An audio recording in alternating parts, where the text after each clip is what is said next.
Good morning. Good morning, dear colleagues. We will start in a few minutes. If all of you can please take your seats so that we could start with today's celebrations. So if everybody can please take their seats. Thank you.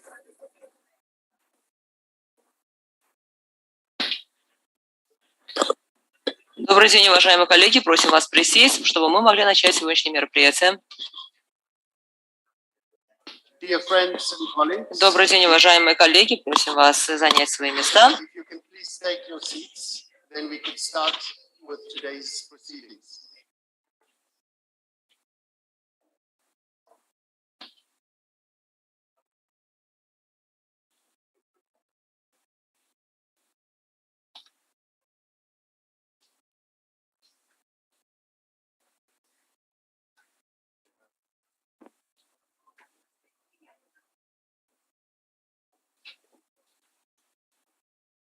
Uch to'rt besh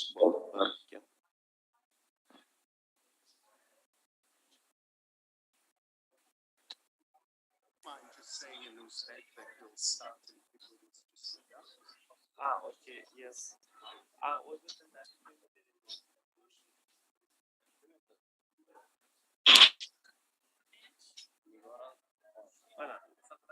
The bench.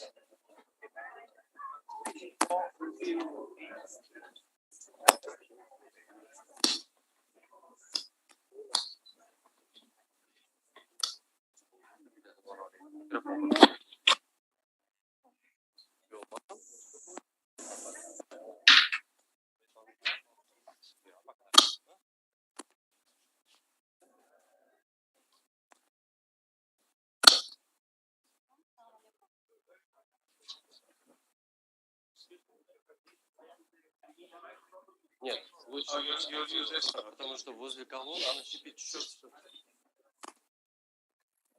Probably my phone is interfering with You this. can put key. Okay. Oh, let me.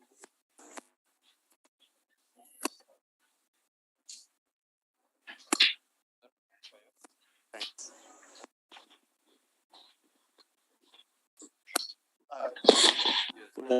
Uch to'rt besh.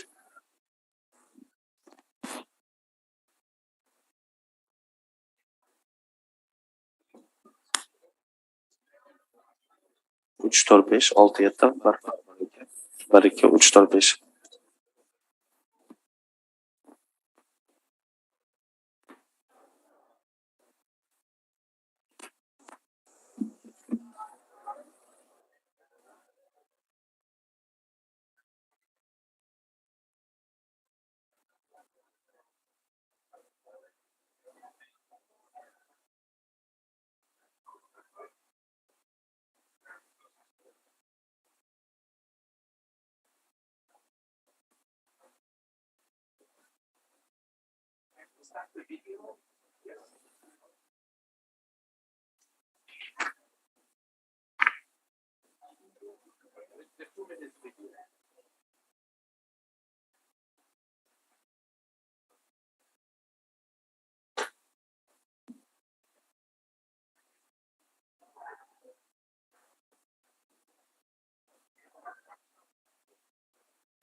Access to information is a fundamental human right, essential to safeguard the rule of law. The United Nations has already taken steps recognizing the importance of access to information to the enjoyment of human rights. Government has a responsibility to ensure that the means for people to express themselves is there. And so we create an enabling environment for that to happen. On a global scale, access to public information is essential to our ability to address climate change, health crises, global corruption, cross-border data sharing, and widespread disinformation campaigns.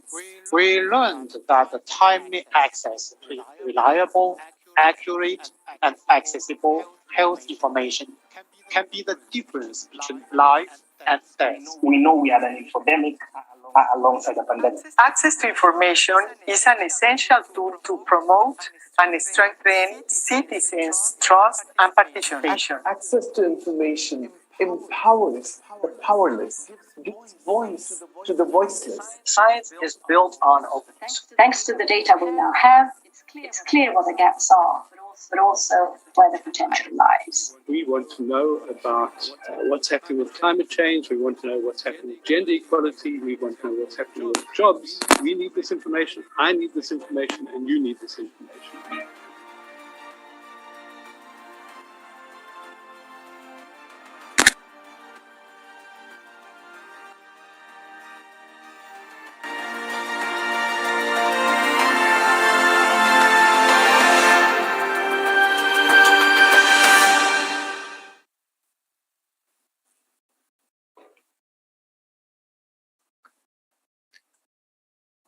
Good morning, ladies and gentlemen.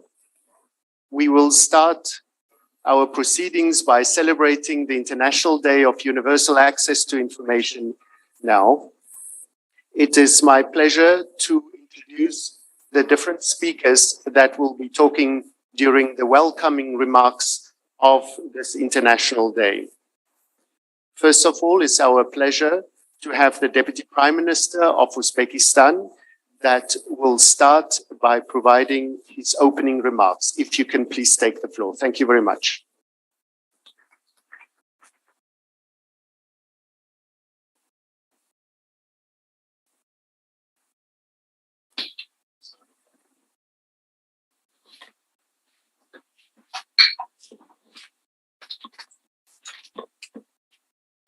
Assalamu alaikum. Good morning. Good morning. Galashi, UNESCO Assistant General, Director General, participants of the conference, Excellencies, ladies and gentlemen. It is a pleasure to greet you all in our hospitable country. First of all, I would like to sincerely congratulate you on the International Day for Universal Access to Information, one of the landmark days in promoting media freedom around the world. Today's international conference is very special in many ways. For the first time, we are celebrating this day globally after the United Nations General Assembly proclaimed September 28th as the International Day for Universal Access to Information in 2019. Maybe some of you know that we have initially planned this conference in 2020, then in 2021. But because of the pandemic, we had to postpone it. With a strong commitment and tireless effort made by government of Uzbekistan and UNESCO, finally, today we are able to get together here in Tashkent. I would like to express my deep appreciation to UNESCO's communication and information sector, namely to Mr. Jalassi. Thank you. As well as his excellent team for their dedication and close assistance in organizing this event. Another important aspect is the topic of our conference: artificial intelligence, e-governance, and access to information. Today, no one will argue about the irreplaceable contribution of access to information to achieving sustainable growth, especially in crisis time like pandemic. And its role is becoming increasingly important during the era of technologies when artificial intelligence is being introduced in many areas of life, including information sectors. Today, we also cannot imagine the efforts aimed at providing broader access to information without e-governance issues. We will discuss the importance of this aspect in detail during our conference. From these standpoints, I can tell you, it is not coincident that we are organizing this conference in Uzbekistan. To elaborate, I have to look back to some recent developments in our country and highlight some key milestones. During the last years, under President Shavkat Mirziyoyev, Uzbekistan has witnessed unprecedented transformation in all areas of social-economic life. And the liberalization of media and supporting freedom of expression was declared and has been one of the top priorities of government policy. Both within the government and among society, there is a broad understanding that promotion access to information is not an option, but necessity to build a democratic society and further advance the country based on the principles of open market economy. Following this principle, we have taken all steps to ensure the openness of the government, conditions for independent media and journalism.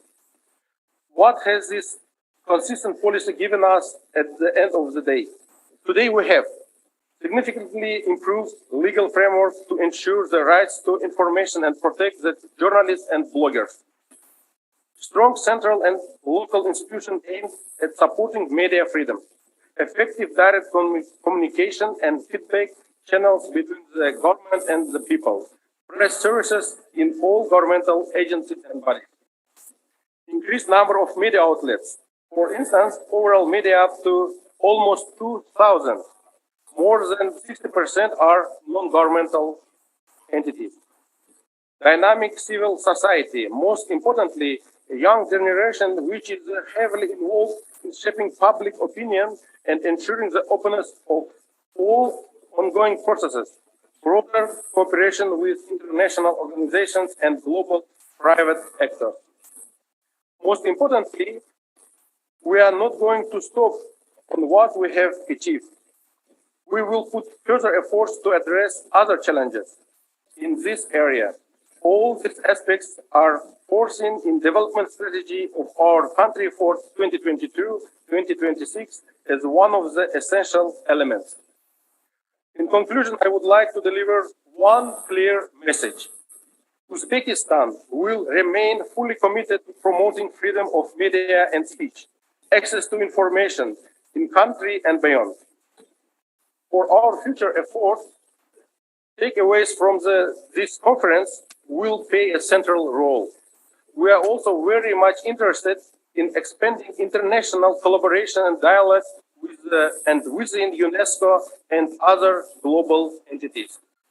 Let me wish you productive discussion during the conference and pleasant time in our country. Thank you for your attention.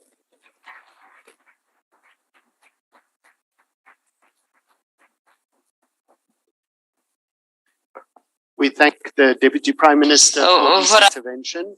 Thank you very much. We now have a message on behalf of the Mass Media Foundation, and the Director of the Public Foundation will deliver this message.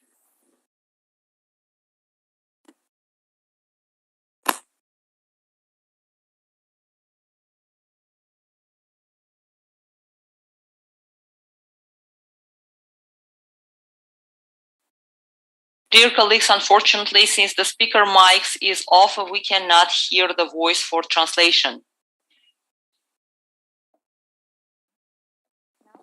Yes. Once again? Okay. I'm immensely happy that it happened in Tashkent. We recently recalled our meeting between Saida Mirziyoyeva and UNESCO Director General in Paris,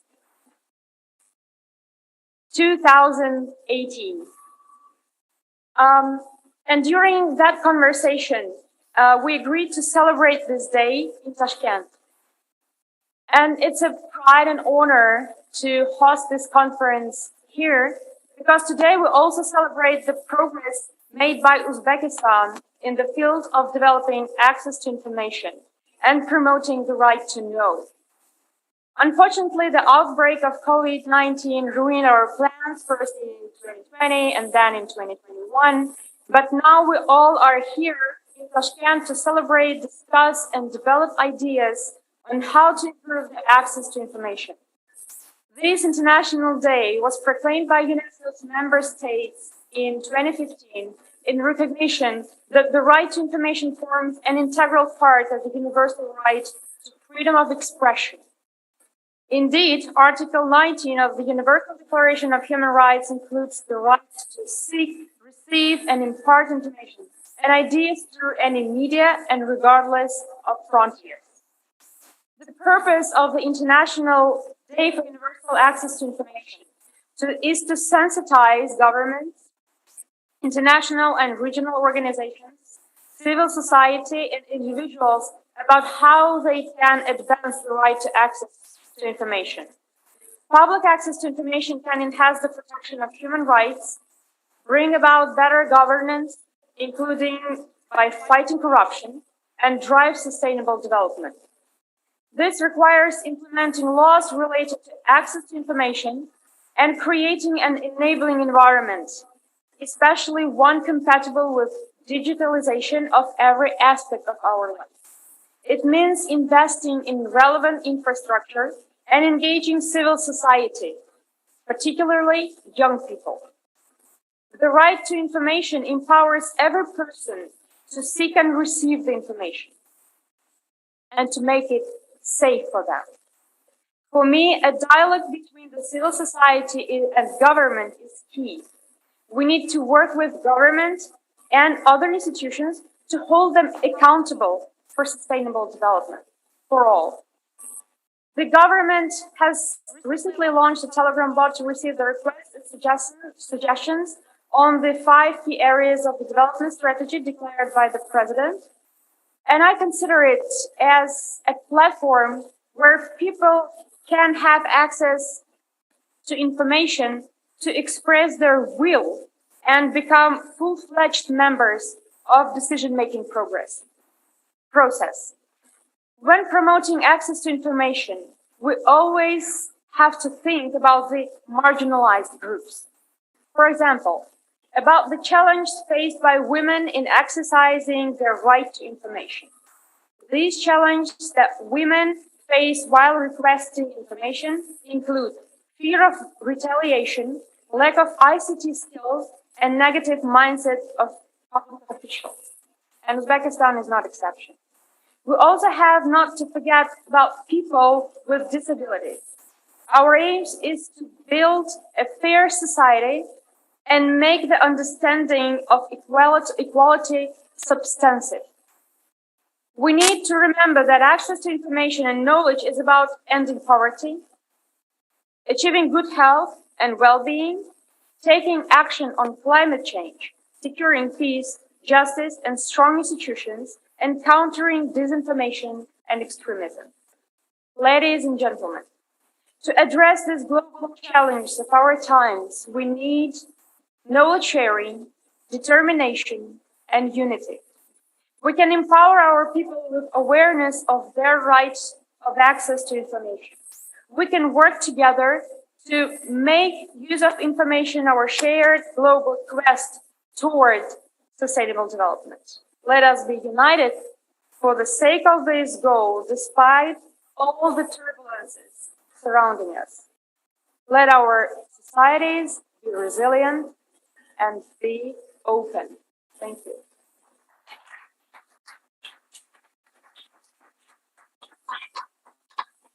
We thank Ms. Davletova for this remarks that have been done on behalf of the Mass Media Foundation. We now have the opening remarks of Mr. Taufik Jelassi, the Assistant Director General for Communication Information at UNESCO, for his opening remarks.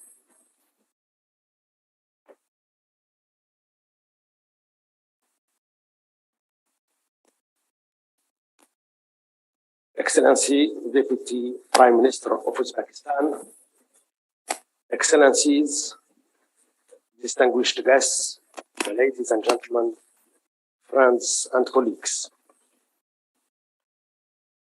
Assalamu alaikum wa rahmatullahi wa barakatuh. Good morning to all.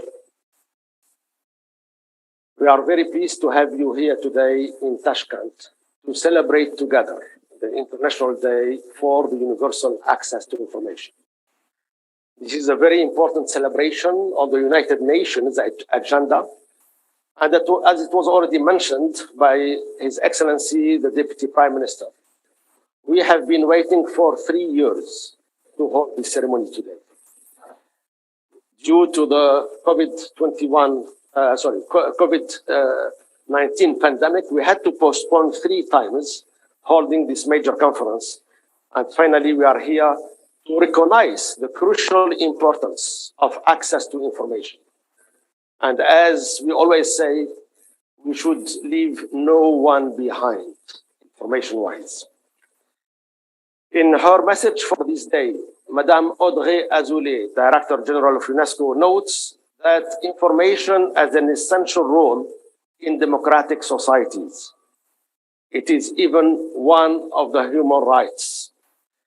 It is so important because it helps combat hate speech. It helps encourage intercultural exchanges, understanding, and cooperation. It helps promote informed decision-making, and certainly it helps enhance transparency and accountability. However, for information to play such a crucial role, all people must have equal access to information, and countries must adopt constitutional, statutory, and political guarantees to make this possible. According to our data, just over 2/3 of United Nations member states have already implemented this. UNESCO works to protect and promote access to information as a fundamental human right, as I mentioned, and also as an essential step towards achieving the UN Sustainable Development Goals. This year, the International Day focuses on the challenges and opportunities that the new information and communication technologies present, namely artificial intelligence, but also digital transformation. We know that these technologies have greatly impacted the way we gather information, the way we share information, the way we use information, and most importantly, the way we create value out of information. However, it's not only important to accelerate and enhance efforts towards affordable, open, secure, and high-quality information access.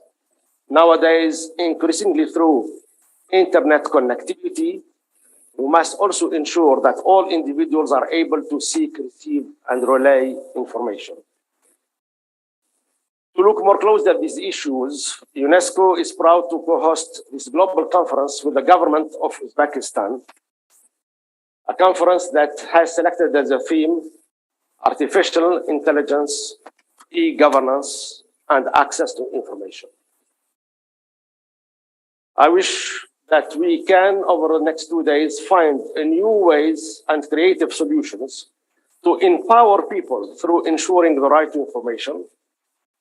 We should try to work together to provide our societies with the opportunities to create an enabling environment, including in cyberspace, so these rights I mentioned can further flourish.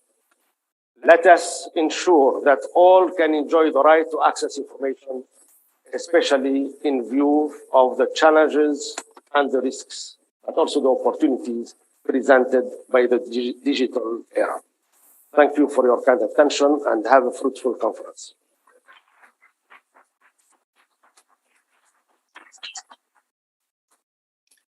We thank Mr. Jelassi for his welcoming remarks. We now have a video message from the Chief Executive Officer of the Open Government Partnership. Hello, I'm Sanjay Pradhan, and I'm the CEO of Open Government Partnership, or OGP. I'm delighted to work in partnership with UNESCO to advance our shared agenda for access to information. OGP is an international partnership of 77 countries, more than 100 local governments, and thousands of civil society organizations. In OGP, government and civil society work together to co-create reforms that enhance government transparency and accountability and citizens' participation. These reform commitments are embodied in published action plans, the implementation of which is monitored by an independent accountability mechanism. The right to information has historically been one of the most popular and prominent areas of reform amongst OGP members, and an area that has seen effective results. This mirrors the increasing number of countries worldwide that have adopted access to information laws. Of the 128 countries that have been identified by UNESCO as having RTI laws, 72 are OGP members that have made 320 commitments on right to information since 2011. Now let me share with you two stories of reform commitment. In northern Sri Lanka, villagers had suffered tremendous devastation during the Civil War of the 1980s, but they had not received any compensation promised by the government. So when they found out about the right to information legislation that was launched through Sri Lanka's OGP action plan in 2016, the villagers started filing appeal. And as they started filing appeal, the compensation started flowing. So the very next day, the compensation got deposited in one person's bank account. The next day, this happened to 4 more people, and again, till the villagers got their compensation. Now consider an example of the power of digital technology as an enabler of access to information. During the pandemic, governments mobilized massive COVID-19 stimulus packages.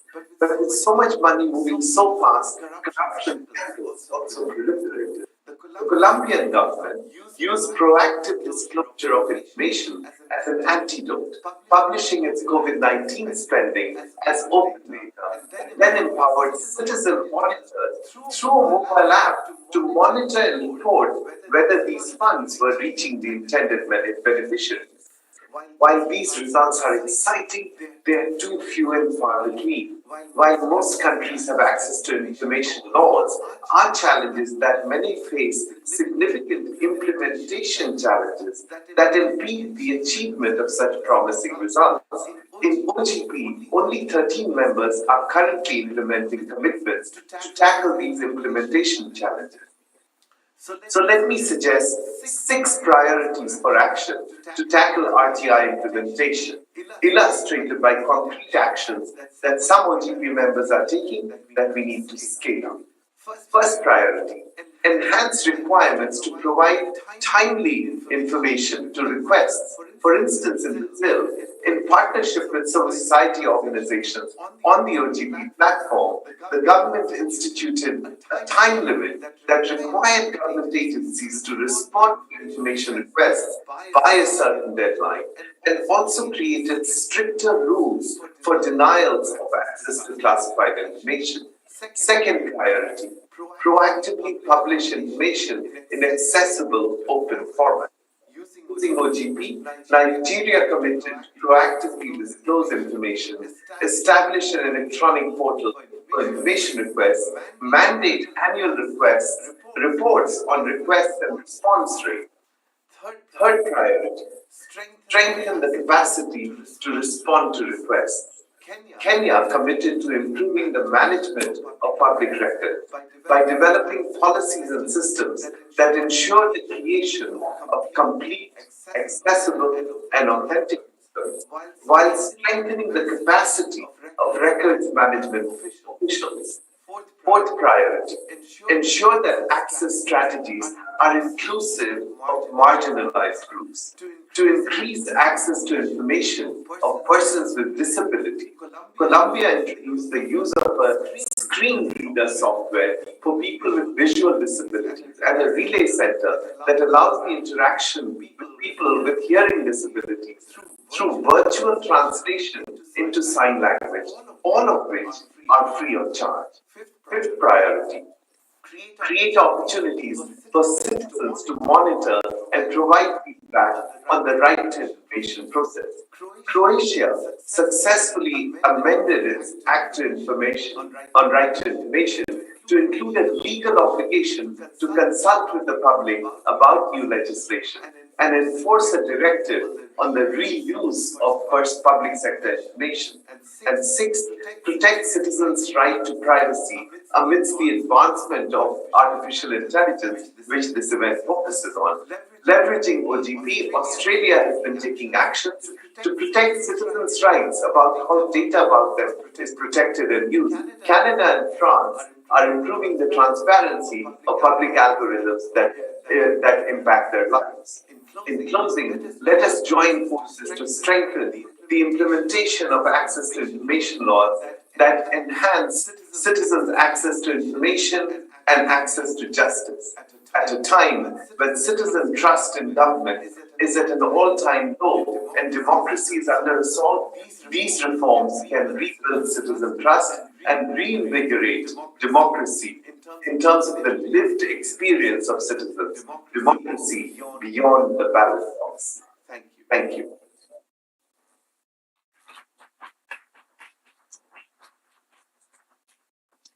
This marks the end of the welcoming remarks. We now start officially the International Day of Universal Access to Information. I was also requested to say this in the Uzbek language, so I'll give it a try. Ach baradan erkin fai dalanash khalkwara kuni oshik deb elon kalaman.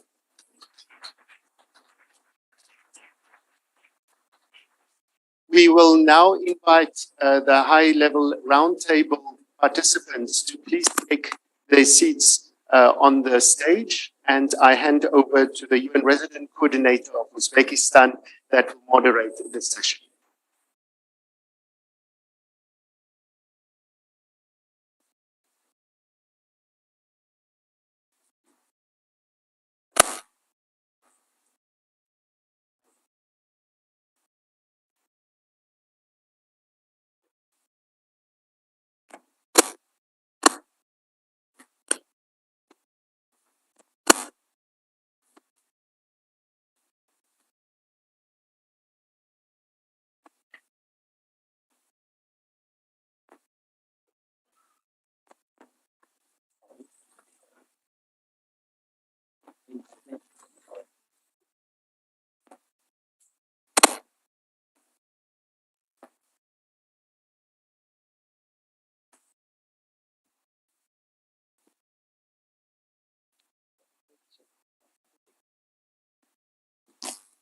Assalamu alaikum. Dostlar, hurmatli hamkasblar, Berchaka hayırlı. Good morning. It is a joy and a privilege to welcome you to the first session, the high-level roundtable of this conference, and on behalf of the United Nations in Uzbekistan, to welcome all international participants to Uzbekistan and all guests to this conference. In recent decades, the right to information has become recognized worldwide as an overarching human right. The International Day of Universal Access to Information has become a formal UN day to commemorate this right, and we gather here today to celebrate and mark this. Society is free in the information age only when free information flow, the flow of information is free. And access to information underpins this freedom and is a prerequisite for the successful development of all spheres of our lives. Media freedom and safety of journalists is also an important element of this. Many journalists around the world today face increasing harassment, intimidation, surveillance, both online and offline, and risks to their lives and livelihoods. We need to collectively work together to support journalists and media workers everywhere, because only when citizens know how they're being governed can they hold their governments accountable to decisions for their decisions and actions. And in this regard, I should say that Uzbekistan has shown its determination to adopt and make progress on international standards, ratings, and rankings on a variety of spheres. And this is one of them. And I want to highlight the work that UNESCO in Uzbekistan is proposing on international standards in this regard, including enhancing norms and policies related to freedom of expression, safety of journalists, and the right to information, protecting journalists by coordinating the implementation of the UN Plan of Action on the Safety of Journalists, and implementing the 5 modules of the UNESCO Toolkit on the safety of journalists. I wish them the very best of luck in this, and I know the government is fully supportive. Ladies and gentlemen, universal access to information is a cornerstone of healthy and inclusive knowledge societies. That's why the importance of artificial intelligence is also reflected in the Sustainable Development Goals. In recent years, Uzbekistan has put in place irreversible and strong reforms and has made significant strides in putting access to information at the center of reforms. We see efforts to strengthen international cooperation and embrace the latest international norms in information and knowledge sharing areas, and we highly commend the government for this. The UN family is actively supporting the government of Uzbekistan and its civil society in its efforts to widen freedom of expression and strengthen mechanisms to ensure access of information in the country. Therefore, once again, on behalf of the UN country team in Uzbekistan, I want to extend my warm welcome to the participants of the conference. And now it is my great privilege to introduce this very, very distinguished panel. Mr. Tawfiq Jalasi, Assistant Director General of UNESCO, Communication and Information Sector. Ms. Blanca Lilia Ibarra Cadena, President Commissioner, National Institute of Transparency, Access to Information and Personal Data Protection from Mexico. Honorable Kabyanga B.K. Godfrey, the Minister of State for ICT and National Guidance, Uganda. Mr. Oleg Pekos, First Deputy Minister of Development, Information Technology and Communication of the Republic of Uzbekistan. Mr. Christian R. Rablan, Undersecretary, Department of Education of the Philippines Government in the Philippines. Mr. Ivor Talo, Director of E-Governance Academy, former Member of Parliament of Estonia and Parliamentary Assembly of the Council of Europe from Estonia. I'd like to request our panel to keep their introductory remarks to 10 minutes, and then we'll go into open discussion. But I would again encourage you, request you to give brief answers so that we can have more discussion. Before we get into the open remarks, I'd like to introduce a video message from Ms. Irene Khan, the UN Special Rapporteur for Freedom of Opinion and Expression. Oh, I'm being told that's no longer the case. Okay. So we'll go straight into the round table. You've already heard from Mr. Jelassi, but let me quickly introduce him a bit more. Mr. Jelassi, the Assistant Director General of UNESCO for Communication and Information Sector, was previously Minister of Higher Education, Scientific Research, and Information and Communication Technologies in the Government of Democratic Transition in Tunisia. He has published numerous articles in specialized journals and 7 books, the latest of which is entitled Strategies for E-Business, Concepts and Cases on Value Creation and Digital Business Information. So we couldn't have a better person to kick us off on this important topic of harnessing opportunities of digital governance and artificial intelligence for informed and empowered citizens. Please, ADG. Thank you very much, Robbie, for your kind introduction.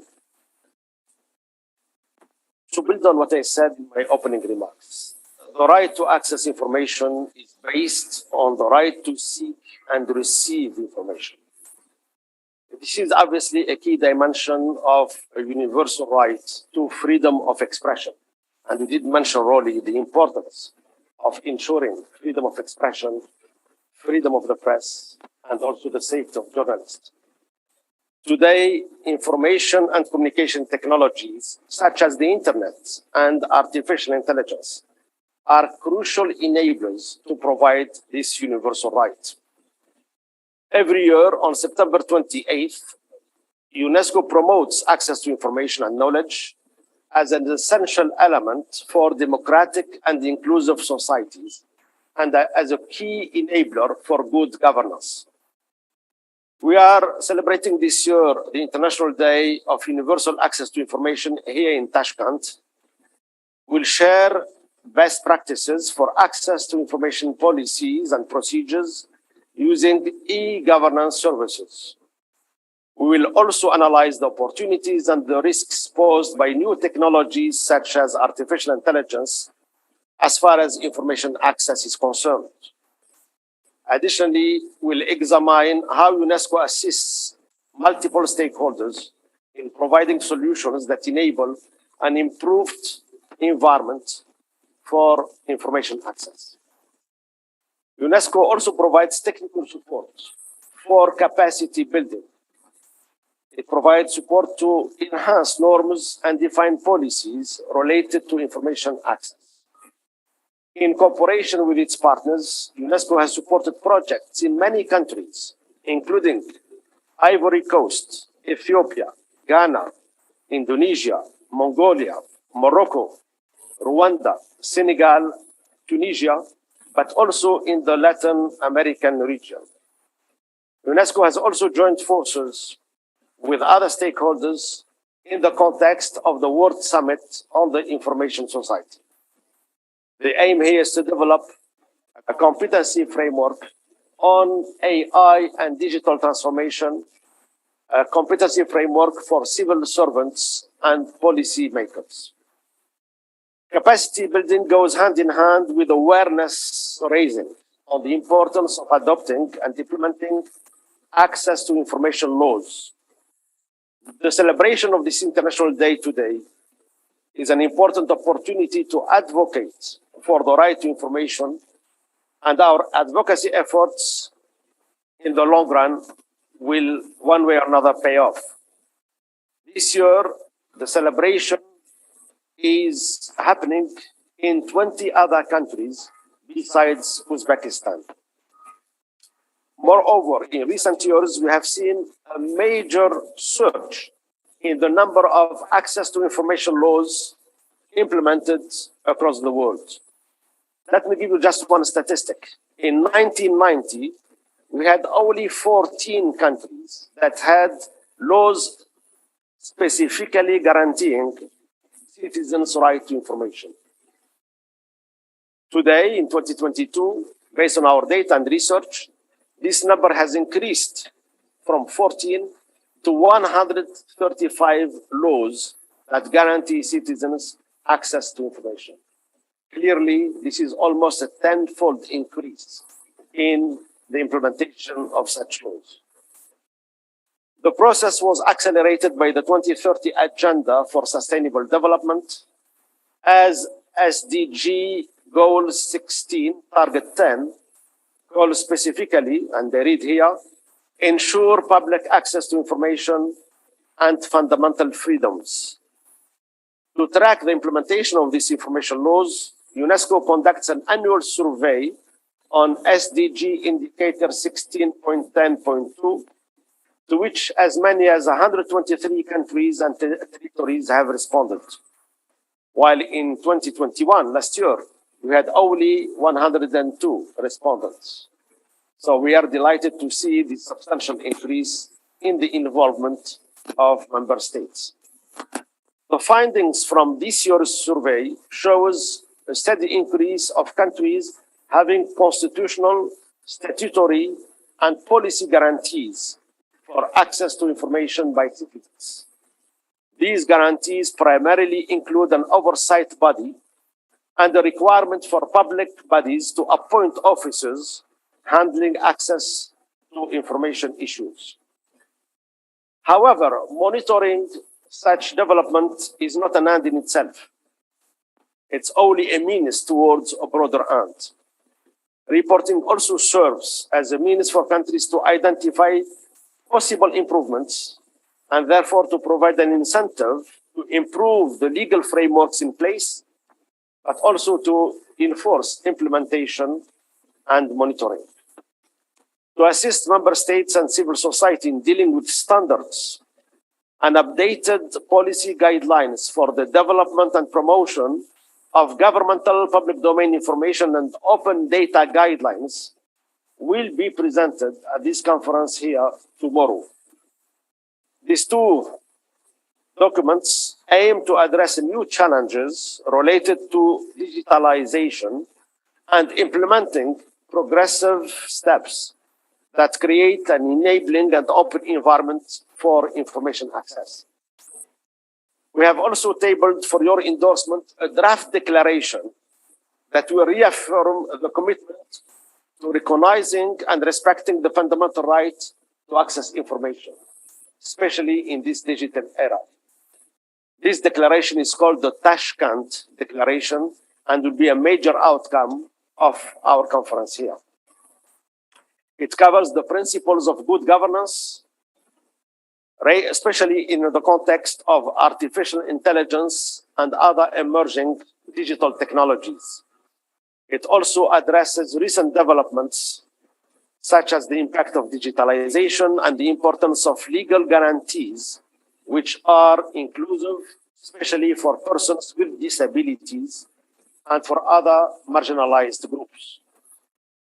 Prior to tabling this declaration for adoption, it has undergone an extensive consultation process, including an online consultation that UNESCO organized together with the UNDP through the SDG 16 network.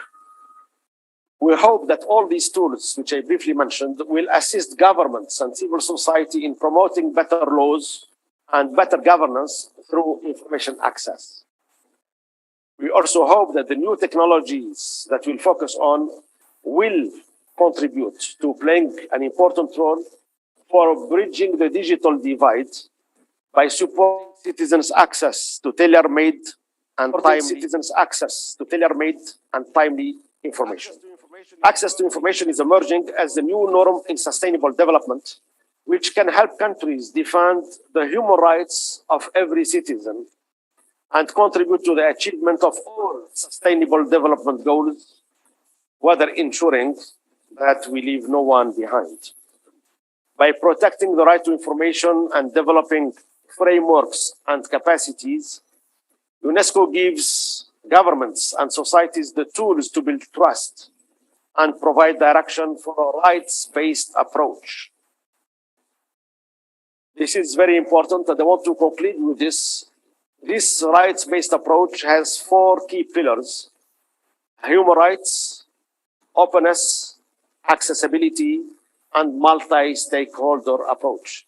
We believe for any technology to support access to information has to respect fundamental freedoms and universal rights, has to be accessible to all people in society, but also has to be open to small groups, to people with disabilities or other features, but also has to follow this inclusive process, which is multi-stakeholder based: government, private sector, academia, civil society. Thank you for your attention.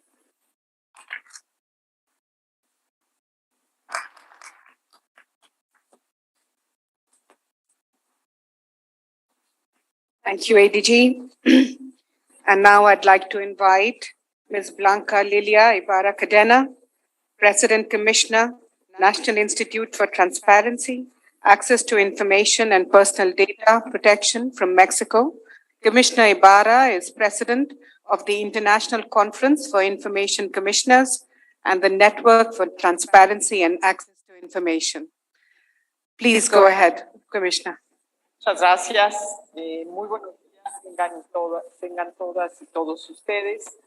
En nombre de las comisionadas y comisionados que integran el Instituto Nacional de Transparencia, Acceso a la Información y Protección de Datos Personales de México, que ostenta la presidencia de la Conferencia Internacional de Comisionados de Información y la presidencia de la Red de Transparencia en Iberoamérica, nos sentimos muy honrados de estar aquí en este importante encuentro, en este diálogo de alto nivel, en el marco de esta conferencia global en su edición 2022.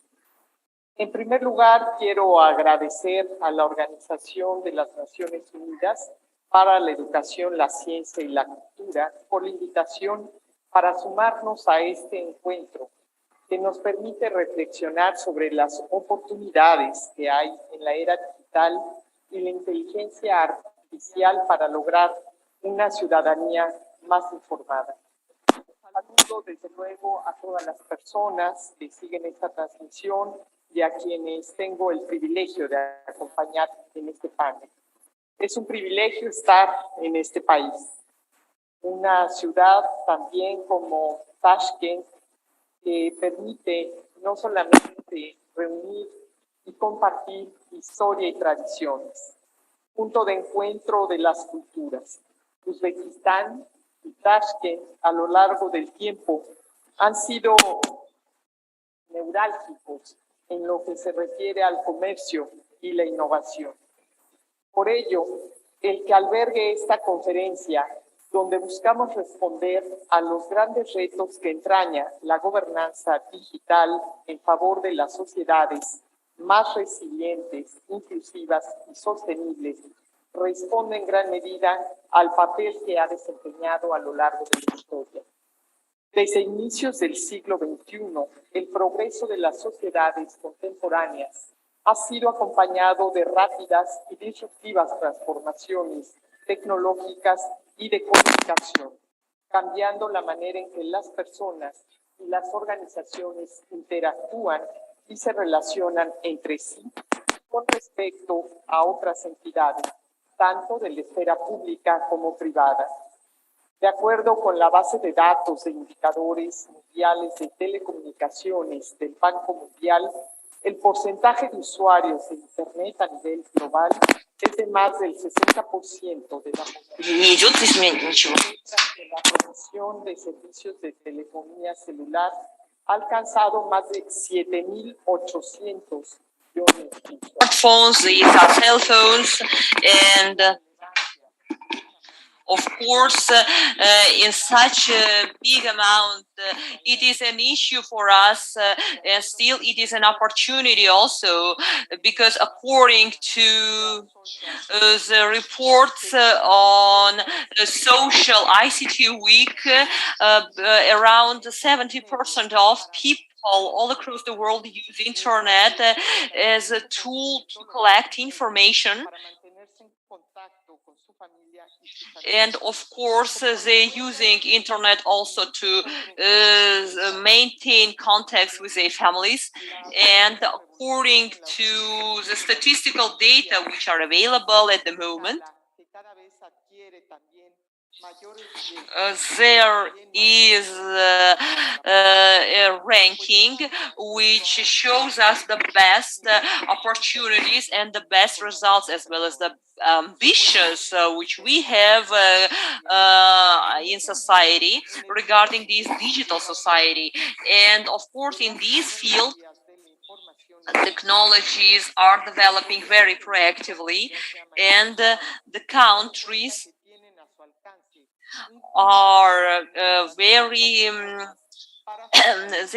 countries are fully understanding that these platforms should be strengthened for further rendering assistance to achieve transparency, accountability of each citizen of the society. For example, as we will expand the practice of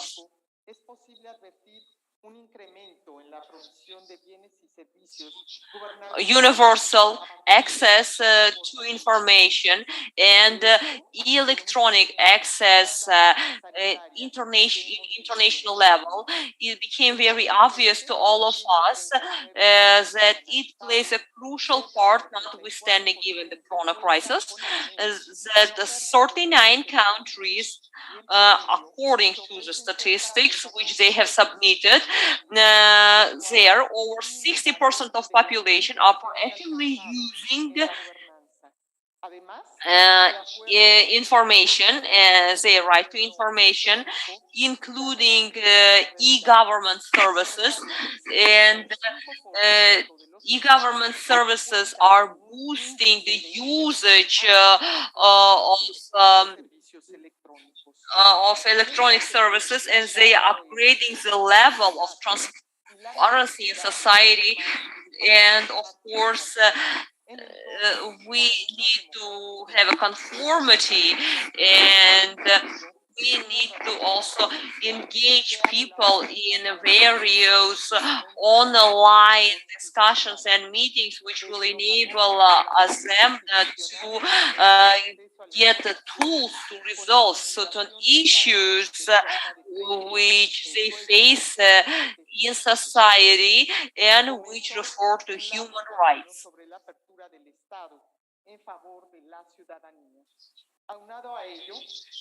In 1966, in our country, we were facing significant challenges, and we have taken serious steps to boost access to information. And I can tell you that people now can easily monitor all the processes in the society at the governmental level, and people can easily become more informed on what is happening in all the fields. Moreover, we should especially mention the importance of freedom of expression and freedom of speech, freedom of access to information. And in decision making, the access of information also helps us in this extent, and of course our government is proactively involved in this issue. So regarding the UNESCO report,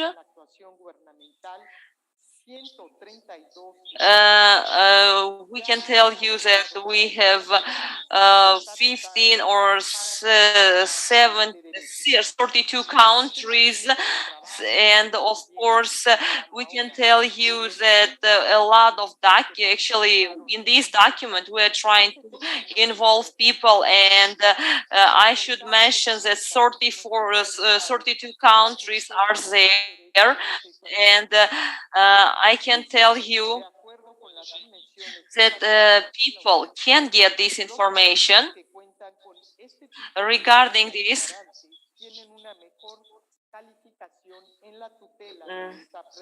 the countries, as per the UNESCO study, it is very clear that they should receive information.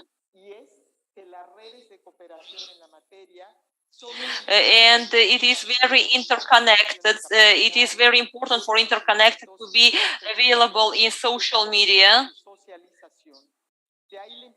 And of course, it will help us to improve our daily life also.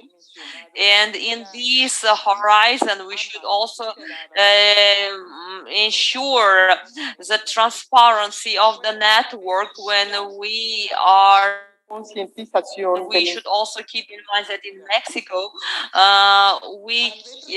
Mexico is paying significant attention to protect personal data, and if we will have the group of 32 people probably where we are engaged, we are the pioneers to ensure the access to information from municipal level, where we can perform certain tasks collectively,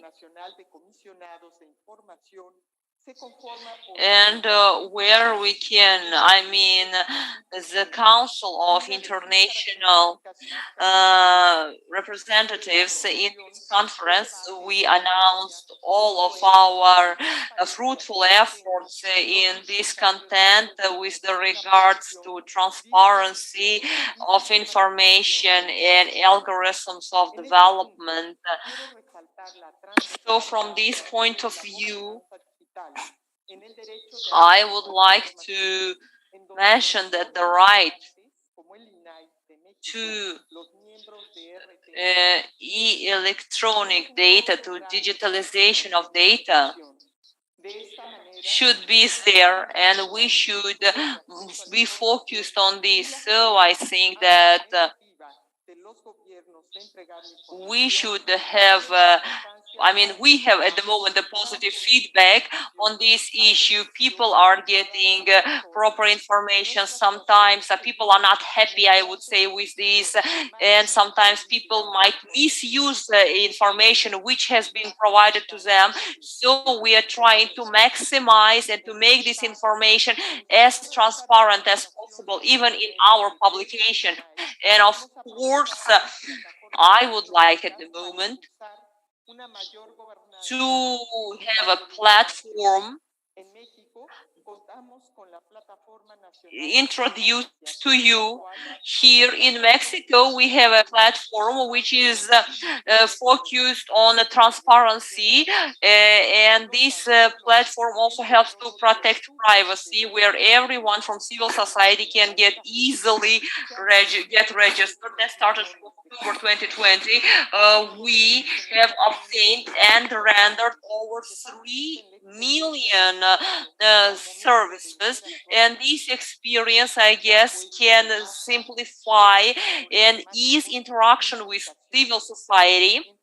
And it is not just through online services, but also through various specially dedicated programs, and for us to improve the access to information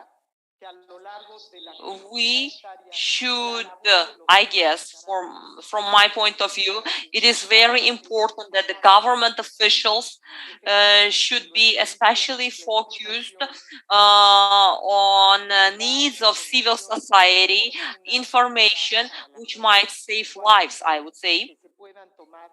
And this is might be some assistance which vulnerable or any member of society might need.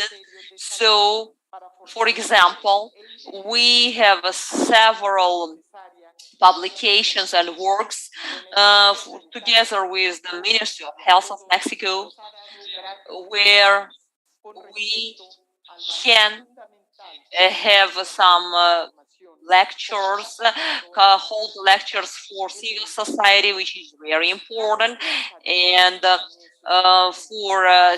protect civil rights, especially with concern to healthcare, and this right can be classified not only for healthcare but also for the other areas and sectors where people can easily address electronically, I mean, can apply online to get information and to get services rendered, and efficiency of this platform is also important. I mean, institutes which are engaged in a proactive introduction of various communications between civil society, between people and government entities and agencies. It is also creating a lot of opportunities to promote this dialogue and an interaction. We think that it is very important that support should be both from the government side but also from the side of civil society, and we should, I think, focus on what at the moment, if we will be using the e-government systems, we should trust them. We should be able to overcome walls, to overcome barriers.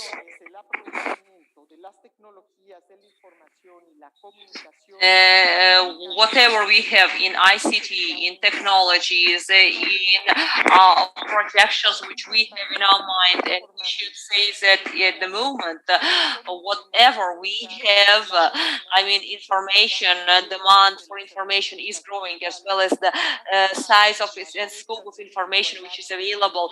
Therefore, we should use these electronic devices in the countries, and of course, we should focus our attention on strengthening digital society, not locally, but also globally,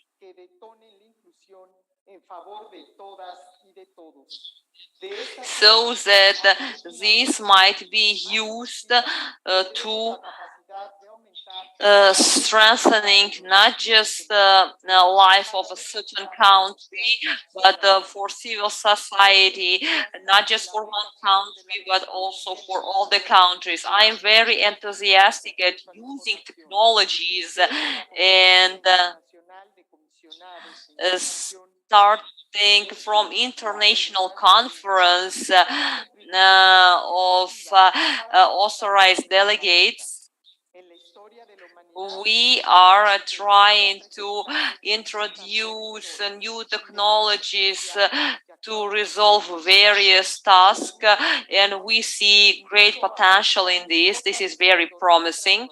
And of course, we see that from time to time this gets better. It is not just our relations and our connection gets better, but also we are developing our cooperation, and we think that it will help us to strengthen our cooperation also through various forms of dialogue. Thank you, Commissioner. Can I now invite Mr. Christian Arablan, who works for the Philippines Department of Education of the Philippine government as Undersecretary for Administration. Previously, he served for 6 years at the Presidential Communications Operations Office as an Undersecretary for Administration, Finance, and Freedom of Information.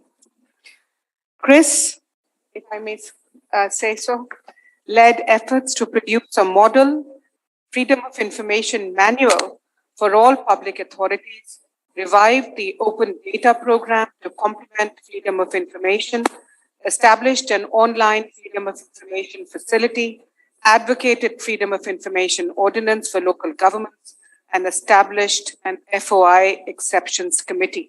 So a lot for us to hear from you on. Please go ahead, Chris. Thank you. Assalamualaikum. Good morning, everyone. Thank you so much to UNESCO and to the Uzbekistan government for hosting us here in the global conference for the International Day for Universal Access to Information. My name is Chris. I come from Southeast Asia, particularly in the Philippines. I am honored to be sharing with you how our country was able to harness digital governance, artificial intelligence, to be able to improve or enhance a public good. The public good being the right to access information by our people. So if we can see our slides on the screen, I will be giving you a context of what we have in the Philippines. Very similar to what President Blanca mentioned earlier. Mexico has its own FOI portal. The Philippines also has its FOI portal. It's foi.gov.ph. We have not as much agencies or authorities, Blanca, in your portal. We have around 550 government entities on our portal, meaning to say our citizens will be able to log on to one portal and ask for information from any of the 550 government agencies or authorities that we have. So context first. What is our problem and what solution or AI solution did we offer to enhance this particular public good? Yes, next slide, please. That's the correct slides.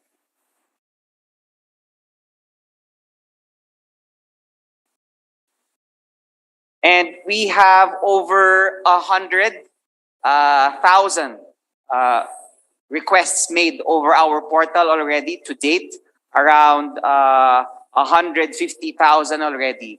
Of that, 72,000 are successful, meaning to say the information which was requested from the government authority was disclosed to the citizen. 41,000 was denied, and that's what we needed to address. Why were they denied? Why did we deny this citizen the information that he or she was asking? Next slide, please.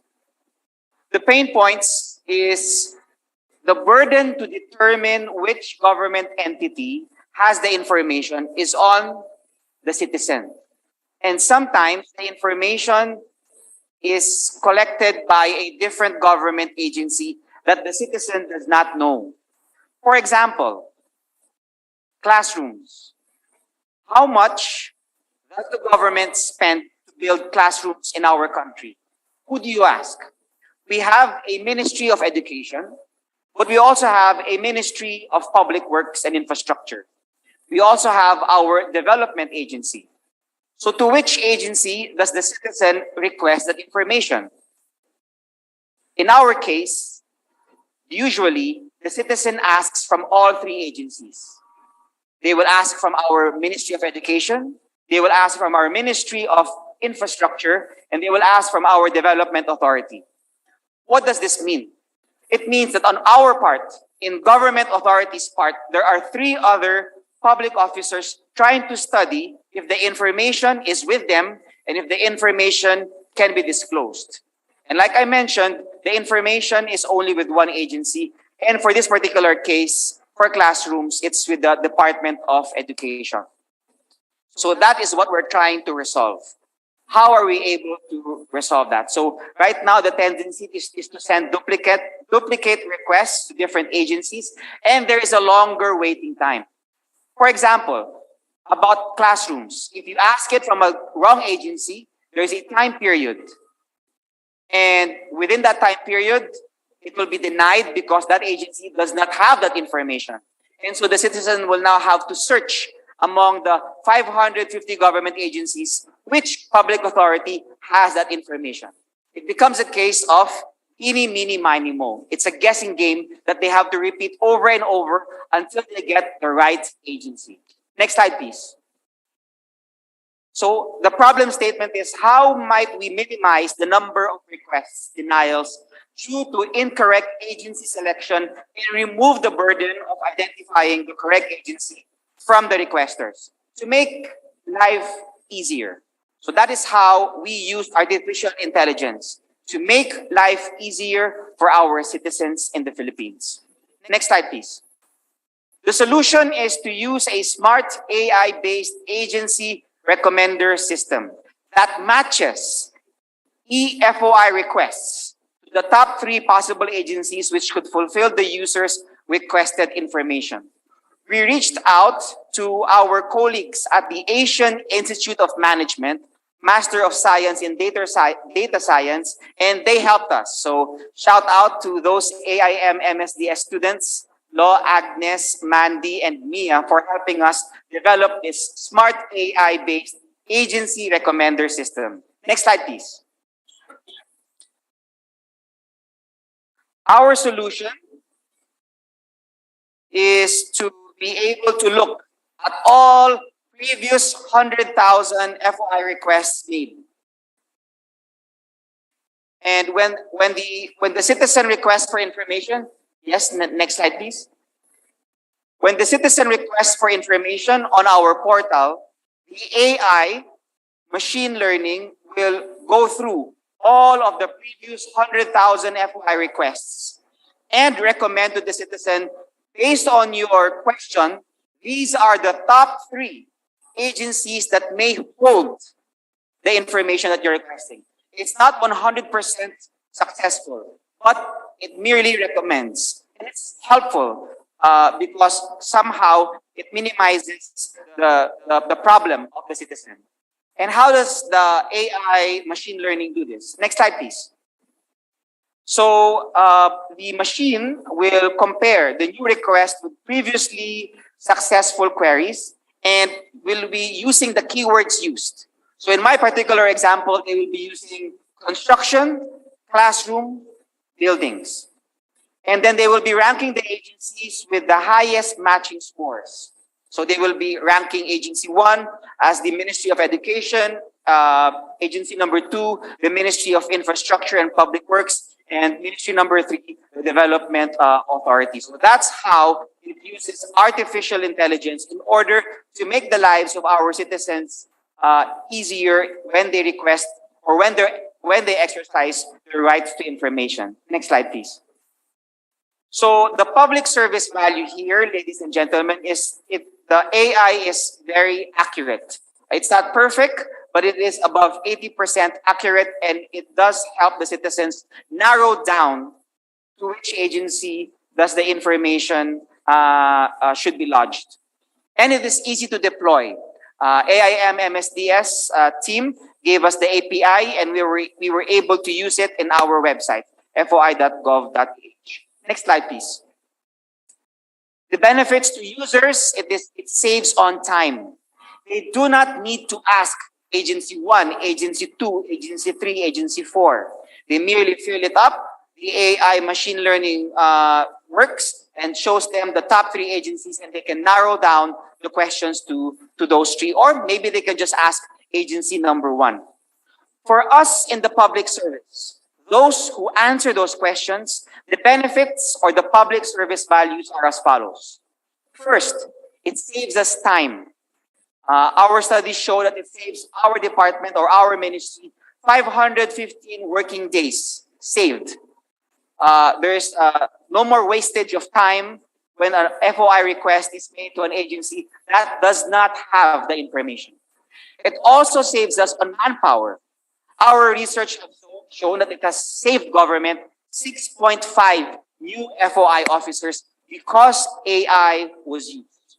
Next slide.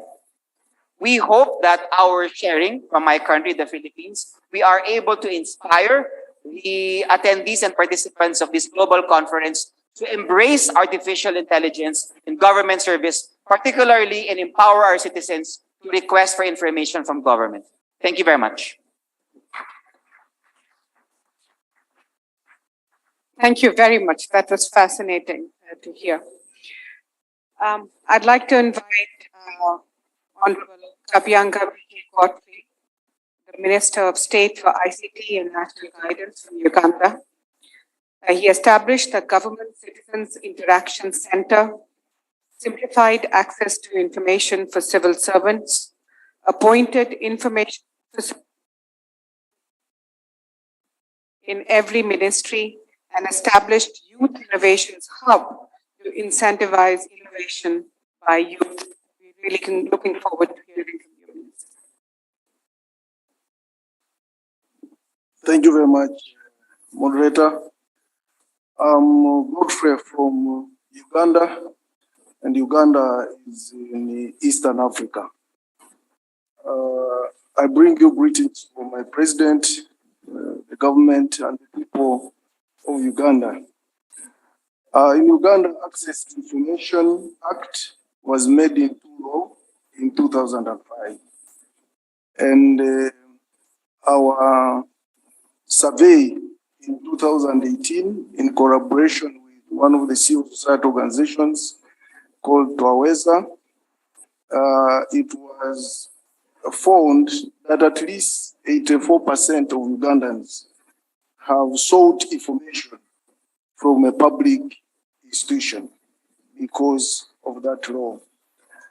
And our own directives from our president, His Excellency Yoweri Museveni, our government is receptive to artificial intelligence as an enabler to our strategic objective to cause socio-economic transformation.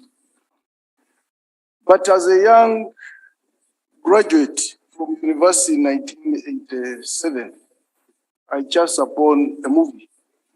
It was called Robocop. For me, as a person who has grown up from the village, I was intrigued of the idea of a man being reborn as part human and part cyborg.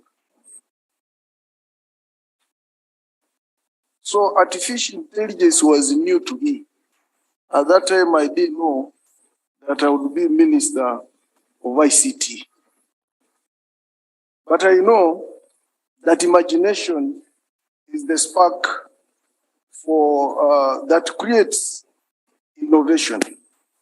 And innovation, especially in digital space, has a central role in Uganda fulfilling our strategic mission to have access, universal access to information as a spur to socio-economic transformation. To spur innovation, the Ministry of Information, Communication Technology and National Guidance is enabling innovation hubs across, is establishing innovation hubs across the country. And so far, we have functional ones in our city in Kampala, and we are creating innovation hubs at regional level to encourage youth to go into serious innovations. And this wouldn't have come at a wrong time. Actually, COVID-19 taught us that artificial intelligence is the way to go.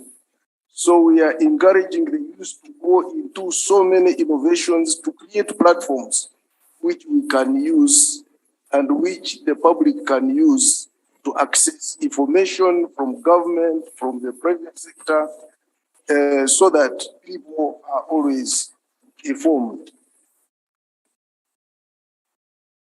We realize artificial intelligence is increasingly becoming a part of our lives, whether it be in agriculture, medicine, identification, registration of citizens.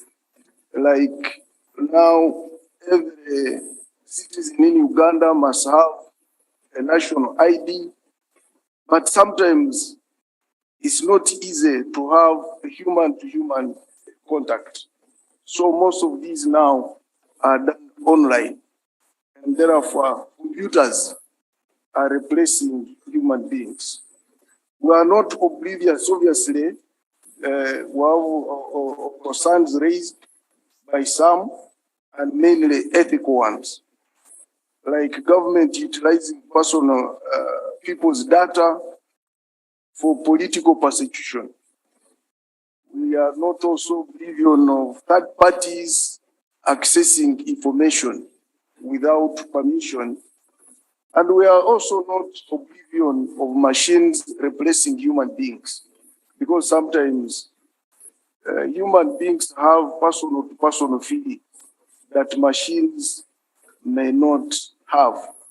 But it is obvious that as we go into the digital world and as we do digital acceleration, all that we have to face.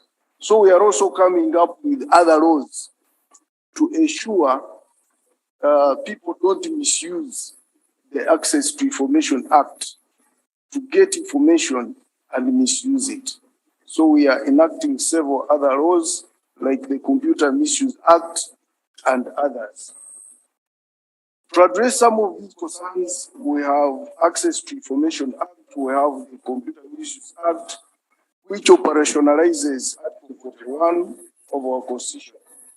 It gives all citizens a right to access information held by our government. Of course, there are exceptions like security and access about minors, but we also put laws for them not to misuse that information. And since 2005, this one has been a law.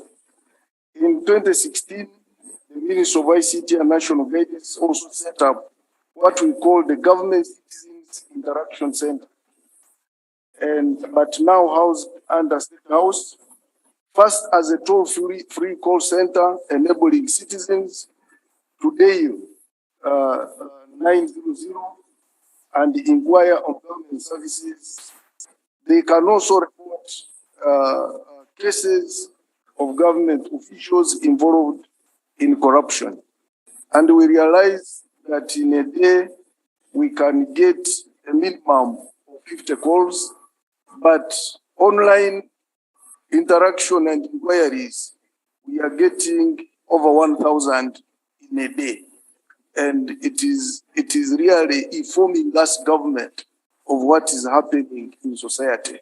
And has also taught us that when the people have the right information, they will even pay tax without being forced. They are even going to engage in government programs without being forced. And it has really assisted us a lot. Because social media is now part of our global media landscape, the Government Interaction Center now uses social media platforms of Twitter and YouTube to communicate with citizens. But they also use platforms that have been created by our own youth in our innovation hubs. It is reinforced by the Digital Media Unit under the Ministry of ICT and National Guidance. As people ask for information, we give it to them. We direct them where to find the information. We give them websites where they can find information. Those who call, we give them direct answers. But our digital media unit also, as they keep sending more messages and probably research themselves. You can give someone a website, but doesn't go there. So a digital media unit will also get that information which was asked for and circulate it on other media platforms. In addition, the Ministry of ICT and National Guidance has appointed district information officers. We have 136 districts. We have appointed district information officers to keep passing information, essential government information to the public. We have 360 radio stations, and as a law, as a condition of licensing, our government has, every radio station is required to give 1 hour to government to pass information. And our information officers utilize that hour. In our experience, access to information has proved to be an invaluable way for us to become a more efficient, effective, transparent, and accountable government. Recently, we rolled out what we call the parish development model, where we are going to finance local people using their local council at parish level. But as soon as we rolled it out, when they received the money, some government officials wanted to be in control of that money. But fortunately, our digital media center, the government interaction center, and the information officers had given enough information that these circles which we are creating are people own. And one, if you look at that photo, one of the government officials was arrested by the population itself. And the policeman is trying to assist him not to be mishandled. But people were ready to mishandle that person because they thought he wanted to steal their money. And for us as government, we thought access to information was very important because we would now be the ones going to police around the communities. But the communities now are policing themselves, and that was very wonderful for us. High citizen engagement with public institutions implies that government is in possession of big data sets, and data is new gold. Applying what UNDP has called the leading edge thinking to these data sets, artificial intelligence will hasten our goal to continue to cause socio-economic transformation. Artificial intelligence supported by access to information within the framework of civil service can address our challenges in designing personalized treatment for those with non-communicable diseases, crime prevention. Artificial intelligence can help our agricultural sector through helping predict weather patterns. These predictions could inform on when to plant. It can also help streamline our refugee hosting efforts as well as capture citizens' biodata. Uganda in Africa is one of the countries that is hosting the highest number of refugees. We are so receptive, but the artificial intelligence can help us register all that. As I have said before, data information is the new goal. It sows the seeds of prosperity. Therefore, for Africa in general, and Uganda in particular, to give its very young population hope for a brighter future, we must continue to work to remove barriers to access to information. And that's my message. Let us all gather here, remove barriers to access to information. And uninformed information, an informed society is a very dangerous society. And therefore, let us declare here that all barriers should be removed so that we have an informed society which will strive to prosper. I thank you very much.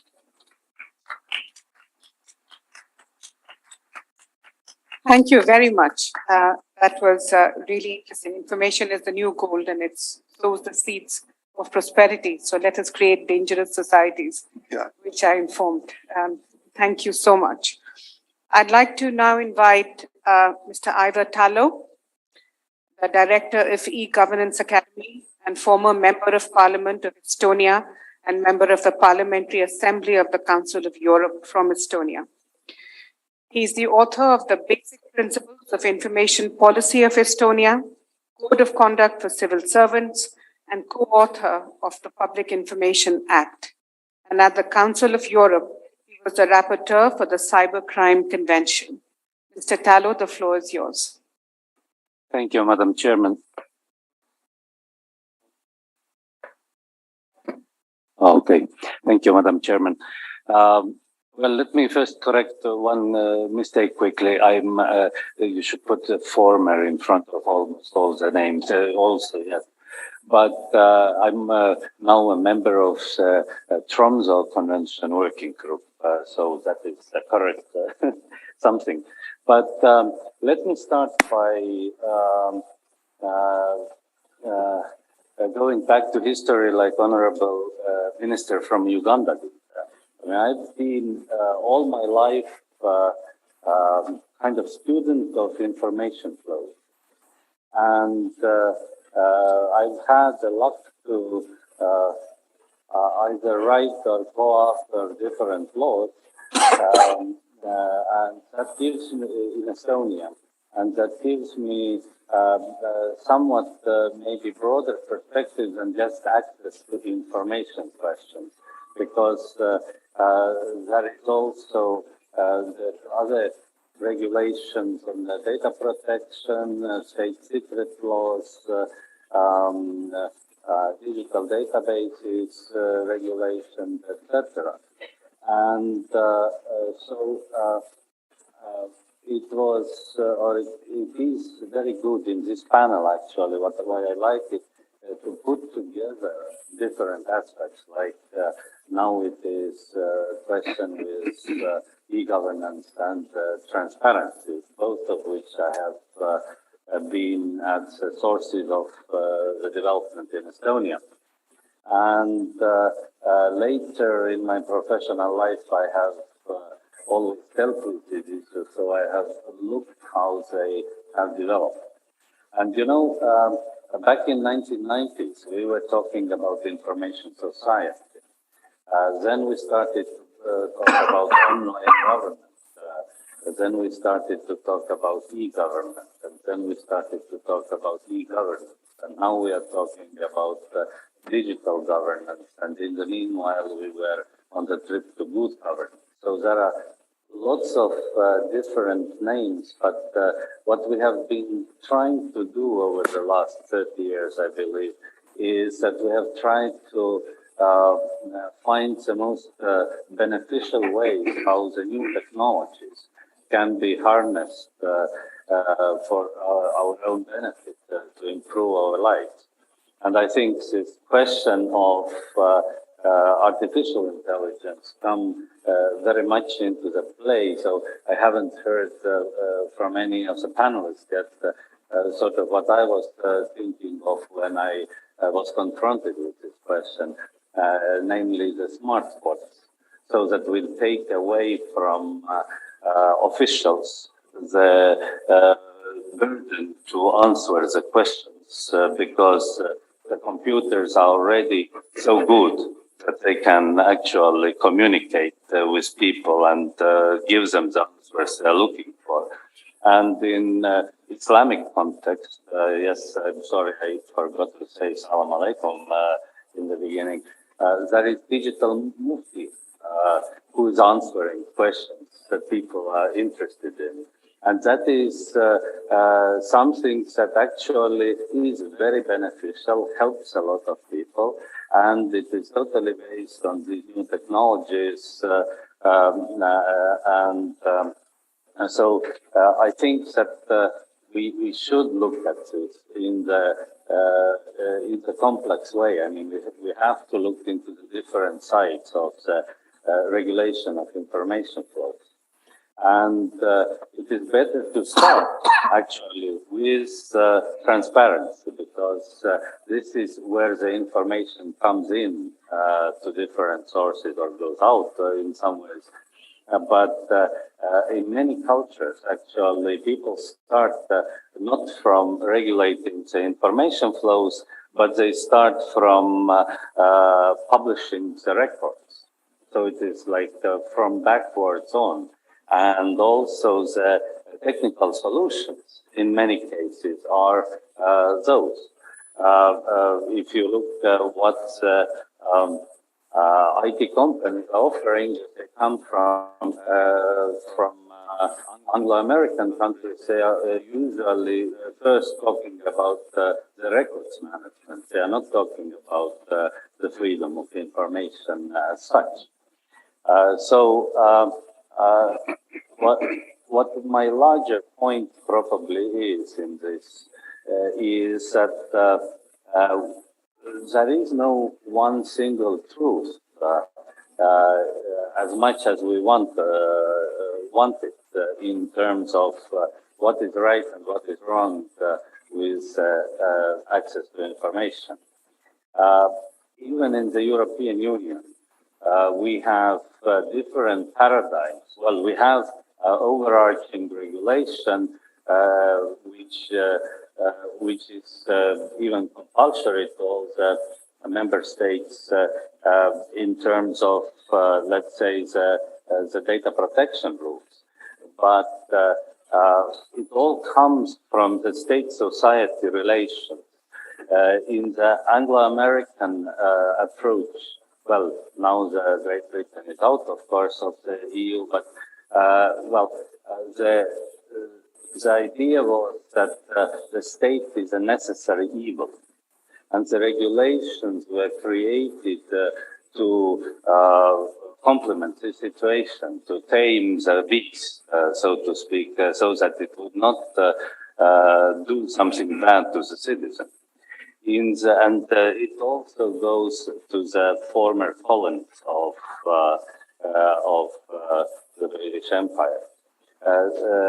In contrast, in the continental Europe, the people have more looked at the state in parental features, like state is a motherland or fatherland or some kind of beneficial, well, maybe sometimes doing something wrong, but basically trying to do good things. And then we have also a third approach, which is what I call a Scandinavian approach, where basically the Swedish king already 200 years before Americans started with their sunshine laws had legislated with the parliament that there has to be access to the official information according to the constitutional norm. And what is interesting, they all can somehow coexist together, but they necessitate different, more precise norms. And we can also see, by the way, that, let's say, the European Union now is reducing the transparency of Nordic countries, in the Nordic countries. By, for example, in Nordic countries, it has been sort of part of the life that you know the tax returns of your neighbors. This is a public information because through the taxes we make a contribution to the public life, and therefore everybody has the right to know about it. But in European Union, it has been a more sort of widely understood, thanks to this continental tradition, that this is private information and should not be divulged to anybody else. So what the solution is very funny, and it involves a new technology, by the way. And the solution is that this information is printed in the newspapers, but it is not published online, so you can't search it online.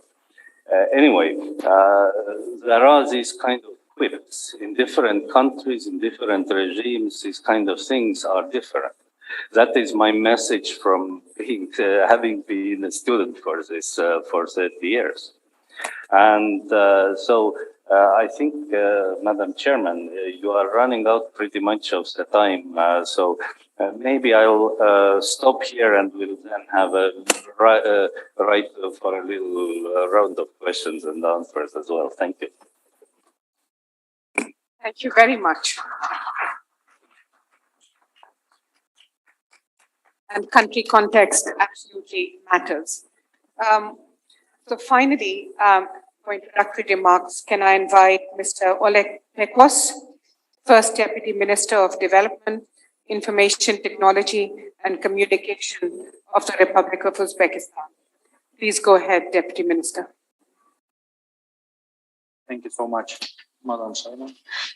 Thank you for one copy. If it's possible, I will speak Russian because it's more simple for me to discuss about AI technology.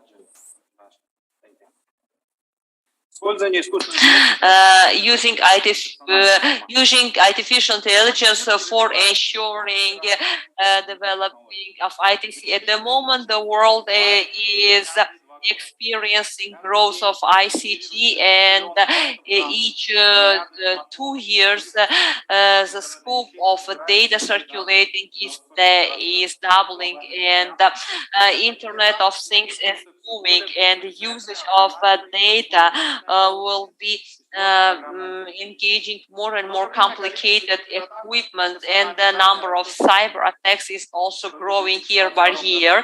In 2020, mostly activities of cyber criminals were targeting on stealing commercial data and private information of individuals, and in 2022-28 it is forecasted that the world cybercrime market will grow 9.5% annually and will total 375 billions of USD by 2020 years, and its economic cost will total over 100 billions of USD losses due to these cyber crimes. And using IA in cyber security, we should mention that previously people were based on so-called protected perimeter, but at the moment where you can save information in clouds, you should find some other protection means and concepts. So we should also nurture experts and human resources in cybersecurity report phase in 2019.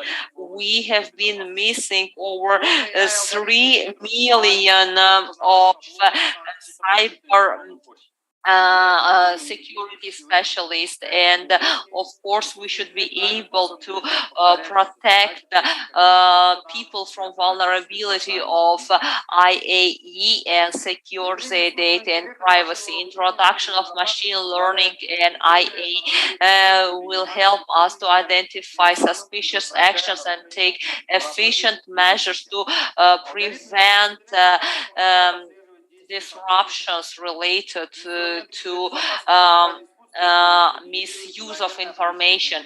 And of course, when suspicious activities are detected and identified, we can use various tools to prevent misuse of data and combating cyber criminals. After technological revolution, the key issue is the issue of stealing private data by means of unauthorized access. And thanks to website, face IDs, voice IDs, you can see these technologies are also booming, and they they are successfully introduced and largely used all across the sectors. And even Uzbek specialists are using this MyID and other authentication systems, which have been deleted by Uzinfacom, the single system integrator. MyID will help you to authentify individuals based on the biometric parameters of their face, helping them to get access to government services as well as financial services, both remotely and face-to-face. MyID have been used in over 600 of companies and government entities, and we have over 1.7 million of users plus 4 million of users who have been authorized in this system.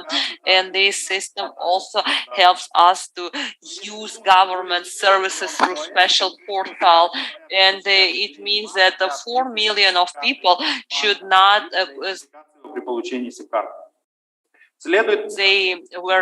they haven't have to visit government entities or banks to get services or to open a bank card.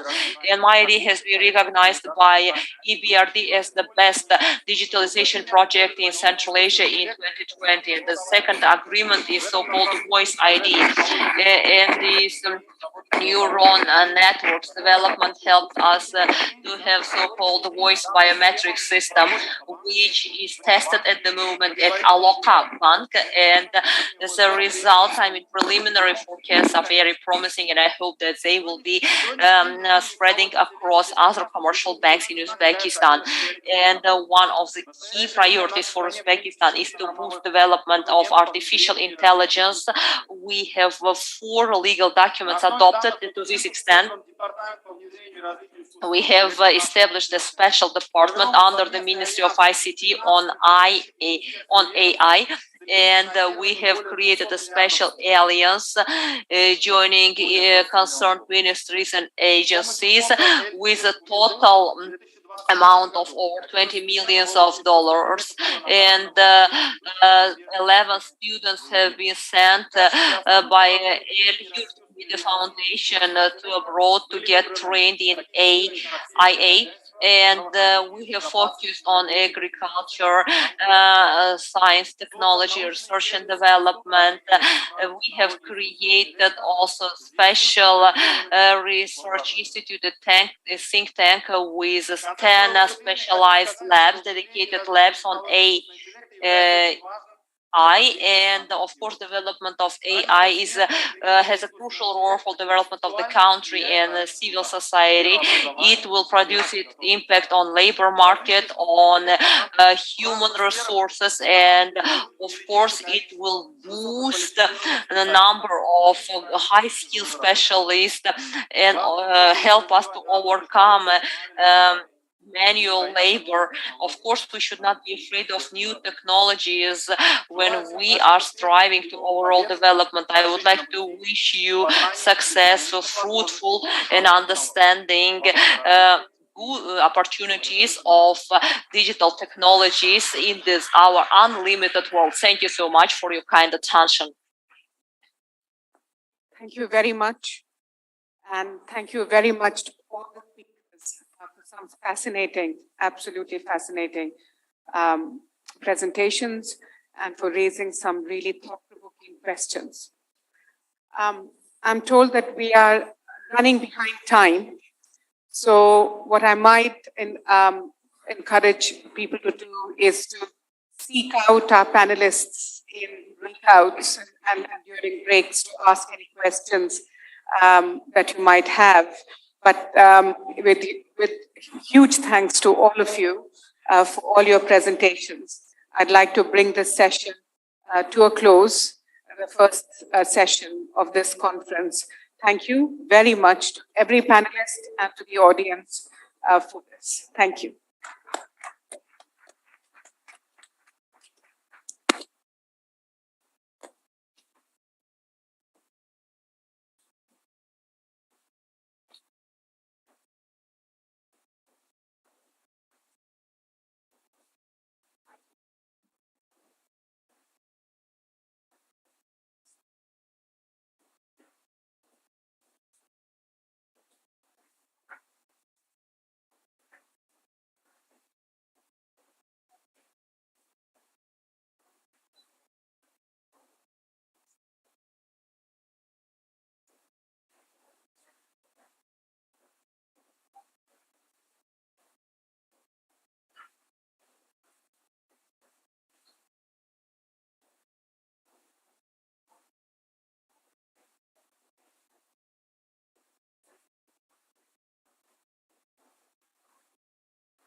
democracy. E-governance brings together digital democracy, online citizen participation, and online public discussion, along with online public service delivery by government. E-governance supports the principles of open government, transparency, integrity, accountability, and citizen participation. Ask your government how it's ensuring e-governance. Learn more about accessing government information in New South Wales at www.ipc.nsw.gov.au. Hola, ¿sabías que el aumento en los niveles de transparencia en los organismos públicos nos permite disminuir la corrupción del país? Desde el Consejo para la Transparencia te lo explicamos. Chile es uno de los países menos corruptos en América Latina, de acuerdo con Transparencia Internacional. Sin embargo, recientes actos de corrupción dados a conocer por investigaciones y medios de comunicación han debilitado la confianza de las personas en las instituciones, autoridades y funcionarios públicos. Cuando hablamos de corrupción, nos referimos a una persona u organización con capacidad o poder de decisión que privilegia sus intereses particulares, dejando de cumplir los objetivos de la institución en el marco de la ley, abandonando lo que le fue encomendado y confiado. Según Naciones Unidas, la corrupción como fenómeno se da en todos los países, pero tiene efectos especialmente devastadores en los países en desarrollo, porque desvía los fondos que están destinados a mejorar la calidad de vida de las personas. Actualmente la corrupción se produce en países ricos y pobres,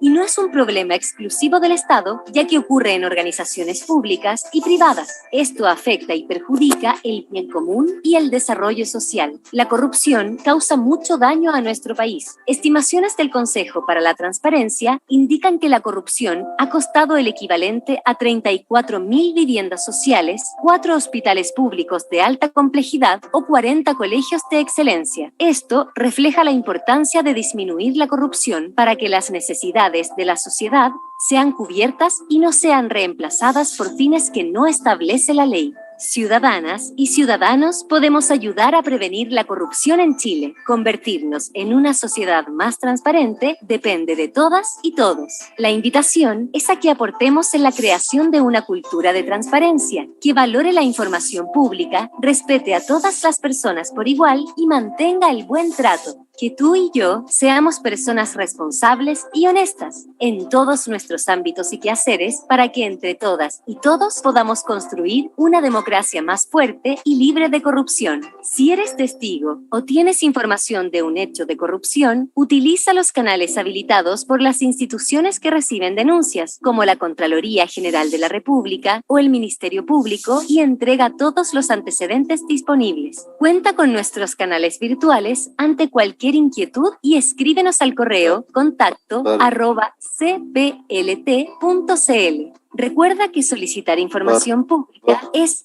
dar una cultura de transparencia. Tú puedes ser parte del cambio. Tú, tu familia, amigos, tu comunidad u organizaciones sociales en las que participas son fundamentales para prevenir y romper la cadena de la corrupción. Entre todos, construyamos un país más transparente. Recuerda que solicitar información a los organismos públicos es tu derecho. Es una herramienta anticorrupción y una manera de ejercer control social sobre las organizaciones públicas. Si identificas problemas para acceder a información en organismos públicos o detectas que falta información y no está publicada en la sección de transparencia activa, entonces no dudes en contactarnos. Recuerda que estos trámites de solicitud de información o reclamos son absolutamente gratis y no necesitas asesoría legal para realizarlos. Si quieres seguir aprendiendo sobre el derecho de acceso a la información, conoce nuestros cursos gratuitos en www.educatransparencia.cl o escríbenos a contacto@cplt.cl. Porque es mi derecho saber, pídelo por transparencia. Buenos días. Envío mi solicitud para acceder a información. Buenas tardes, estimada usuaria. Mediante este correo le informamos que su solicitud no podrá ser atendida. Gracias por su comunicación, portal de transparencia. ¿Qué? ¿Qué pasa si nos deniegan la información? Todas y todos tenemos derecho a solicitar información a toda entidad del Estado. Pero, ¿qué pasa si una entidad pública nos deniega la información pese a que ésta no es considerada como secreta, reservada o confidencial? Si esto sucede, el solicitante podrá presentar un recurso de apelación ante el Tribunal de Transparencia del Ministerio de Justicia y Derechos Humanos. El plazo para apelar es de 15 días hábiles. Una vez admitida la apelación, el Tribunal de Transparencia tendrá un plazo de 10 días hábiles para poder ordenar la entrega o denegar la información solicitada. Ojo, la resolución que emita el Tribunal de Transparencia agotará la vía administrativa. Posteriormente, podría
Access to government information is essential to a healthy democracy. It provides a window into government decision-making. It supports accountability and transparency. It fosters civic engagement. But if you've never filed a request before, the process may seem a little daunting. So here are a few tips. 1. Think about which government department may have the information you want. 2. Use the access request form available on government websites. Filling it out and submitting it is quite straightforward. 3. If you're not sure how to phrase a request, ask the institution. They have an obligation to help you. 4. Be as specific as you can. It'll help make the process more efficient. 5. You can file an appeal with the Information and Privacy Commissioner of Ontario if you believe your access rights have been denied. To learn more about access to information rights under Ontario's laws, visit ipc.on.ca.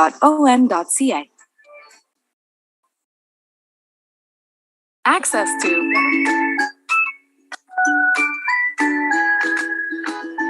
Access to government information is central to maintaining our democracy. Increasingly, government information is held digitally. Governments use this information and other data to make important decisions about services and policies. These decisions can also be made using technology, including artificial intelligence. E-government is a term used to describe digital government services. E-government must be accompanied by e-governance to maintain accountability and promote transparency. E-governance requires governments to tell citizens what information they have and how decisions are made, including decisions that are informed by artificial intelligence. E-governance provides governments with an opportunity to promote democracy by harnessing technology to push information out to citizens and obtain their feedback. In a digital world, e-governance ensures that we have a more participatory democracy.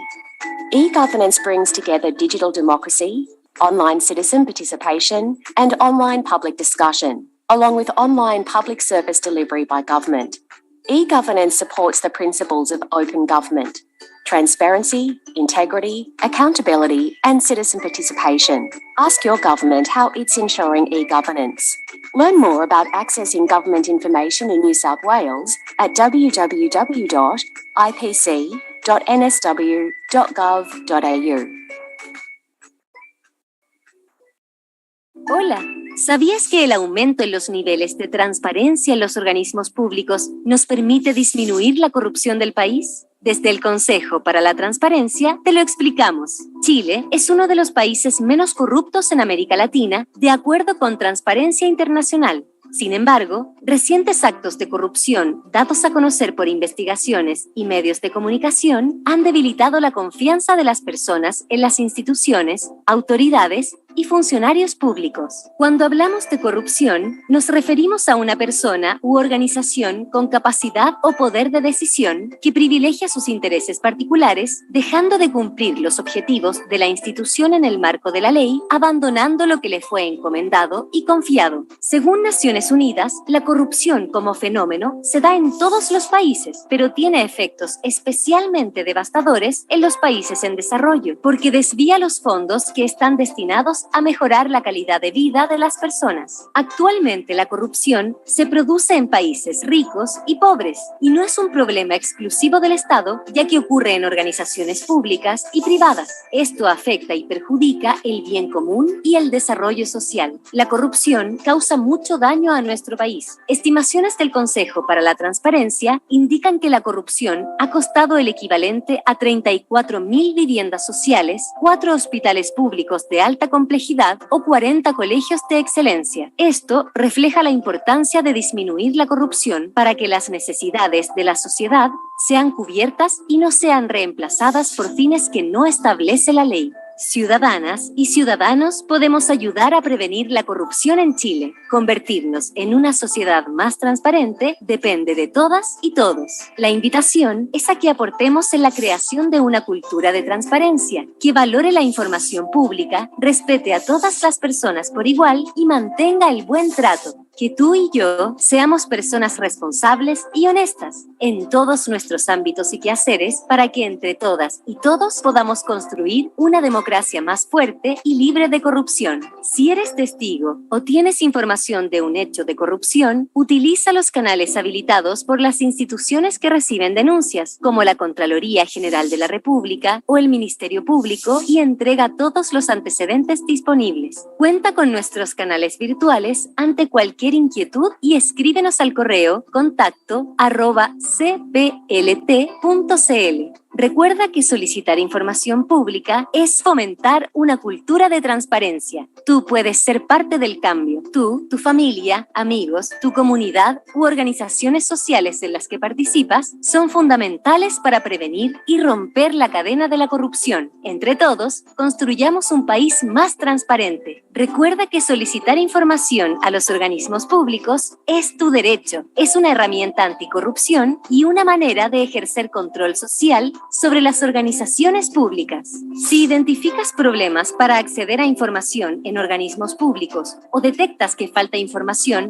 y no está publicada en la sección de transparencia activa, entonces no dudes en contactarnos. Recuerda que estos trámites de solicitud de información o reclamos son absolutamente gratis y no necesitas asesoría legal para realizarlos. Si quieres seguir aprendiendo sobre el derecho de acceso a la información, conoce nuestros cursos gratuitos en www.educatransparencia.cl o escríbenos a contacto@cplt.cl. Porque es mi derecho saber, pídelo por transparencia. Buenos días.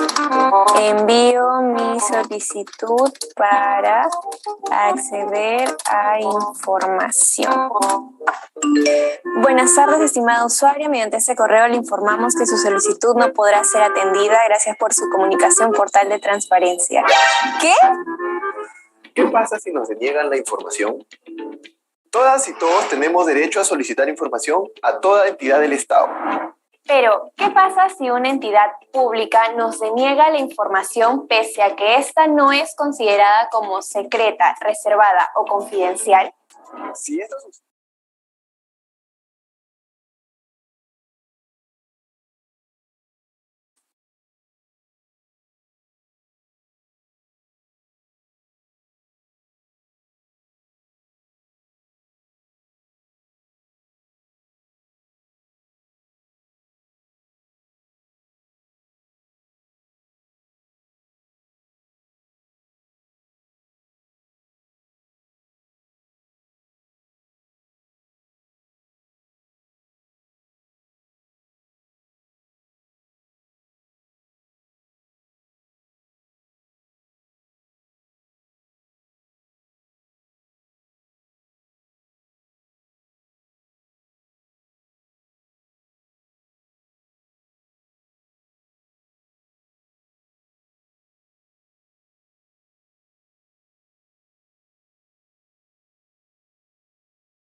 Dear panelists, please take your seats. And dear colleagues, I'm asking you to take your seats also. We are starting the second part of the conference.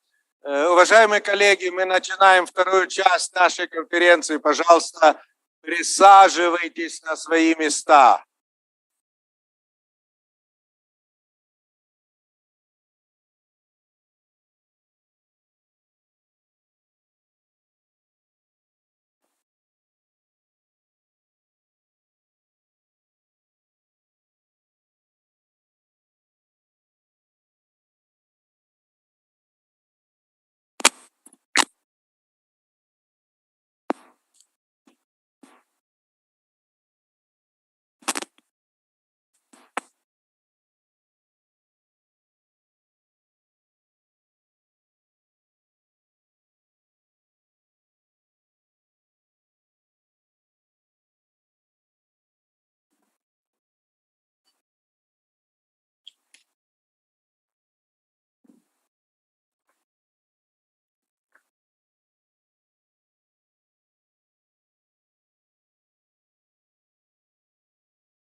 Пожалуйста, присаживайтесь, мы начинаем через минуту, меньше, чем через минуту. Рассаживайтесь удобно и продолжаем нашу конференцию. Спасибо. We are going to proceed in 10 minutes. Thank you so much.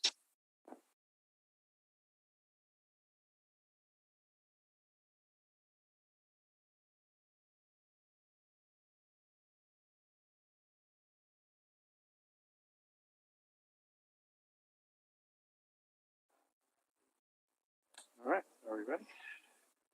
Ready? All right. Good afternoon and welcome back. Very glad to see you all have been refreshed by coffee and are ready for a very exciting panel. If I say so myself, probably the best panel in the conference. At least my panelists tell me that. So they have ranked it as the best. We have 3 commissioners on one panel, so I think that might be the high point of the day. So in this panel, we're going to go following up on the first panel, and we're going to go into some of the more practical aspects of the interface of technology and access to information. Now, the title of the panel talks about artificial intelligence, talks about e-government, but we're going to go beyond that into things such as portals and other kinds of platforms that enhance access to information.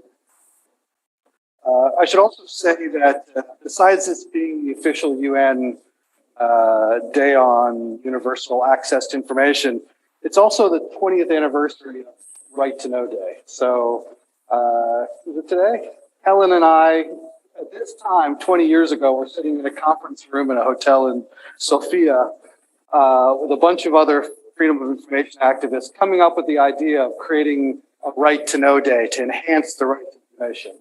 And at the time, I looked it up. There was only 42 countries with right to information laws. So this was a pretty innovative thing at the time. So I'd like to think back on that time, what little I can remember going that far back, and think that led to where we are here today. So as I said, we're going to discuss how technology, including access to artificial intelligence, e-government, open data, platforms, and so on, can be used to enhance access to information. And how this information can be practically used, or these tools can be used to practically make information available to the people who need it the most. But at the same time, it's important to recognize that there are impacts of these technologies. So we'll also be discussing some of perhaps the societal, environmental, and other impacts of using these technologies on not just access to information, but on broader society. And we also should discuss, since this is about right to know, is how transparent and accountable are these technologies? How transparent and accountable is artificial intelligence? Which will be discussed in other panels too, but we'll start the discussion today, this panel. So let me first start by introducing Alison Cohen. She is the lead at Milo, the world's largest academic research institute specializing in deep learning in Quebec, Canada. She works closely with artificial intelligence researchers, social science experts, and external partners to professionalize SDG-focused AI projects. And this year, she received the Women in AI Award as Leader of the Year. So congratulations on that. And Alison, please go ahead.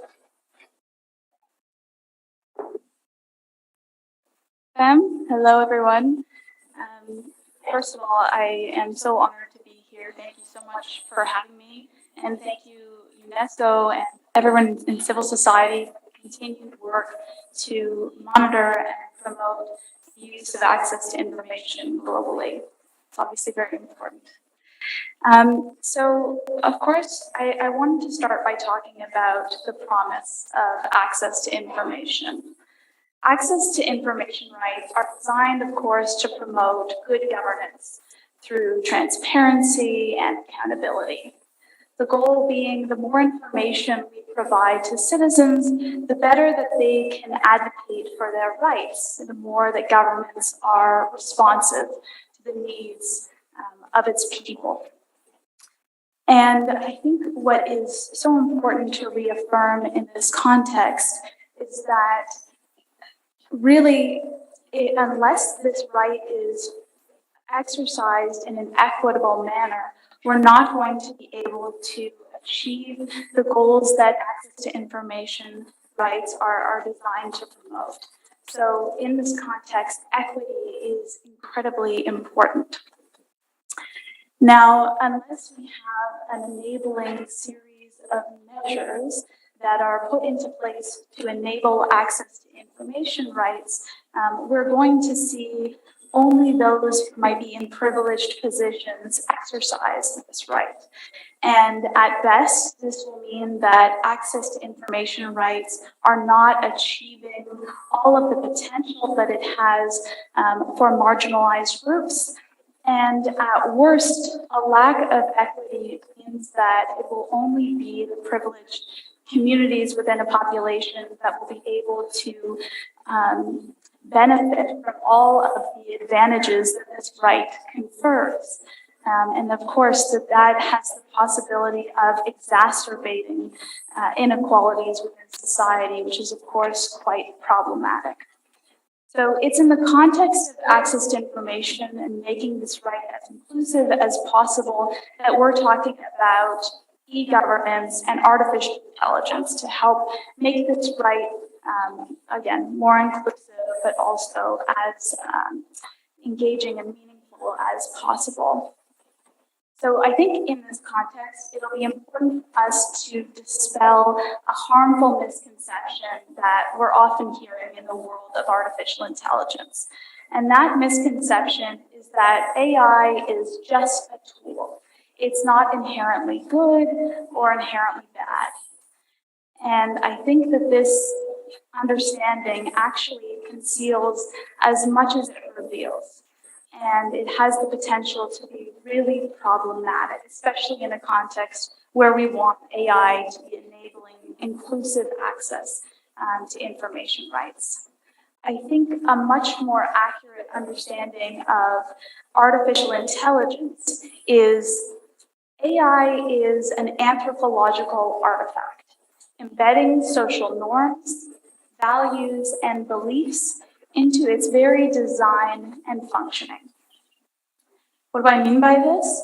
Well, an anthropological artifact, of course, is a tool that can be analyzed for the way that humans think. I almost think we can reverse many of our artificial intelligence tools to learn more about the society in which we're living and the people that were designing these tools in the first place. AI, of course, has the potential to identify fundamental truths in our reality, but in many cases, AI is being designed by very specific people with very specific ideas of what it should be doing, and that AI then works to reflect that understanding that those people have. So we should be very careful about the way that we are deploying these tools. The other reason that I think this shift in our understanding about AI is important is because it will allow us to shift from looking just at AI's outputs and seeing whether they're performing well, whether they're highly accurate, to instead focusing on AI's inputs. Because the inputs, the way that the technology is designed, has a much bigger impact on the way that the technology works than anything else. And so it's privileged people designing this technology to decide what problems are being solved, who should be involved in solving them, and how. The reason that AI and this anthropological artifact that we're dealing with is something that we want to be so intentional about using is because AI has the capacity to work at scale. It works across platforms, people, populations, and the potential for impact is enormous. It's also designed to optimize for statistically significant data, sometimes optimizing for it in ways that we may not agree with. It also is inherently conservative. It uses data that it's been trained on in the past to make decisions about the future. And whereas humans might change their mind and have a new way of approaching new information, algorithms don't. So we need to be very intentional about the way that we are using this technology. So to illustrate this point, I wanted to show you a classic AI development pipeline. Now, this pipeline is specifically for supervised learning algorithms, but those are very often the types of tools we're talking about. So we start with data processing. This involves collecting and cleaning all of the data that we'll be using to train our AI models. The next step is annotation, where we label the data that we're receiving, which is training our algorithms to identify what it is we want them to pay attention to. Then it comes to model development, choosing the right, whether it's natural language processing, computer vision model, and optimizing it for our particular context. Then we go to evaluation and monitoring, often using what we call an F1 score to evaluate how well the models are performing, and then optimization, where we sort of look to modify our code to make processing more efficient. Now, you might look at this and tell me, what does this have to do with considerations of economic growth, social norms, political development? Why is this an artifact? This is science, right? Actually, it's not. I want to show you all of the places along the AI development pipeline where human values, beliefs, and norms become very deeply embedded in the AI training process. So let's start with data processing. When you choose what data to include in your data set to train your algorithms on, you have to think about, all right, what's a representative data set? What people do we want to have our algorithms work well on? To give you an example, I'm working now on a human trafficking detection tool where there are a lot of political interests at stake, many of whom have a perspective on what a representative data set is. In order to be as human rights respecting as possible, we've decided to work with a human trafficking survivor organization so that they can help us define what a representative data set actually is. How are human trafficking victims often represented, and to what degree statistically should they be represented in our particular data set? Then you have questions about annotation. These are people who are labeling your data set. Questions about how you pay your labelers. Are you going to pay them by the hour or pay them by the annotation? If you pay them by the hour, then they might be better incentivized to take the time that's needed to properly label your data. And how do you present the information to the labelers? Do they have a strong understanding of what you're trying to teach your models to do or not? Then, of course, you go into model development, where you have questions about the infrastructure that you want to be able to host these algorithms. Is it only people with really advanced infrastructure that will be able to access this technology? What level of bias is acceptable in this context? From an evaluation and monitoring standpoint, whose perspective is important when deciding whether an algorithm is performing well? Is it computer scientists? Is it experts? Is it end users? All of them might have a very different perspective on what successful technology means. And then, of course, when it comes to optimization, you need to decide when you want to optimize your tool, because there are a number of trade-offs that come from making that decision. So I guess my point in showing this is to suggest that this is not a pipeline that you want to outsource to an AI company. There are a number of decisions that are being made that reflect values, beliefs, and norms that will ultimately impact how your AI performs in practice. So I want to talk now about what the opportunity is as it relates to artificial intelligence's use in access to information rights. We should be treating AI firms as if they're a key stakeholder in the access to information ecosystem, much like journalists and governments themselves.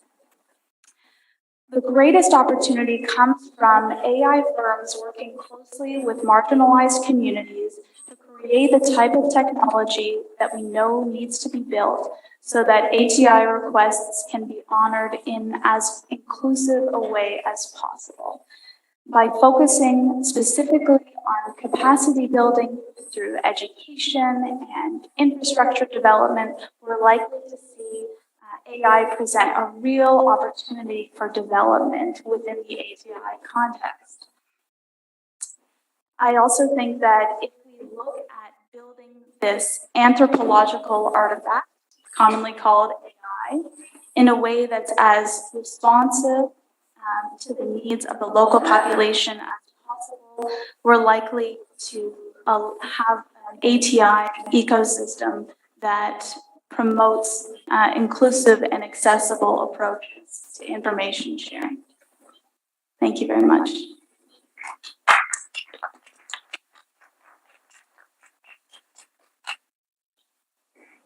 Did you feel? Great. Thank you. Now we've had our lesson in artificial intelligence for today. We should have maybe had that as the keynote speech. What do you think? Let's reorganize this for that.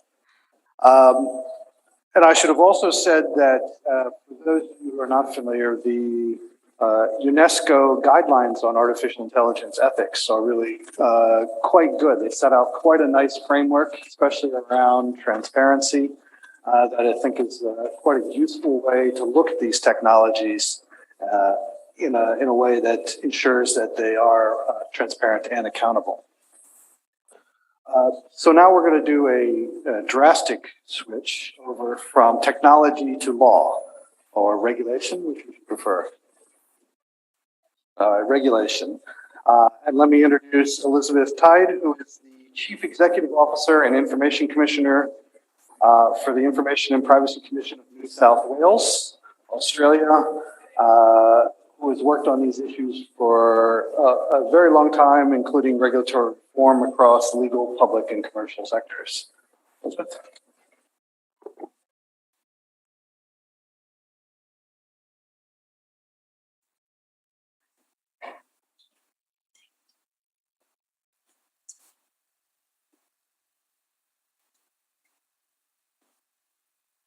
I think we're working. Yeah. Yep. Okay.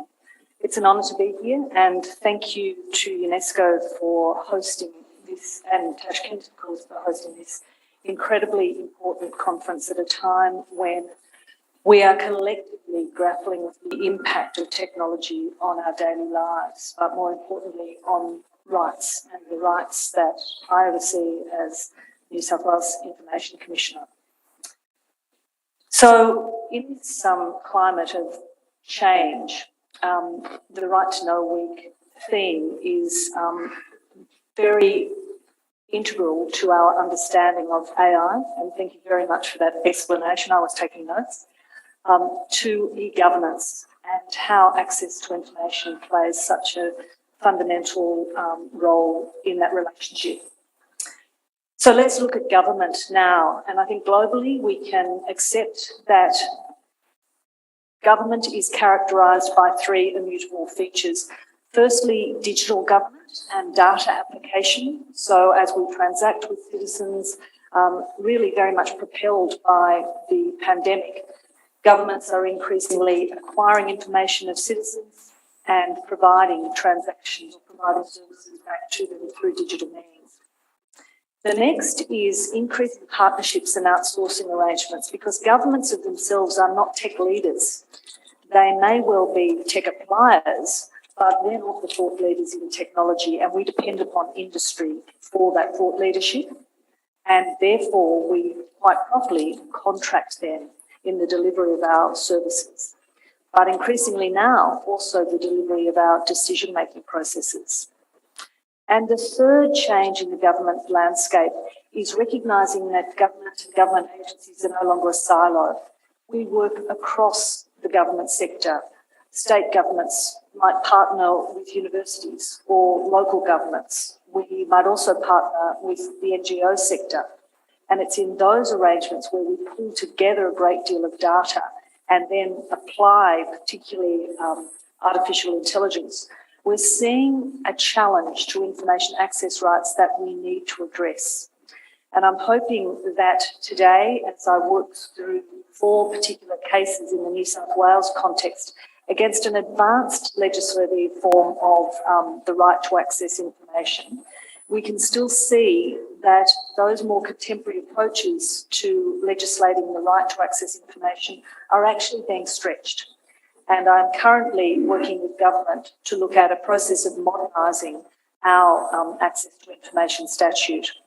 In my presentation, I'm going to very quickly read through the last 3 block points or give you an assessment of those 3 cases. But the first one is the most important. I think it highlights AI and access to information. So that's the case of Ms. O'Brien. Ms. O'Brien is a social housing tenant, and she has been receiving housing services through a not-for-profit entity, a housing provider, and that housing provider utilises an algorithm to work out the rental subsidy, and also it's applied by the relevant government agency who subsidises that social housing landlord.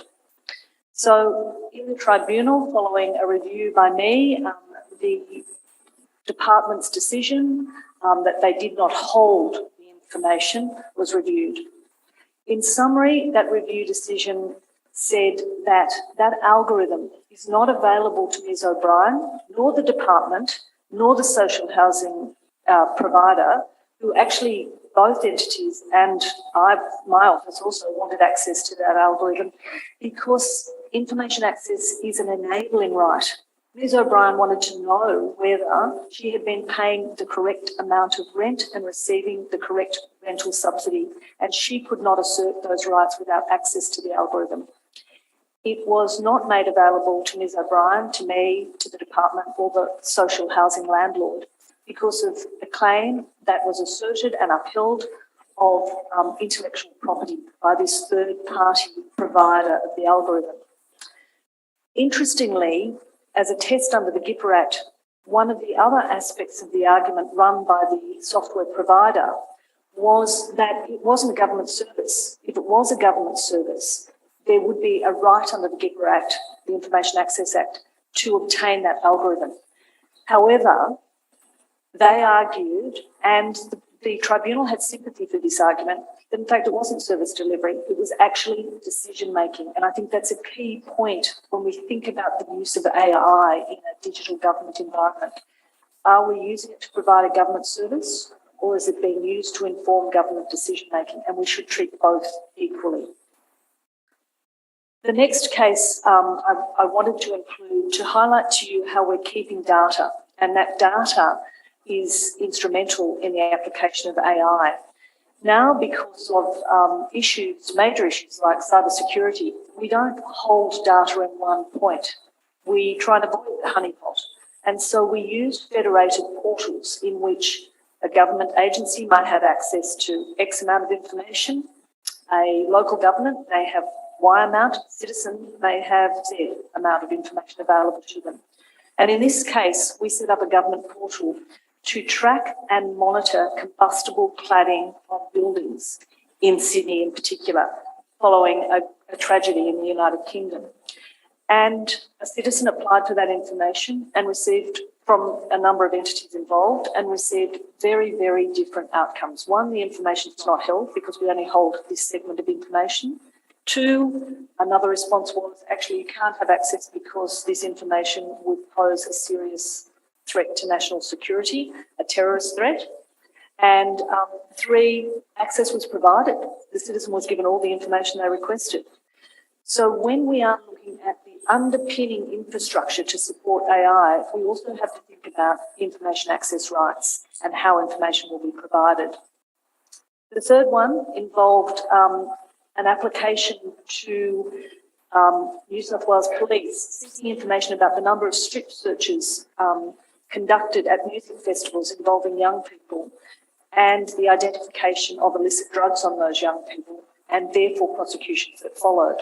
In that instance, New South Wales Police successfully argued that that information was held in a variety of data sets within the agency, and to run a code across those 3 data sets to elicit the information that was required over a period of time would involve a substantial and unreasonable diversion of resources, and they were successful in that argument.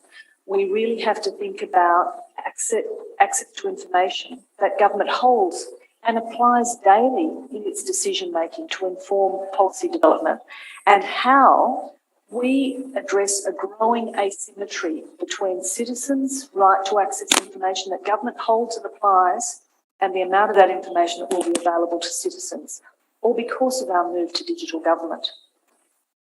The third case involves a citizen seeking to access records that the agency argued were in their email inbox, and that under the business rules, that was archived after 6 months. The agency argued that that was an archiving, and therefore they extended the period of time by the mandatory 10 days that they unilaterally could determine, and did not make that information available to the citizen. Fortunately, in this matter in the tribunal, our submissions were accepted, and the distinction between a digital archive and a physical archive was made very clear by the tribunal, in that extra work has to be done to acquire that information. And in a digital environment, it should be available within 25 minutes as opposed to days that are required. So finally, I want to present what I've distilled are 3 incredibly powerful questions that we need to ask as government moves towards digital government and the application of AI. Who holds the information? Is it a third-party provider, or is it the government information, the government agency itself? How is access provided? Is it held in different repositories and only available in a data format? And in what form can access be provided to the applicant? The solution, and I really want to conclude with the solution, is that we need government to become more sophisticated in the way it engages with third-party tech providers. Purchasers, government need to have access to data sets and any input to train an algorithm. They need to have access to the configuration, to quality testing, to potential bias and proposed methodologies. They need to have access to the test system and performance analysis and training and technical manuals. And so in the contract, the vendor needs to agree to undertake algorithmic impact assessments and revalidate at periods in time, waive legal rights in respect of the purchaser's testing and auditing so that government can go in and test and audit, provide ongoing advice on any legal claim or increase in complaints that might indicate a flaw in the system. They need to ensure that the system operates within the law and ensure the security of the system and access by the purchaser. Thank you.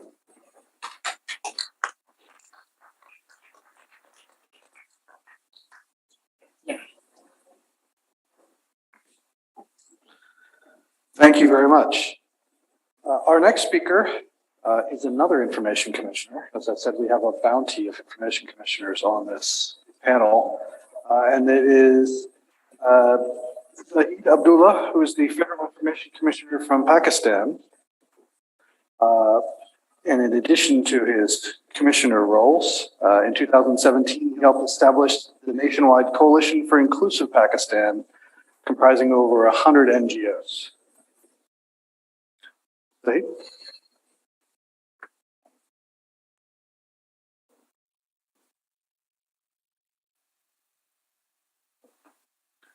Give it 1 second.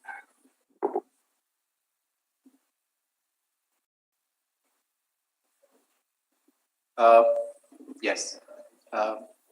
Hello, Assalamu alaikum. Hi, hello, Sajid. Ladies and gentlemen, It is an immense pleasure and honor to be here celebrating the Day of Access to Information, and I must congratulate the UNESCO to include this important topic in the role of e-governance and artificial intelligence tools in empowering and promoting the access to information with regard to inclusive and strengthening inclusive approaches with regard to persons with disabilities. In this regard, we will be talking about very briefly what is disability and how these sensory substitution technologies and sensory augmentation technologies that the person with disabilities have been using for in some cases for hundreds of years, and also recently certain sensory substitution technologies recently. And we will also see how these the digital divide of these with regard to access of these technologies to persons with disabilities across the world. Also, we will dwell on how the the respective commissions can look into the issues of persons with disabilities when it comes to access to information, and how can they I mean, I will be sharing our experience at Pakistan Information Commission. So, coming to what disability is, very briefly, generally, we think that if you happen to have any physical impairment, whether you have some eye disorder, you can't see, whether you are unable to speak or hear, whether you have no arms or no hands, or for some because of some accident, no legs. So you are a disabled person. But in the 80s, right-based approach was propagated by persons with disabilities, and they took the matter in their own hands, and they said that disability is basically a social construct, irrespective of what impairments, physical impairments you have. It depends.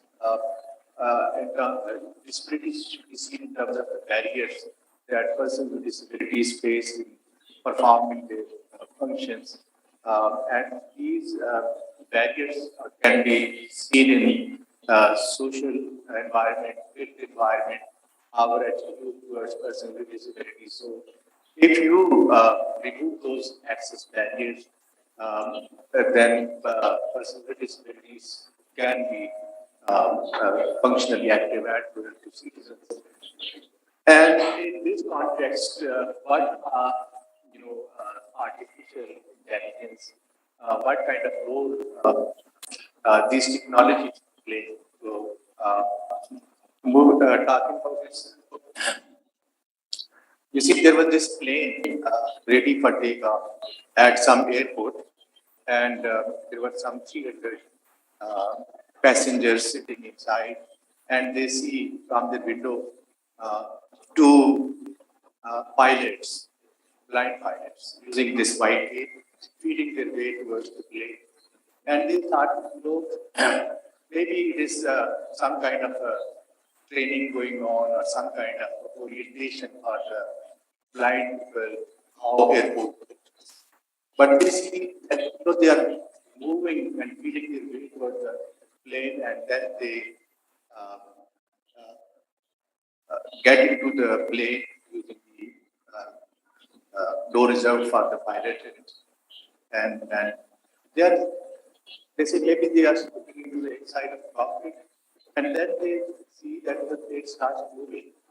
Now they are a bit surprised. They things are getting serious here.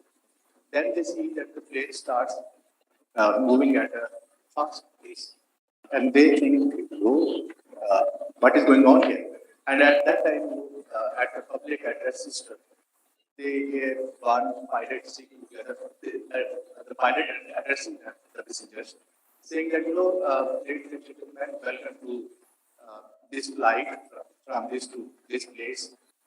And don't worry, we are blind, but we, because of this artificial intelligence and technologies, now things have changed. Don't worry, you are in very capable hands. Have a very pleasant ride. And the passengers are dumbstruck. The plane starts moving at a very high pace, and it is really running towards the end of the runway, and they are perspiring, and they see that it is really taken speed, and it is going to hit the sea at the end of the runway, and it is moving towards it. And when they see it is almost going to hit the sea, they start screaming. And when they scream, at that very moment, the plane lifts in the air and it starts flying. And they hear on the public address system one of the pilots saying to the other one, I tell you, one of these days, these people are not going to scream at the right time and we will all die. So, whenever I hear this artificial intelligence and AI technology, I'm always reminded of, I don't know who said it, but that artificial intelligence is no match for natural stupidity. So, you must have experienced when you are using Google Maps. Sometimes it gets lost, the artificial intelligence, and you say, why is coming from Google Maps? Move head towards south, and then, how can you know where the south or north is when you are stuck in the traffic? Anyway, so there are limitations, but like for every technology, whenever there has been change in any society, there have been some winners and there have been some losers.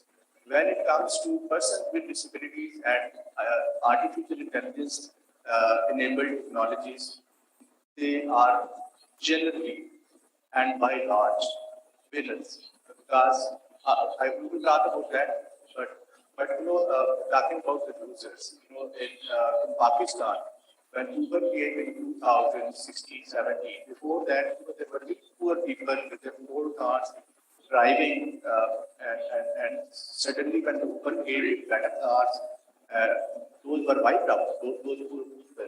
So that artificial intelligence enabled technology that Uber employed, there were lots of users of that technology. But at the same time, people like me who had been finding it very difficult to book a taxi, although we used to have certain telephone numbers talking to the taxi drivers that whose services we would hire, but sometimes they were not available, and then we go out and then pretend as you can see, and then stopping any car that you could feel coming by towards you, and it was quite an issue to get even simple task hiring a taxi. But now with certain tabs on the phone, any blind person who has a smartphone, she can book a taxi, pay with your, don't have to enter the cash, if you have the card enabled on it, and you can go anywhere you want to. So it has solved certain issues. So there are winners and losers of this technology. Now, if we talk about, there are two major issues when it comes to access to information. So far, people with disabilities are concerned, the need to communicate, basic human need that we want human connections, and then living independently. So if we talk about human connections and communication,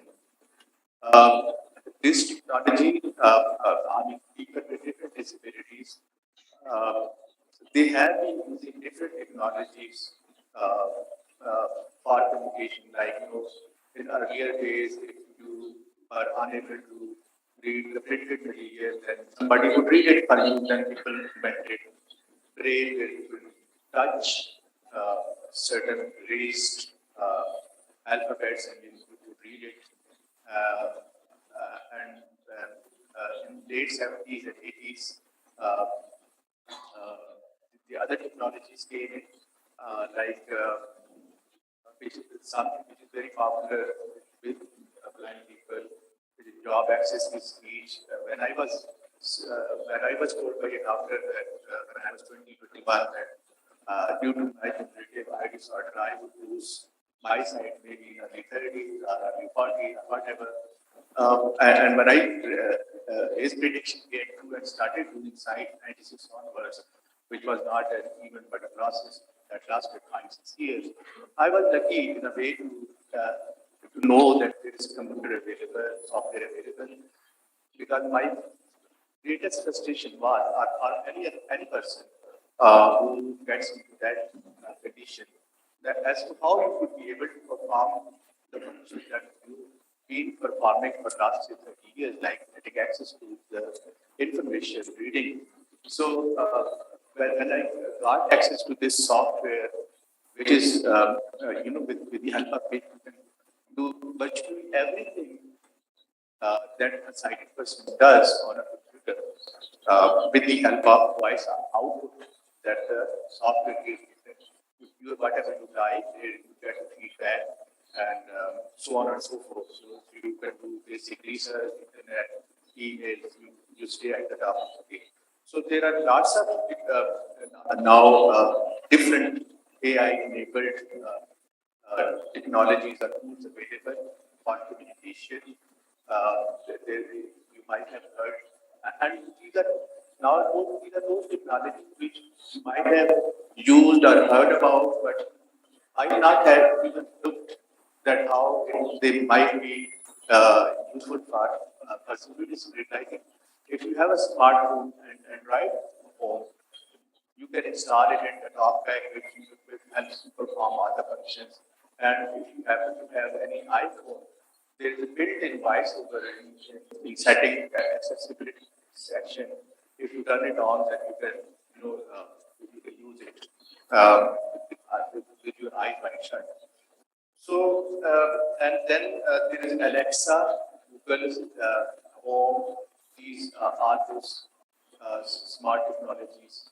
And now they have started applying artificial intelligence tools with regard to, like, I go to say Facebook, and earlier I wouldn't be able to see what the picture is all about, but now it describes like a 30-year-old woman and flowers and whatever the stuff is. There is another app which is AI, which AI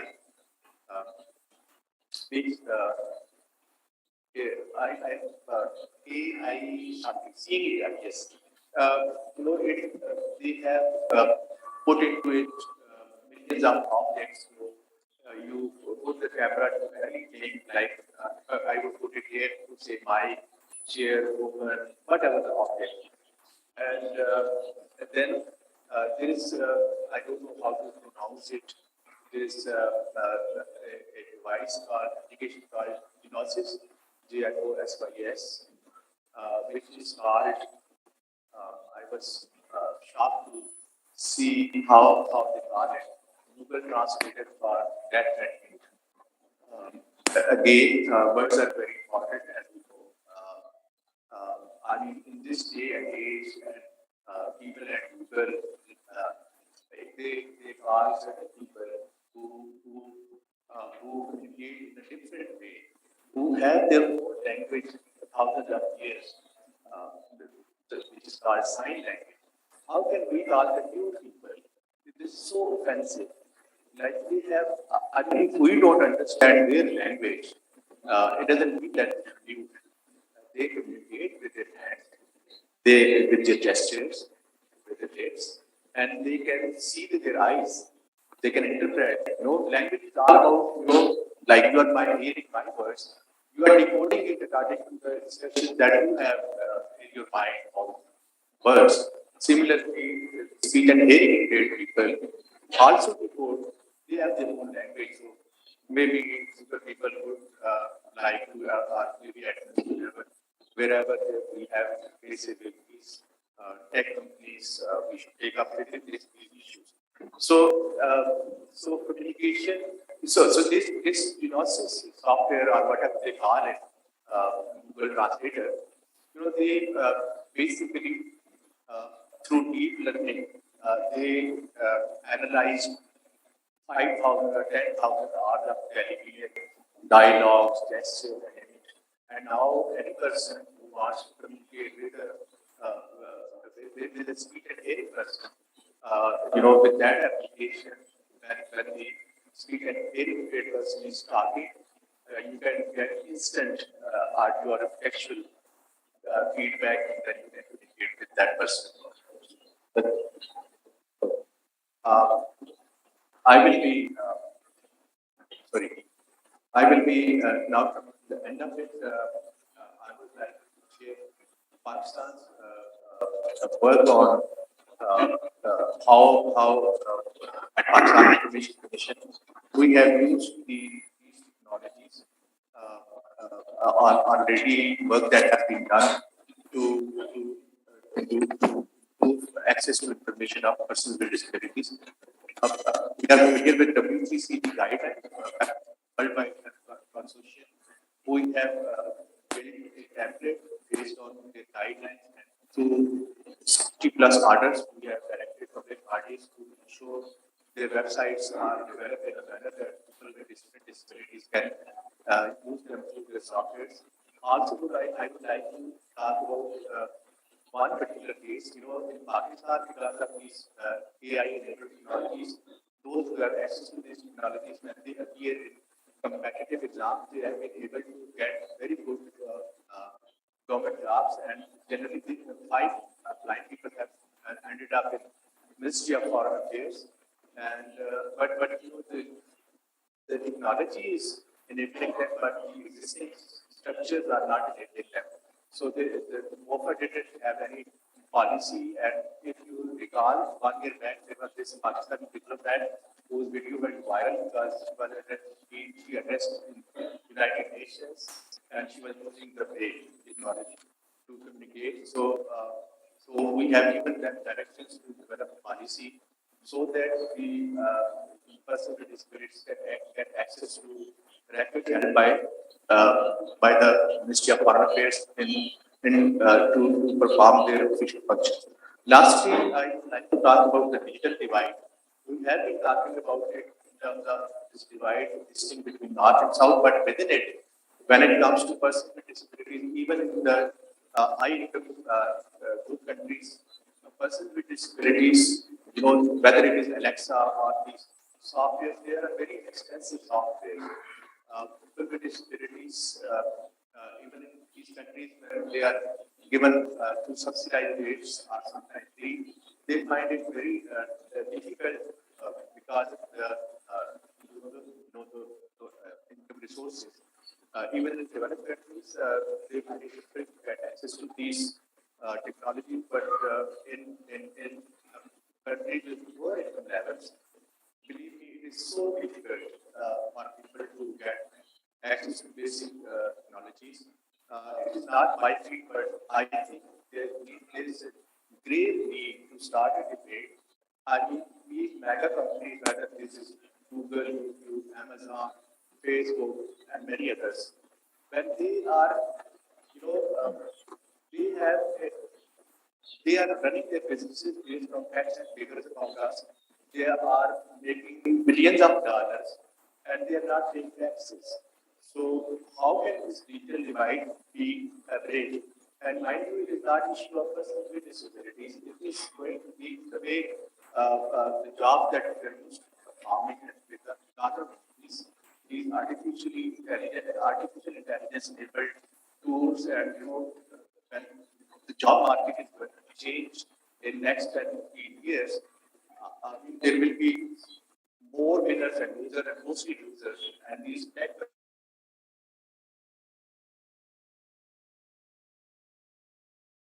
bridge this digital divide that exists in various shades and forms in different countries. Thank you very much. See you.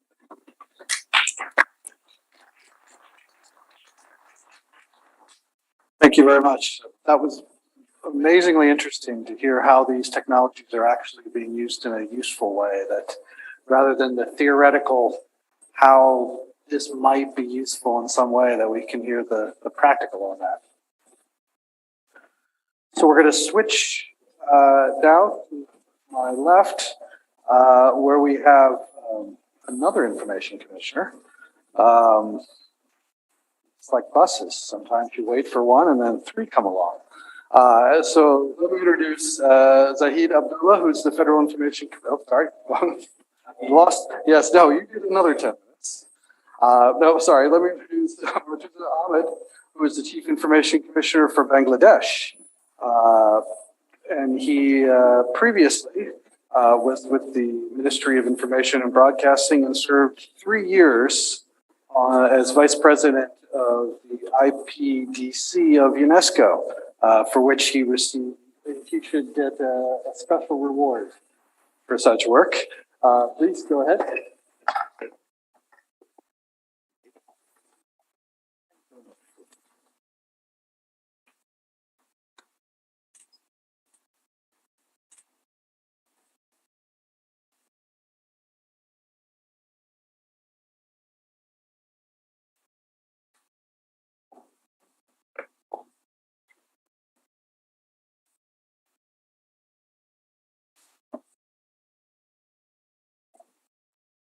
Good afternoon.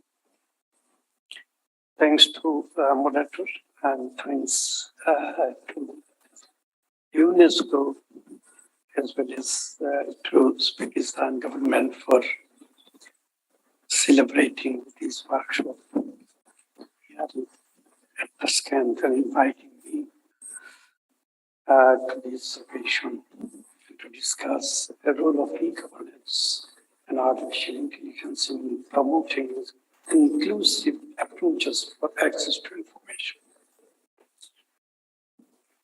Of course, governance and artificial intelligence have a vital role for inclusive approaches for access to information.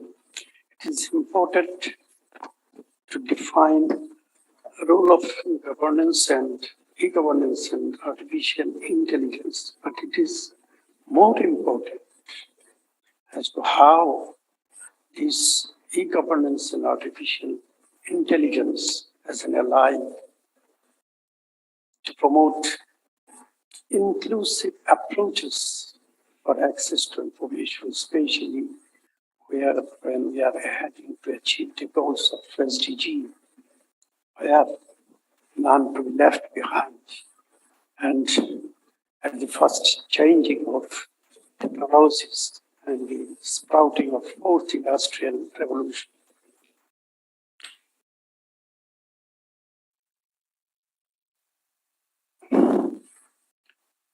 We know universal right to information is affected and augmented by governance and artificial intelligence. I will not go for giving definitions of role of governance and artificial intelligence because previous speakers already defined and you know it very well.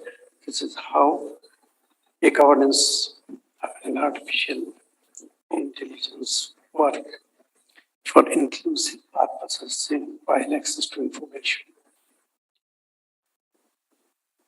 It is very important to superimpose the intervened concept of e-governance and access to information. We see the targets and goals of both e-governance and access to information are all the same, and the mechanism of establishing e-governance and ensuring access to information are online platforms, e-services, mobile apps, hotline, etc. And artificial intelligence can create smart and efficient management of information and attribute. First, delivery of information, precise information, customized storage, prediction of the need of the city, retention and retrieval of information, hyper-personalization, etc. I'll try to discuss how e-governance and artificial intelligence turn as an ally for promoting inclusive approaches for access to information.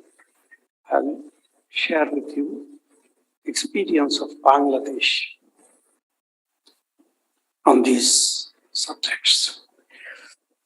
On the left-hand side, these are the tools applied for establishing e-governance, national portal, national identification database, e-filing, national integrity strategy, citizens charter, etc. Under the e-governance policy, under the ICT policy, and especially under Right to Information Act in Bangladesh, website in all government offices are compulsory and updatation is a must. Now we have the national portal, consists of 52,000 websites of various important officials, and that can deliver about 1 million information per day. And that got award from the Global Innovation and Technology Excellence this year. Under the ICT roles to ensure the public services and information to the marginalized people, to the common people. Decentralization, liberalization, and localization policy have been adopted. In every lower tier of our administration, I mean union, one-stop digital center to access to information has been established, and each is run by one male and female ICT expert. And these are about 8,000 throughout the country. And these have connection with the national portal and with the national identification database and with the national one-stop service center, from where about 2,700 plus types of information can be delivered. Using single data, a citizen can have information from those access points. Under liberalization of ICT policy, the whole country is covered with internet facilities, network, with one country, one rate policy to go to the common people for the purpose of inclusion, to attain inclusive approaches for e-governance. And we have already 170 million of mobile phone correction with 66% of penetration rate. At the same time, under the national financial inclusion policy, the underserved people are being provided with financial accounts And after introduction, the next 4 years, as there is a survey by Global Findex, about 7% of digital financial account of the underserved people, especially women, are increased. That decreased 1/3 of world's largest financial digital women gap has decreased. Thus, the e-governance and artificial intelligence are being used for the inclusion of the common people by access to information. At the same time, under the strategy of Internet of Things and ICT policy,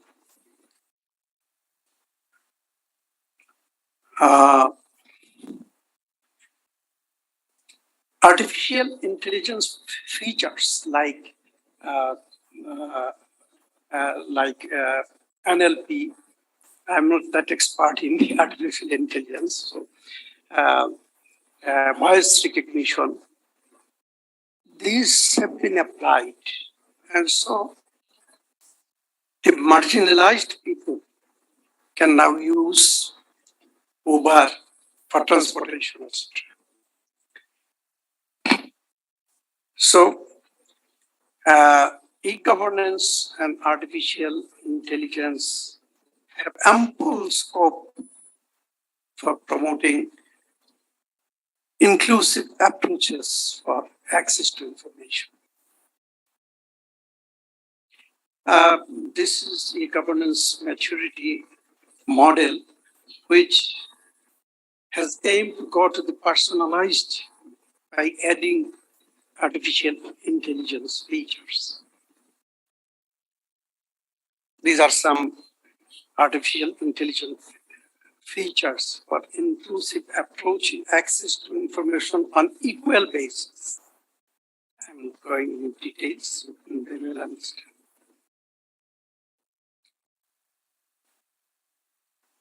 Just saying this slide, about this slide.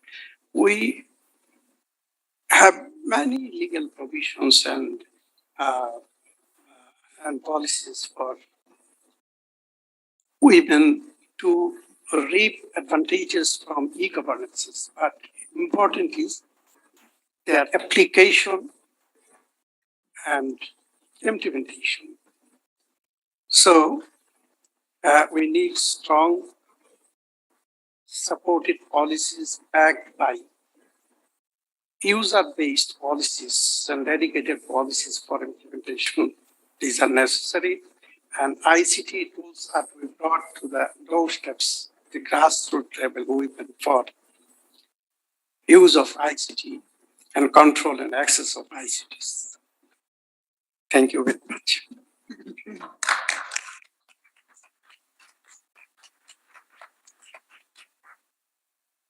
Thank you.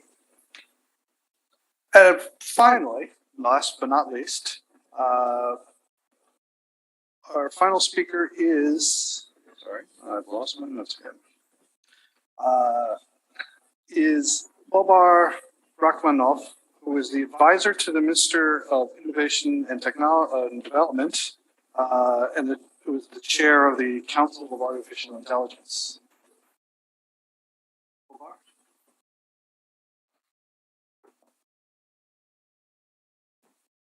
Здравствуйте, уважаемые участники Dear participants of our conference, dear colleagues, dear moderator, I am very thankful for you for very speeches and fruitful work. I would like to express my sincere gratitude and focus on the key items which are very relevant to us, especially in the first speech when Madam Ellison mentioned the structure of data. And what I like about this presentation, it was so detailed, elaborated, and of course we have a lot of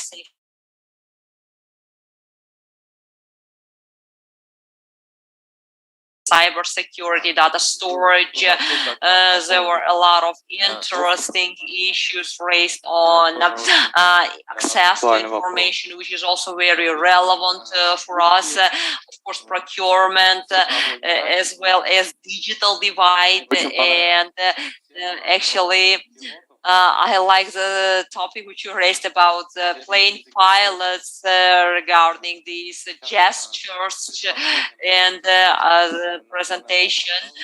One before this, I mean the national portal and amount of significant funds which have been poured in its development. So of course it will be very useful. So I would like to express my sincere gratitude, and I would like to dedicate my presentation to the main benefits which we should get from artificial intelligence.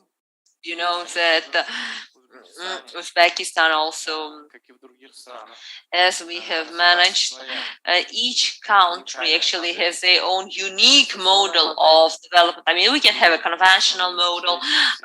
We have met a lot, we have came across a lot of issues, and I would say a day before yesterday, we had a delegation and we had a meeting with our delegations and managing direction of Meta company from for China, Central Asia, and Mongolia. He told me, you know, Babar, actually AI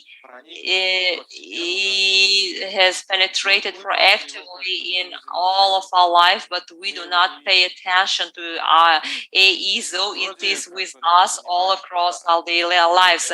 So we purely understand that the AI is a part of our life, but still, since I'm, you know, getting more and more into this issue, probably people are not aware about how AI is used today in our daily life, and how these algorithms changed towards different targets for development of the economy of the country. And we do understand that here we should, actually managing director of Meta told me that the president of Uzbekistan pays a significant attention to digital literacy issues. And of course, it's not a secret that Uzbekistan is also engaged, and we, as a Ministry of Innovative Development, are trying together with IT Park to introduce training courses on augmented and virtual reality, and we would like to support this initiative from our side. And talking about digital literacy and talking about literacy concerning artificial intelligence, they are based on so-called conventional model.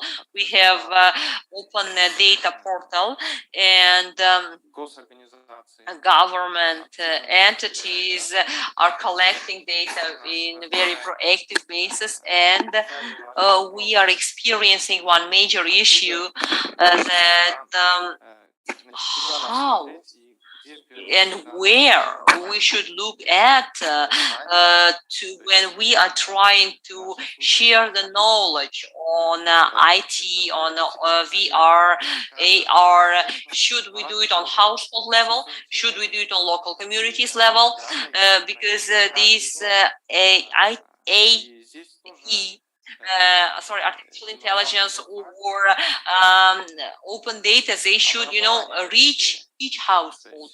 And so the education in this area is very important. And of course, the knowledge which each of our citizens will get, this is very important. And of course, it creates a challenge for us because we are discussing these ideas related to educational projects, because we can have discussions with experts in this area, and we are very open for discussions with experts. And I would say that we have established the Council for Artificial Intelligence in August this year, and this council will be engaged in implementation of various important projects, including public hearings by the end of this year on artificial intelligence.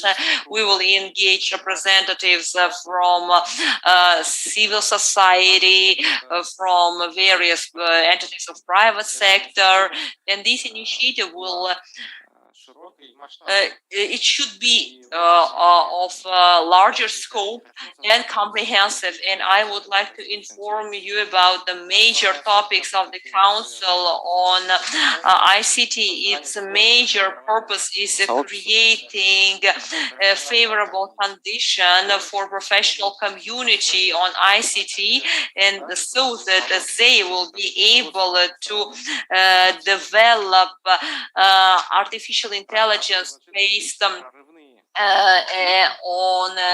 available legal framework and decrees of the government, of the president, to find, to trace out solutions, to develop working group, to boost development of artificial intelligence in Uzbekistan, so that in future these startups will help us to move from some sort of pilot projects and pilot research and development to scale them up all across the country, so that these solutions and the newly developed products will benefit all the citizens of our country, each and every one. And of course, we will be focused on developing certain particular projects, including initiatives which will create opportunities for cooperation and establishing international contacts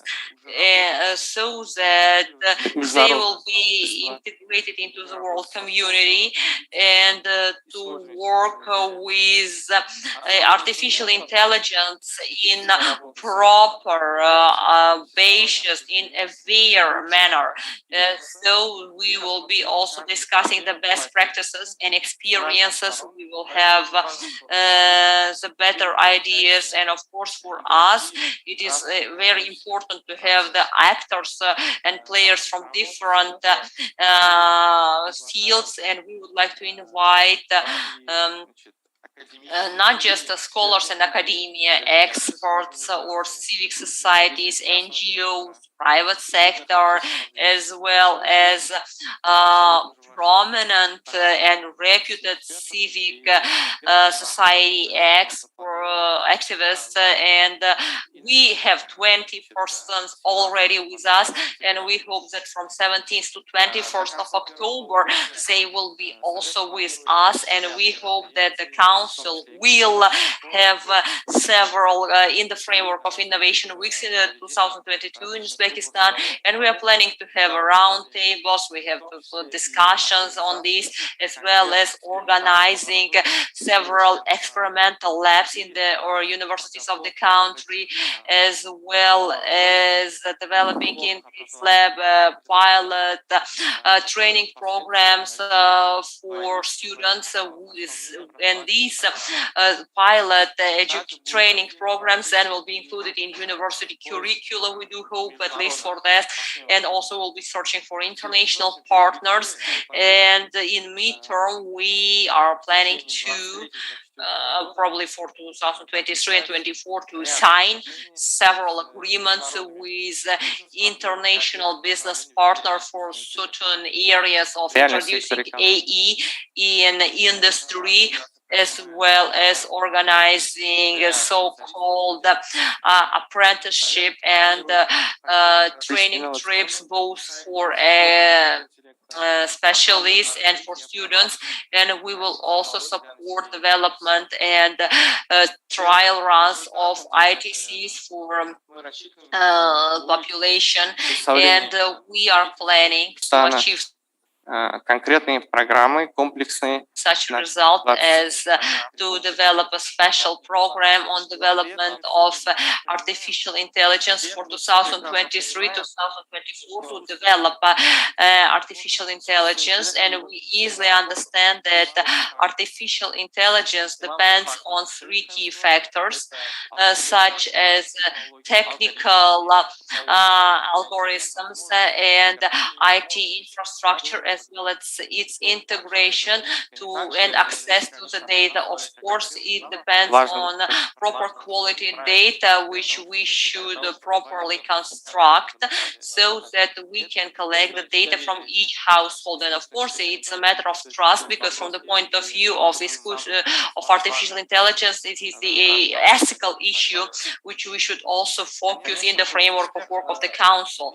Of course, successful introduction of artificial intelligence will depend on each person, on its understanding of its values, so that educational curriculums should be focused on specifying the value for each participant of this process. Also, I would like to note that the most important information for all of us and the data which we can receive, all of them are in the area of cultural heritage, where we can mostly focus, because we have already started our research.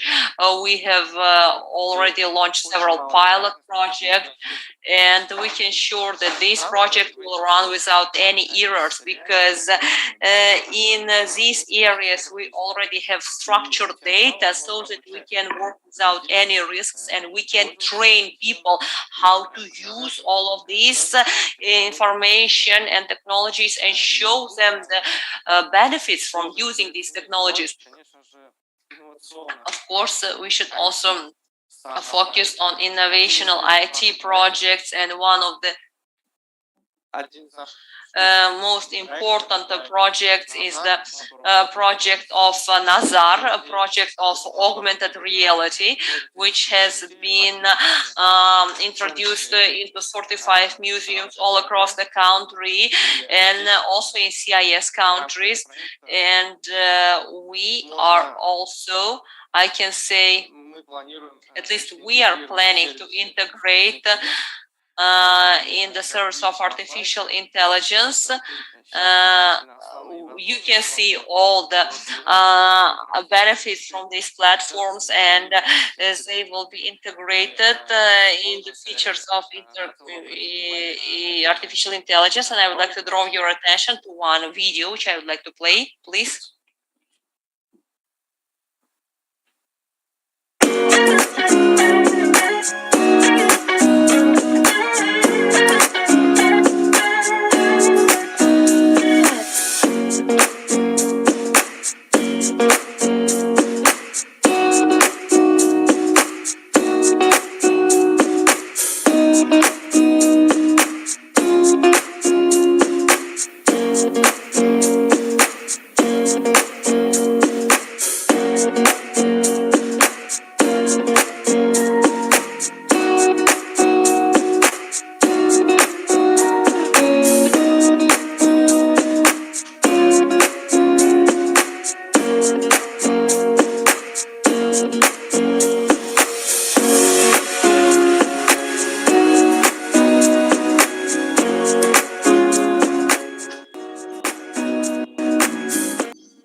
So this is, I would say, certain components of smart tourism which have been introduced into the 20 cultural heritage facilities in Samarkand city, and we're also working on so-called virtual assistants innovative project. We are trying to combine both virtual and augmented reality and combined reality, and at the moment these virtual assistants like virtual guides, which are giving you information on a certain museum, exponates, and gives recommendation to the hotel residents on how to use the services of the hotel. And also we have this solution, but my colleagues are telling that we are unfortunately running out of time.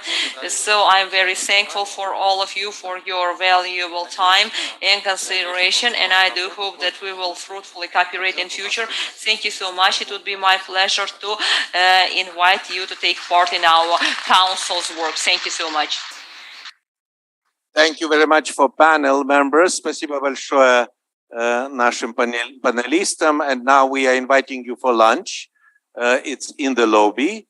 And we have to be back 1500 back into the hall.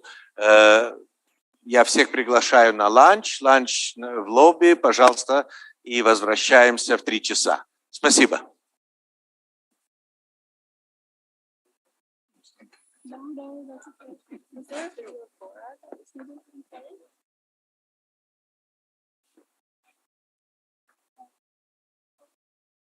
I guess that's the nature of these things.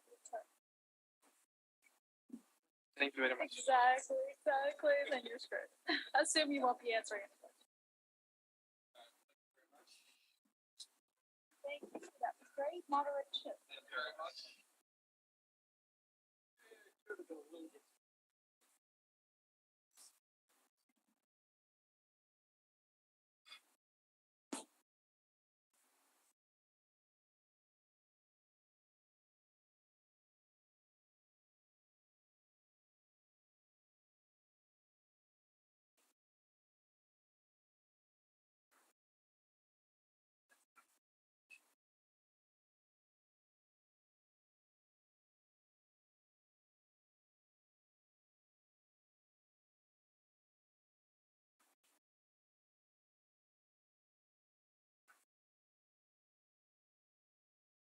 Working? Yes. So is it working now? Yes.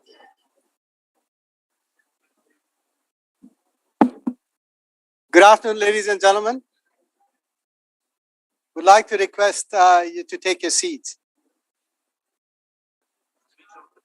It's switched on. Yes.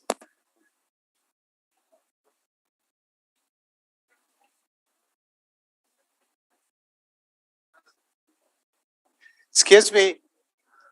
Kindly take your seats. We're just about to start. And if you see, people in the lobby outside, ask them to come in.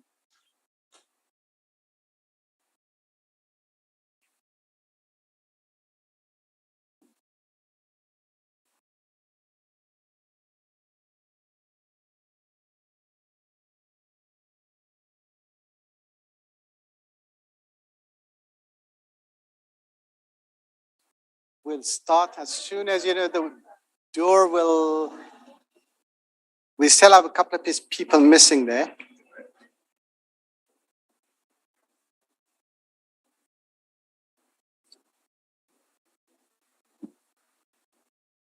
And the volunteers are saying the people who are outside in the lobby.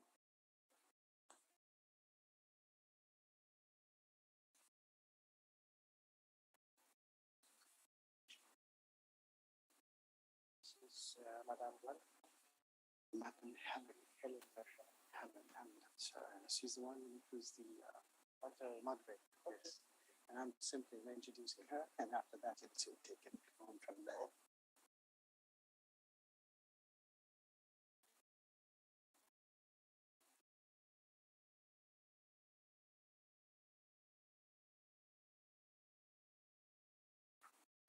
How many of these presentations are online? Just one? Blanca is first. Yes. Second, Mr. Nicholas Goffman. Okay. And But Blanca was here earlier. But she was here. But she will also go online. I have no presentation.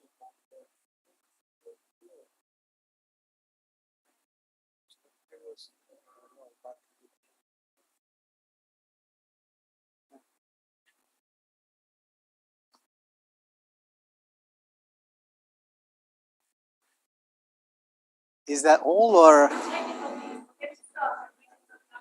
Right.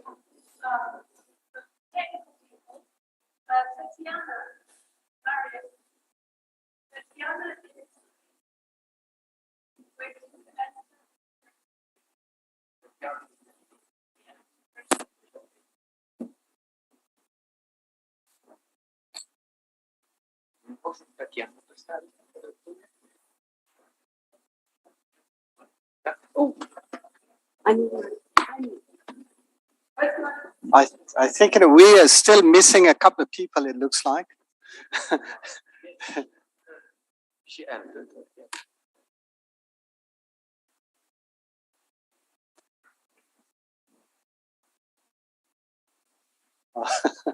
I think we should. Which is We can start. All right, let's, sorry, don't want to shout. Banu, let's start. Okay. Good afternoon, ladies and gentlemen. My name is Banu. I will be assisting Ms. Ellen Derbyshire, who is the Executive Director of Access Info Europe, and she will be the moderator of this panel. Helen, the floor is yours. Thank you very much indeed. Good afternoon, ladies and gentlemen. It's a great pleasure to be here in Tashkent. I'd just like to say to all the members of the government, the honourable representatives here, we have people from international organisations, intergovernmental organisations, information commissioners, and members of civil society. So really, it's fantastic to be here with you in Tashkent this afternoon. As I was introduced, my name is Helen Derbyshire, and I am the Executive Director of an organization called Access Info Europe, which is based in Madrid, in Spain. I am also here wearing another hat, which is as a member of the steering committee of the Open Government Partnership, the global network of 76 countries, but also of civil society organizations from around the world, that is 11 years old this year, and which is a network, a partnership of where people work together to advance openness, transparency, participation, and accountability. So it's a great honor for me also to be wearing the Open Government Partnership hat this afternoon. I'll be introducing our speakers just before each of them speaks. I'm glad to see that Tatiana has managed to join us by video. Do we have Rami connected also? I hope so, by video. And here with me I have Gilbert, Nicholas, and hopefully Blanca, who I saw a minute ago, so I think she's just coming. And I hope you're all getting the translation and everything. So that's very good. I'm trying to open my document here. A couple of things to just talk about by way of introduction. One thing I've asked all of our speakers to be as brief as they possibly can, and I'm armed with my timing equipment in order that you can actually ask your questions as well, because the previous two panels, we didn't manage to get to the audience questions. So I'm even going to ask the speakers if they can be faster than the 7 or so minutes, so that we can really get time for members of the audience to interact and to ask your questions. I think that would be in the spirit of this day, the day of the right of access to information, the day of everybody's right to know. And just to recall, it was already mentioned this morning, but this is a day which civil society organizations, Dave Bannister and myself were there. It's a day we actually founded 20 years ago today. And it's very exciting to see quite how much progress has been made in the world of access to information since that day in Sofia, Bulgaria, 20 years ago today. I should also give credit, a huge credit to the panelist, Gilbert Zendova, for pushing with the United Nations and UNESCO to get this day not only being a day celebrated by civil society and by information commissioners, but an official UN day, recognized by the United Nations, by UNESCO. Some people have asked me why the 28th of September. No reason, it was just the day we had the idea. But I have to say, I think we chose a good time of year. And it's really fantastic to be here in Tashkent with such beautiful weather. It's a shame we're all inside rather than outside enjoying the sunny day. But it's really a pleasure to have been able to come on this day. Now, in terms of our panel this afternoon, we're still talking about the digital era, which is the theme of this conference, as you well know by now. But we're also going to look a little bit about transparency by design. How do we prepare our systems, our digital systems now, but not only digital systems, how do we prepare them for transparency in the digital age? What are the kinds of considerations that we need, be we people working in civil society or people working in government? What kind of considerations do we need to take into account in order to have that transparency designed into everything we do, so that this fundamental right of access to information, which, as we've already heard today, has been recognized as a right of everybody, that this right of access to information is really transversal in all our government systems, and even to the appropriate extent applies to relevant private bodies as well. So with that, I'm going to turn to our first speaker. Could we get Nicholas Grossman's slides up, please? Do we have a control to switch the slides for the next speaker, please? While we're looking for that, let me just introduce Nicolas. Nico is a sociologist and journalist specializing in research and open data. And he's been leading the research on something called the Global Data Barometer. And if you don't yet know what the Global Data Barometer is, pay attention and you will learn. It's a very interesting initiative. There have been other measurements of levels of open data around the world, but this really is taking the research and analysis to a new level in terms of trying to understand what data do we have, how well governments are prepared to publish that data, and how much the data is used. And it was a great honor for Access Info to coordinate the collection of the data for the Global Data Barometer in 27 countries, including 21 in the European region, other countries ranging from Canada to Australia, and to have been part of that process. So Nicolas, I will hand over to you for your first few minutes. Okay. Thank you. Is this working? It should be fairly automatic, I think, but try. It's working, the mic? No? Yeah? Okay, thank you. Thank you, Helen, very much for the introduction. Also, I would like to thank personally and on behalf of the Global Data Barometer team to the organizers of this event, the UNESCO and the people of Tashkent, and also all of you for attending to this meeting. Well, as Ellen mentioned, my name is Nicolas Grossman, and I am the research and data lead of the Global Data Barometer.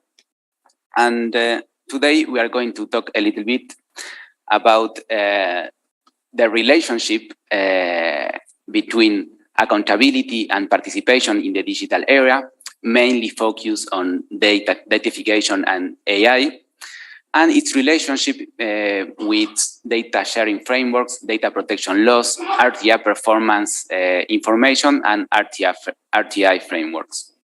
All this will be done from the perspective of the global measurement. More precisely, we want to discuss how existing indexes like the Global Data Barometer can help to build a diagnosis on the current situation on the accountability and participation in the digital era. And with that, we can think to plan step forward and specifically to help with the understanding the progress of the implementation of the SDG 1610.2.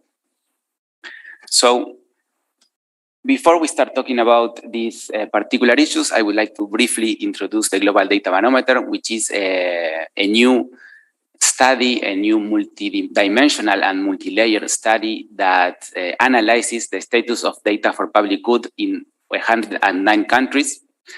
And it focuses on data availability, data governance, data capabilities, and use and impact. The GDB is the continuation of the Open Data Barometer that many of you may know. And we released the first edition of this new benchmark early this year in May.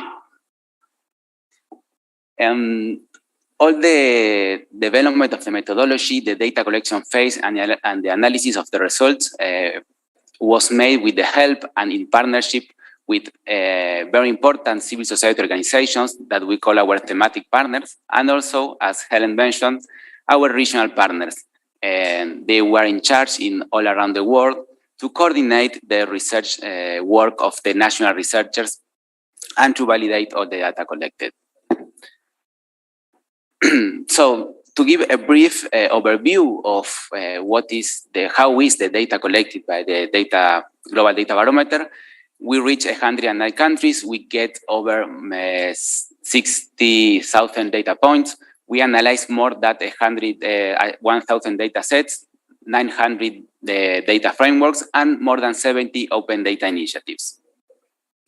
So to begin with the information that we want to analyze today, we want to share some trends, some insights on these indicators related to accountability and participation in the digital era. And this first one is regarding the data protection law. What you can see in this map is the scores by each country on this indicator. But what we think that is most important are not the scores of the country in the ranking, but are the details. What can we learn from this detailed analysis? And from the data protection law indicator, we learn something very interesting. For example, that this is one of the most widespread frameworks around the world. However, very few countries have updated these frameworks to address a new challenge posed by the digitization. This means very few frameworks address algorithmic decision-making situations, and very few refers to location-related data. So there is a lot to do in these topics. Moving into another framework that is important on these days is the data sharing framework. This indicator of the Global Data Barometer analyzes if there were laws or policies or guidance in place to govern how governments should regulate data in different flows. For example, we found that most of these frameworks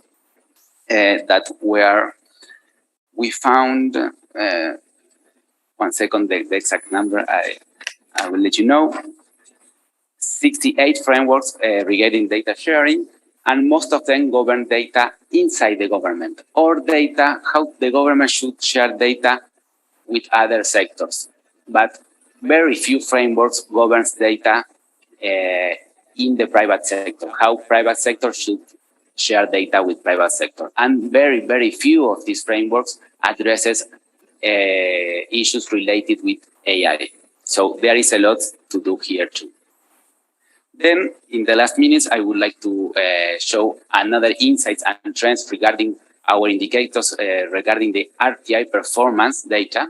This means that we had two indicators in this analysis. One that was asking to what extent is detailed RTI performance information available as open data. And then we have an indicator that tracks if there was a law, a framework, or a policy that mandates that the government should publish this performance data. And we found that 43 countries around the world published the performance of the RTI requirements, and 39 countries required the publication of this information. We have only 3 minutes, we're going to do it fast. Regarding the quality and the topics that were found in the data sets analyzed, we see that 90% contains the number of the requests submitted and processed. That is the most common information that can be found. Many of them also link to the responsible agency of each of these requests. However, we found that very few of these data sets contains information regarding the material withheld and the reasons why that was withheld. Very few informing how long did it take to process the request of RTI, and 35% only includes details on the appeals to RTI determinations and their results. So these are topics of RTI performance that are not being addressed by the data released by government. So in terms of openness, we see that most of them are free of charge. However, very few data sets are machine readable or openly licensed. And this is very important when we talk about transparency, accountability, and participation of civil society. And the last thought that we want to share with you is that we compare the relationship between the scores in the governance indicator, between how comprehensive is the framework that mandates to publish RTI performance data with the actual availability. And we found that there is a relationship, statistically weak, but there is a relationship. The better the framework, the most released is the data and the most complete. This, we found this in many of these pair indicators in the Global Data Barometer because we measure a lot of topics, not only this, for example, political finance, beneficial ownership data. And we found through all these indicators that when there is a framework specifically expressing that this data should be published, the chances that this data is published is much more. However, it does not explain all. And what we did is also compare the RTI information performance availability with the scores in the capabilities modules of the GDB. The capabilities modules explore skills, infrastructure, intermediaries, institutions regarding data. And we found a much more stronger relationship. So this means that governments do not only have to have robust frameworks requesting to publish data, but also governments and states should have the capabilities in place to work with this data in a general sense, so then we can see it available. So these are a brief list of the indicators taking into account in the capabilities indicator module of the GDB. And this also was built on top of many other global indexes around the world that are very useful to contextualize and to understand these new trends on e-government participations and accountability. Thank you very much. If you are interested in more results of this report, you can check in this website, globaldatabarometer.org. Global Data Barometer, that is an initiative of the Data for Development Network, is led by ILDA and supported by IDRC and many thematic and regional partners. Thank you very much.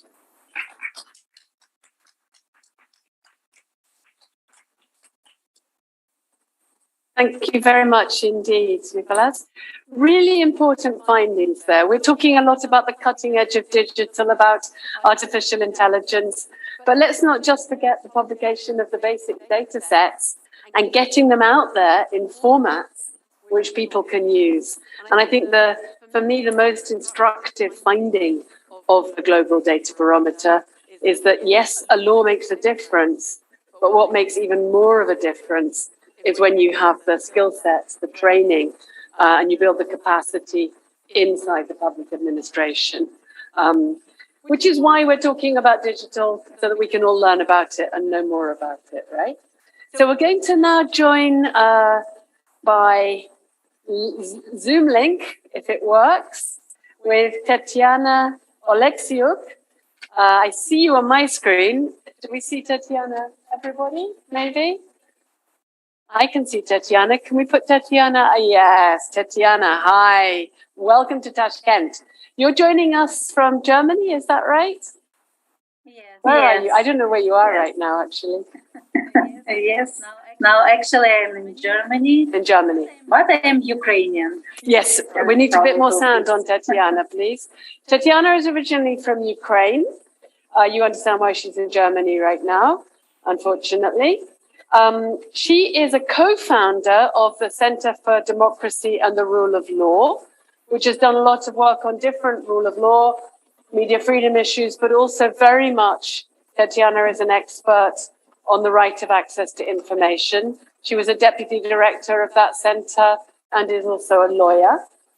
And perhaps most importantly for this meeting today, as well as her access to information expertise, Tatiana is one of the group of experts who will be evaluating compliance with the Tromsø Convention, the Council of Europe's Convention on Access to Official Documents, which you've already heard about today because our colleague from Estonia, Ivar Talo, is also a member of that group of 10 experts, along with Tatiana. And it's thanks to Ukraine's ratification of the convention that it came into force on the 1st of December 2020. Now, not all countries in Europe have ratified yet, and that's something we're all working on.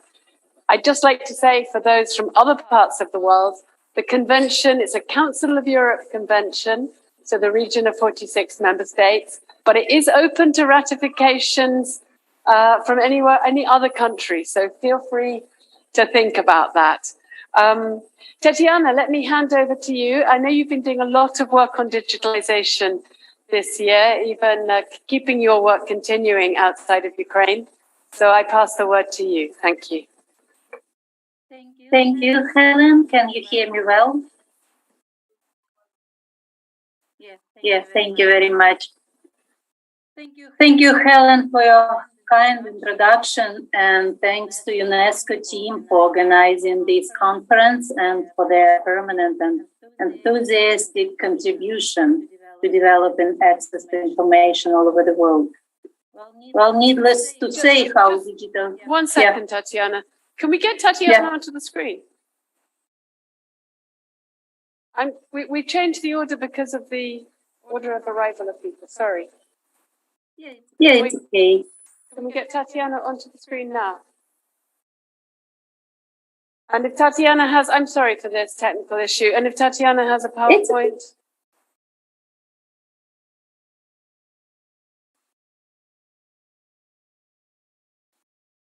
Apologies, just 1 second. We're trying to get your... Did you have a presentation, Tatiana? No, Helen, I have right, no let's just put presentation. Tatiana I on just the screen. speak freely.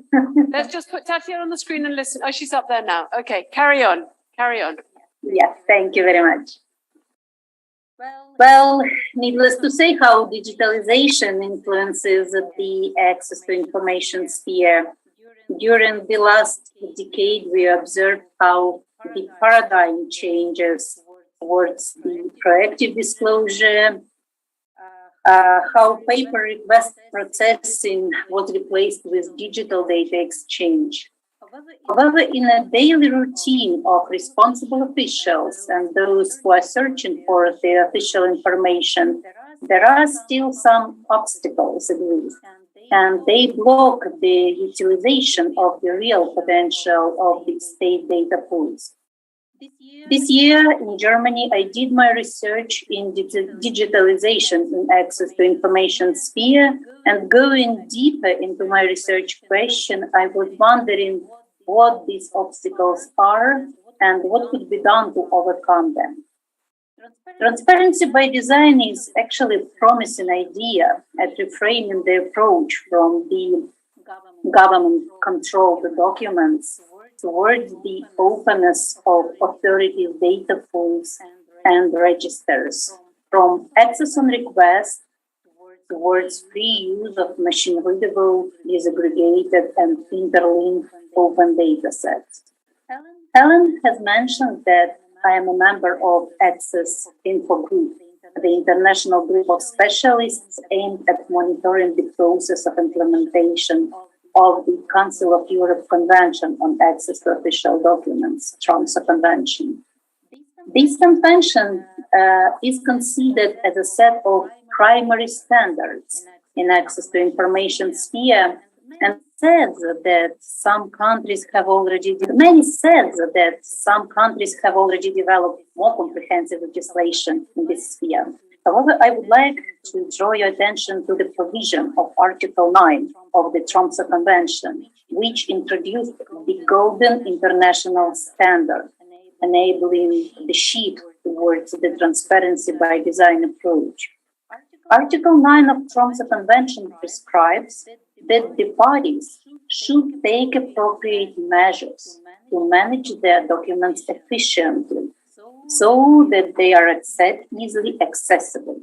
In my opinion, this standard should be reflected and future developed in national legislation all over the world to ensure that the government document management system fits the current transparency requirements. Secondly, observing the key challenges in a way of transparency by design, I will name the most important ones. For instance, the traditional approach to data collection, low level of data quality, and of course, lack of professional training for the responsible officials.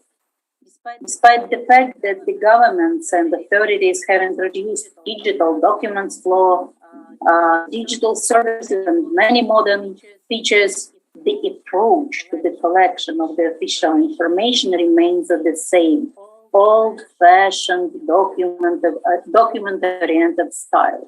As a result, we get official information which doesn't fit the purpose of machine reading and processing, which is not disaggregated, interlinked, and structured.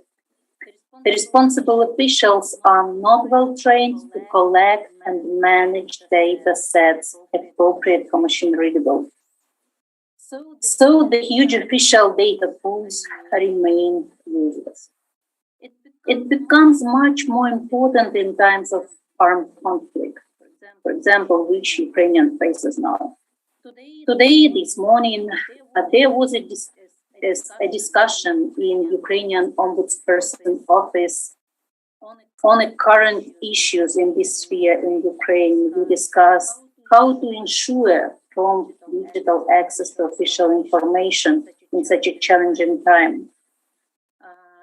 There were thoughts about how to protect digital official information from cyber attacks, and how to balance access to information and national security. This is really an important issue for Ukraine now.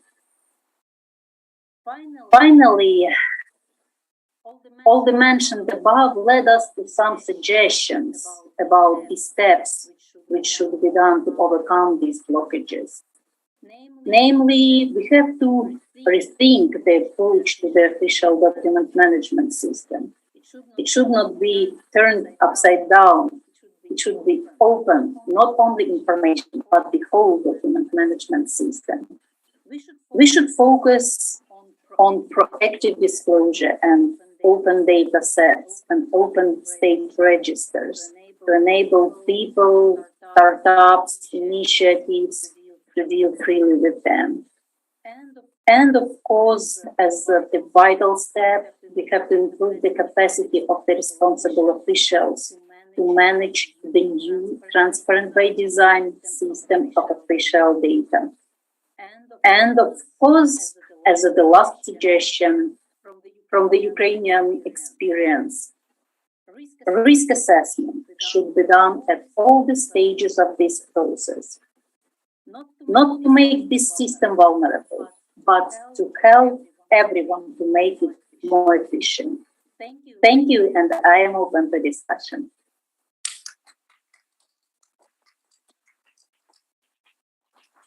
Thank you so very much, Tatiana. And I think that if there's anything that you've heard today that makes you realize the importance of the right of access to information, the importance of this day, the 28th of September, to celebrate that right, it's hearing about the fact that today there was a discussion with the Ombudsman's Office of Ukraine about how to continue defending this right, even in a country which has been invaded, which is at war, because this is such an important right.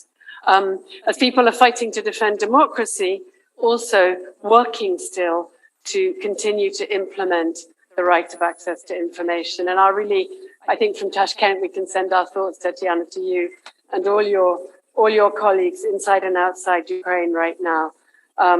Your focus on the digital for when there are particularly challenging contexts is also clearly very relevant for you and also relevant for our discussions today. So thank you for that. Stay, because we'll have hopefully questions for you later. Let me turn now to Blanca Lilia Ibarra Cadena. Blanca, welcome back again. You've already spoken this morning, but I think you're going to talk now. I mean, you've been introduced. You're the president of the ENAI, the Mexican Information Commission, and also currently serving as in the presidency of the International Conference, the Network of Information Commissioners. And I know because we recently had the Information Commissioners meeting in Puebla, in Mexico, back in June already. I know that the topic of transparency by design is really one of the top priorities. It's a challenge, but it's also a priority. So let me hand over to you to hear a little bit more about your reflections on transparency by design. Thank you. Muchas gracias, Helen. Es un gusto nuevamente saludarles en esta tarde. Ya esta mañana hemos tenido oportunidad de dar algunos conceptos generales en esta fecha tan relevante a la cual nos ha convocado la UNESCO en esta conferencia global. Bueno, el tema que nos ocupa en este panel, Transparencia por Diseño, sin duda no puede alejarnos de un tema central que ya se ha manejado por quienes ya intervinieron anteriormente y que tiene que ver con la cercanía con las personas, con la ciudadanía. Las nuevas tecnologías no pueden permanecer alejadas, ni tampoco, desde luego, pueden evitar que el proceso de evolución y renovación de las políticas públicas continúe en favor de atender las demandas de la sociedad, las necesidades y la problemática de la ciudadanía. Por eso quiero reiterar que en representación de quienes integran el Pleno del Instituto Nacional de Transparencia de México, se ha buscado desarrollar una serie de acciones también de manera coordinadas con las redes internacionales de las cuales formamos parte y encabezamos. Así que en esta tarde, pues yo quisiera partir de dos de las preguntas que seguramente se están planteando y que tienen que ver primero hacia dónde debemos avanzar para fortalecer la implementación tanto de las leyes, es decir, el marco regulatorio, como de las políticas de transparencia en esta era digital. Y segundo, ¿qué tendencias nos esperan? Es decir, ¿hacia dónde vamos? Y estas son algunas preguntas que nos hemos venido formulando en toda la comunidad de transparentólogos, en los organismos garantes, donde participamos ante los problemas públicos que a veces parecen ir más deprisa, al igual que las necesidades de información. Y es que a medida en que avanza la gobernanza electrónica y la integración de plataformas electrónicas, también requieren un mayor grado de penetración al interior de la propia administración pública, de los propios gobiernos. Y es ahí donde forma parte el derecho de acceso a la información en una agenda de relevancia nacional y desde luego internacional. Of course, we need to ensure the proper quality of this access, and of course, we are trying to engage more people in this because people should, I think, contribute to improvement of these resources. We are strongly, I would say, inspired inspired and enthusiastic about all these innovations in our societies, about activities of our civil activists to this extent, as well as including resources both in digital activities, which guarantees human rights and will not leave anyone behind and leave not anyone beyond. And we would like actually in Mexico we do also pay key attention to this. For our civil society is very important to meet all the aspects with regard to human rights, and of course even in the framework of today's conference, we would like to once again mention all the aspects which we have discussed, and also I would like us to embrace all of our skills and to apply them with regard to new technologies and platforms which can contribute and improve human rights accession, as well as here in Tashkent, because in Tashkent we have so many people, and especially we have so many youngsters who are urging us to comply with all the rules of improvement of transparency by design and ensuring proper quality of performance of our civil society in easing access to information. And of course, at this roundtable of high level regarding the platform of transparency by design, for us in the international format, we have 4 components which we employ to get access to this information. You can get access from from anywhere, anytime, and also you can use all the data which can help you to review all the requests, queries, and complaints. We can also confirm personal data of each person, and also we can consult according to our legislation. And of course, we can ensure interactions with regard to each individual who addresses through this particular platform. And also this platform of transparency is developing on a permanent basis, which helps us to get the proper access to information, unlimited access, and also it can give an impetus for obtaining information for each person who applies and addresses to this system and who is interested in this system. I would like to draw an example that the platform of this site, which enables us to provide open access information for all the members of our society. It is very important tool, I would say, especially when people are making some banking transfers, because each of plans of each transaction should be monitored from each party, and it should meet the requirements, bilateral requirements. And let me very brief number 2 here is that for example, we have such a website where you can get all the necessary information. And also one more thing, one small website where you can see all this information regarding our conferences. And this is our main purpose, I would say, because it's not just we are searching for information or trying to easy access to information. No, we are also trying to ensure transparency by design. The concept of this idea, interaction with society, is very crucial. Information exchange, data exchange,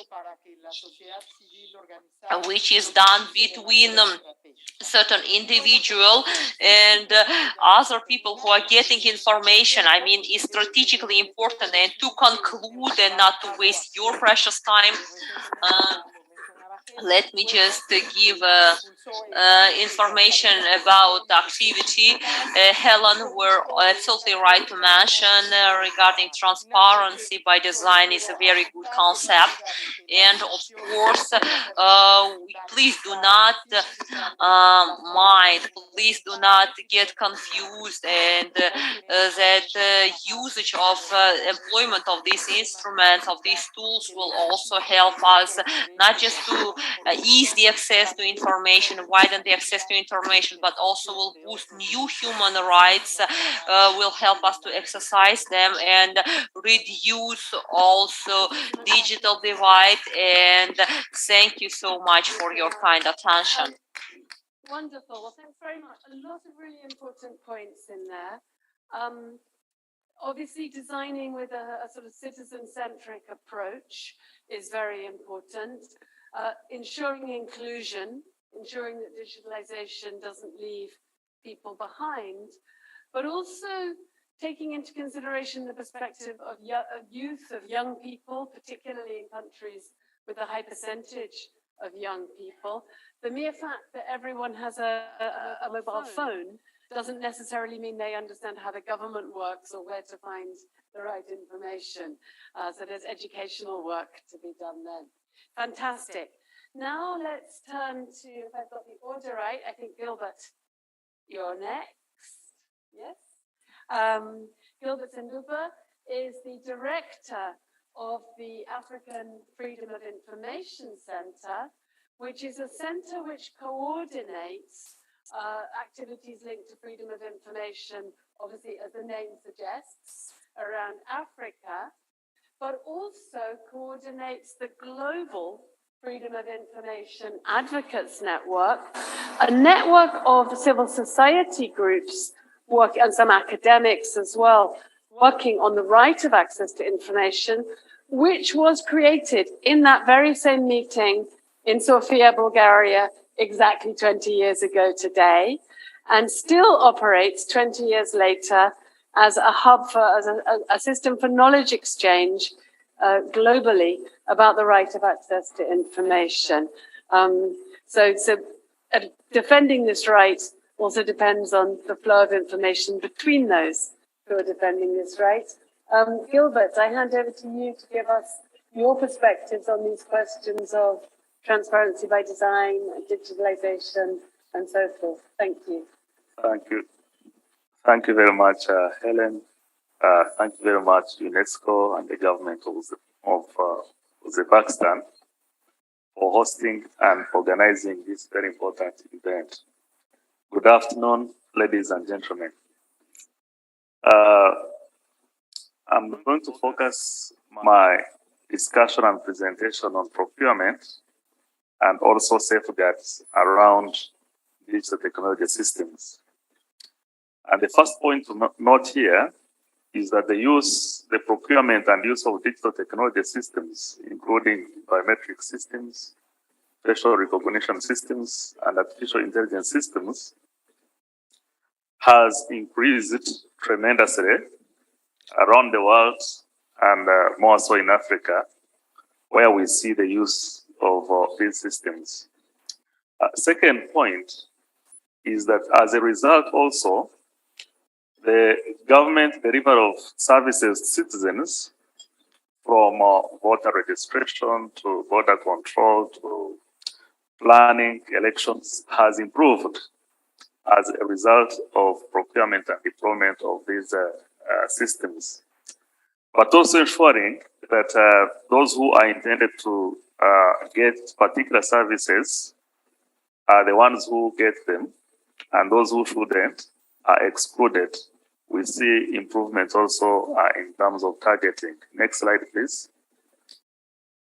Now, this said, we did a study at the end of last year and beginning of this year in 3 countries, that is in Liberia, Nigeria, and Uganda, on the procurement and deployment of digital technology systems. And we note that, to their credit, the three governments have tremendously increased disclosure of their procurements, and more so the government of Nigeria and Uganda through the National Open Contracting Portal, or NOCOPO in Nigeria, and the government procurement portal in Uganda. Liberia is still working, so they are yet to get here. So they have published hundreds of thousands of contracts on these two portals, Uganda and Nigeria. But when it comes to digital technology systems, you find that there is very little that has been disclosed in those three countries, and more so in Uganda and Nigeria. But we also note from the data we analyzed that there is there are signs of inefficiency and corruption in the procurement systems, and also very serious concerns when it comes to safeguards, in particular to data protection and access to personal information. Next, please. Now, let's look a bit on the procurement, what we found in the data. We found that disclosure was not only weak, but also the formats in which this procurement data is disclosed was not open across the three countries.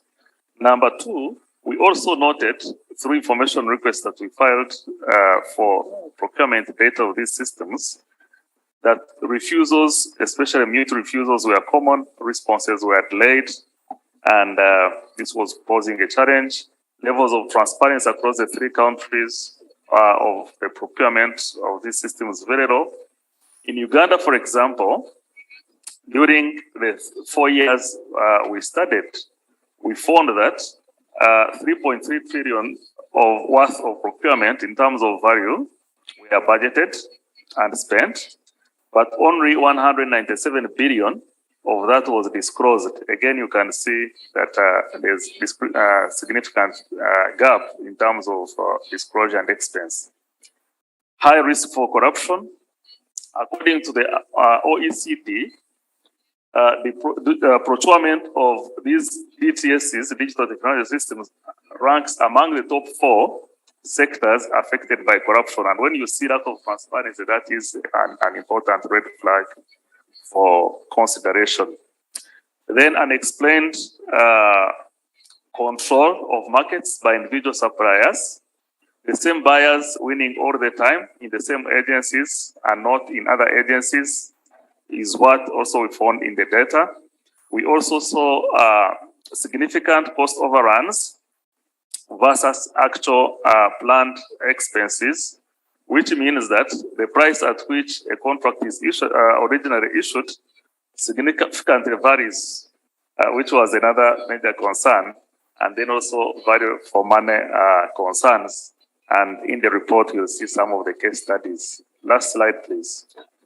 Now, when it comes to safeguards, here you find that a lot of data is being collected using this information by both public and private agencies, but the governance of who accesses that data, how, and the accountability around that is challenged, and more so in Liberia, where there is no legal framework for data protection, but also in Uganda and Nigeria, where the law exists, but in practice, it doesn't work.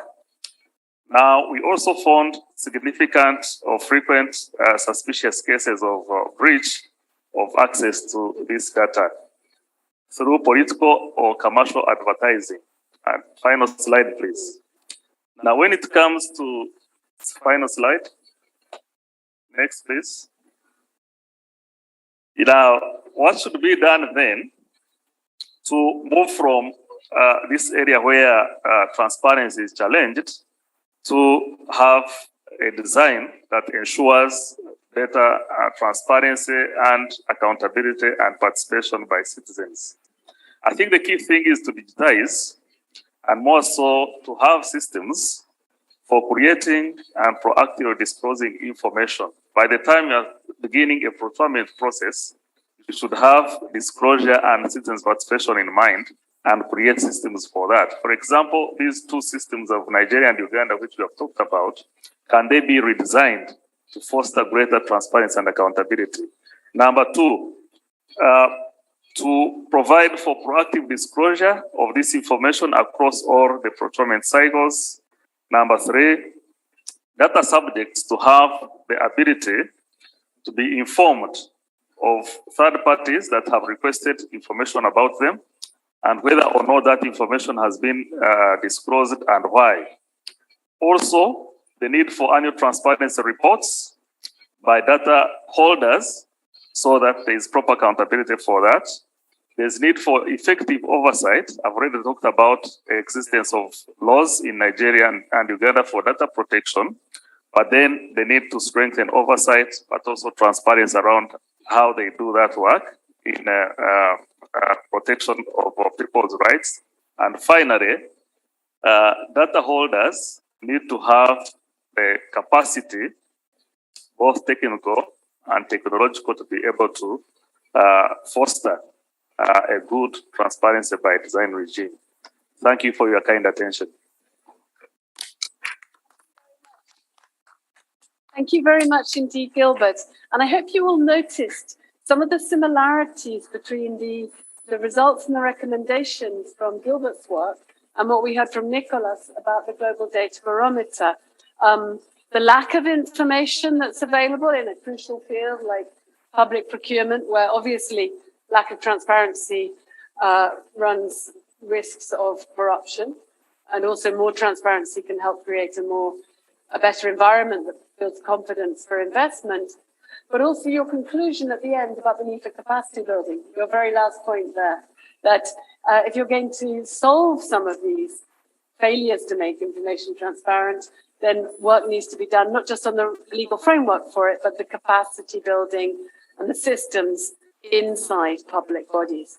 So some very important observations there, which maybe we'll have questions about after our next and last speaker, who's joining us from Washington by video. So do we have Mr. Rami Amin connected? I hope we do. Yeah, I'm here. You're here. Can you hear me, Helen? Fantastic, Rami. Welcome to Tashkent. I think you had to get up very early. I know you've been watching since this morning Tashkent time, so you must have drunk a lot of coffee already. You are really working on with the World Bank on how to accelerate digital transformation. You've been leading the World Bank's work on algorithmic accountability and human rights, and are one of the lead authors on the World Bank's Harnessing AI for Development report. So a lot of very relevant perspectives for us here. And I'm delighted to hand over to you just for a few minutes. We're doing well because it's only 5 to 4 and we're finishing at 4:30. So we'll hear from you. And I want everyone else, while they're listening to Rami, to be thinking of your questions for our panelists. Thank you. Rami, over to you. Thanks, Helen. Thanks for your introduction, and thank you for the opportunity to join this panel and give a presentation on behalf of the World Bank group. And thanks to the conference organizers with UNESCO and our hosts, the government of Uzbekistan, really carrying the torch forward. Helen, I didn't realize it was 20 years this year, so thanks for that data point. I had the other year reference of when this was passed by resolution, so that's very cool to know. As Helen said, I'm joining from Washington, D.C., where I'm based at World Bank headquarters.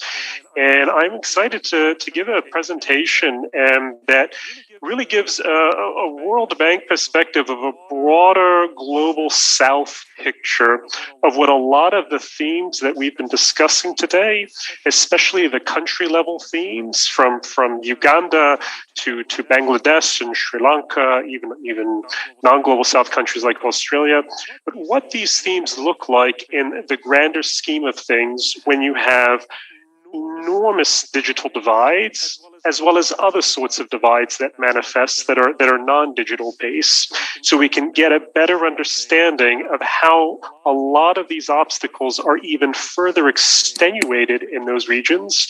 And I'll hopefully come up with a few potential recommendations of how we might proceed with resolving some of those issues. And one of the things that struck me about some of the presentations today was often there's a lot of metrics that are used within assessing where countries stand with regards to, are there Freedom of Information Acts working? Are people accessing this information? One of the things that I'm always thinking about when I see these numbers of, thousands of requests every day and X number are served in an X amount of time is who is on the other end of sending those requests. To what extent are those requesters representative within a nation? Because in the instances in which you have divides where it's not representative, that is going to exacerbate all sorts of bias issues, which are even further exacerbated within an AI era, which is something I'm going to talk about in my presentation. So I'm going to start off with a story in 4 maps that I think really highlights where Global South countries stand. And then I'll talk a little bit more about some of the demand and supply side challenges that are particularly acute in developing countries. Many of these are issues that have already manifested in earlier discussion this morning. And then I'm going to talk about what we think is really needed on not just the digital side, but on the non-digital side, to really think about how we design the broader national level ecosystems to enhance access to information for all and inclusive participation within these societies. And I'll finally conclude with a note on how we can even get there faster in developing countries. So on the next slide, I will begin a little bit of storytelling in 4 maps. So the first one ought be familiar to most of the people in the room today.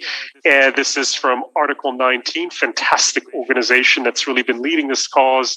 And this is a global snapshot of where countries stand with regards to their right to information legislation.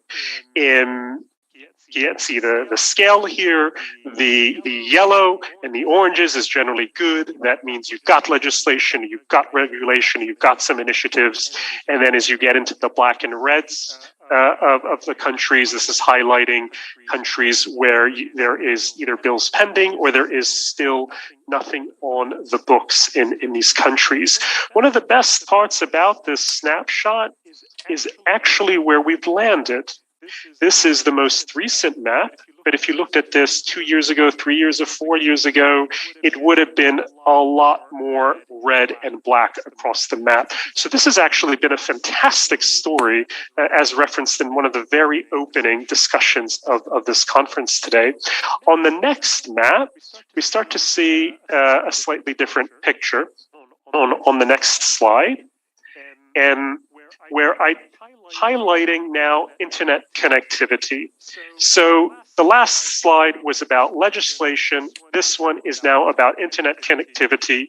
And this is now showing shades that are highlighting where you have internet users in far lower numbers of far regular users concentrated across the global south, as represented by the lighter shades and the whites and the pales, versus the darker oranges and reds where you have regular internet users. This data is slightly outdated by a year, but it's still the same sort of, even in the post-COVID world, the trends still manifest in this divide.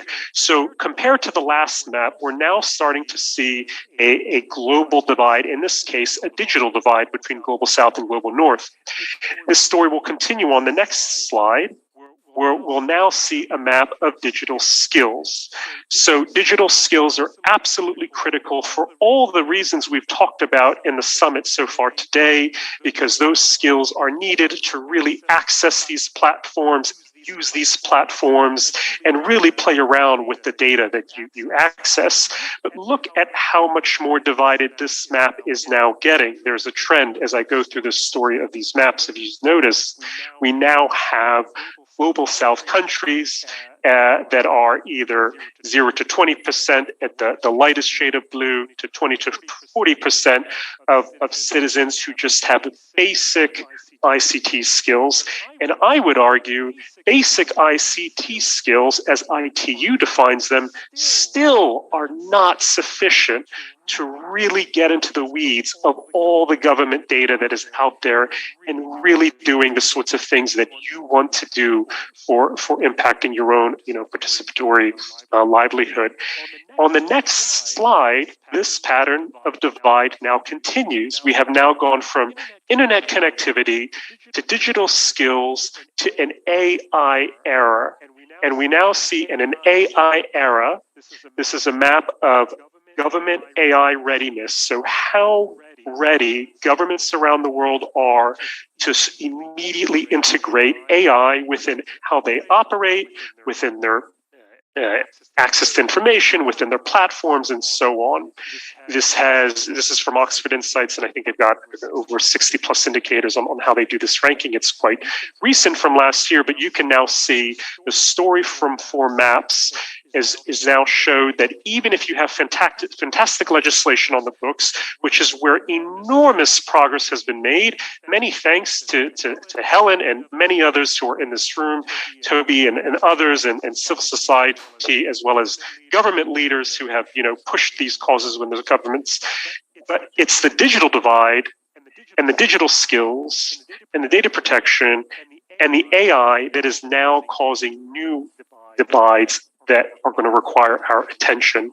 On the next slide, I'll get a little bit deeper into some more demand side challenges on I think ought to be driving some design consideration. So firstly, we've talked a lot about awareness of RTI.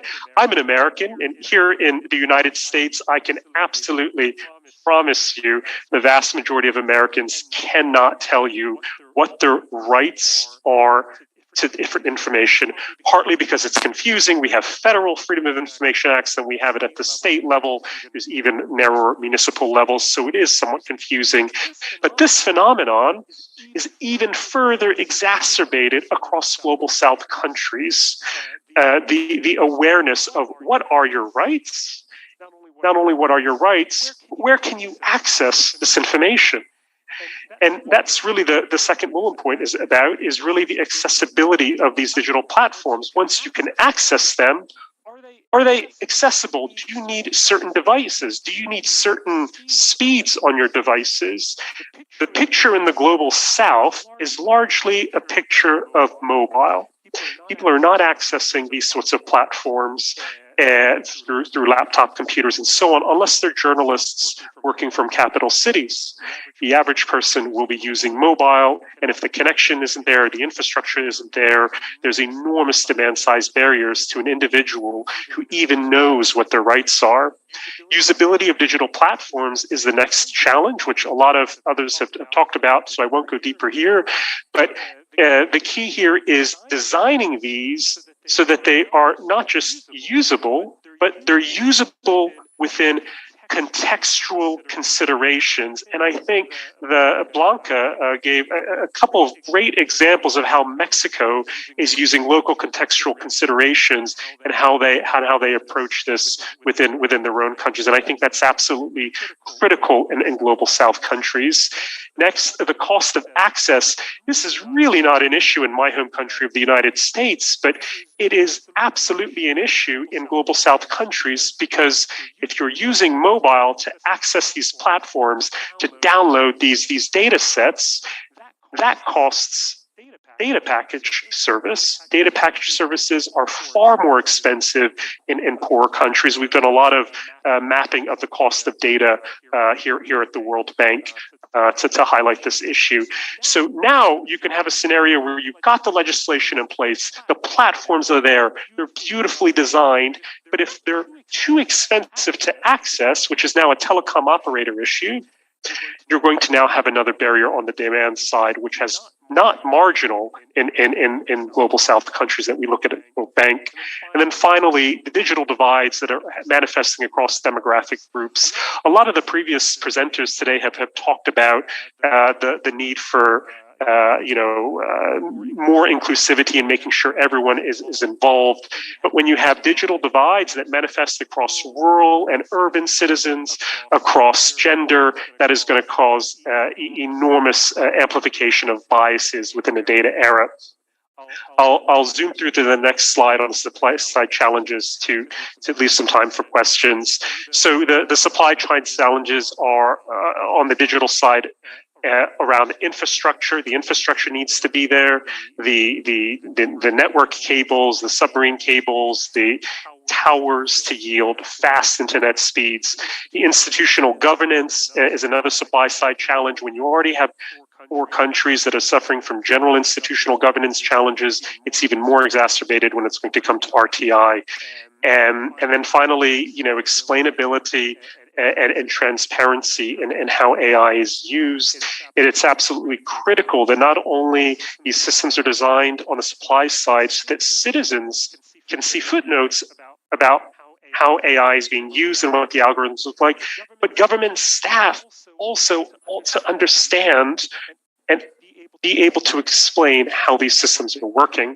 On the next slide, I'll start moving to a conclusion on what I think is what's needed. And again, this is the ecosystem on the digital and the non-digital side. And we've got to have robust digital foundations to close the digital divide on the supply side. We need training. We need cybersecurity measures to protect the integrity of data that is in these government systems so people trust what they're accessing.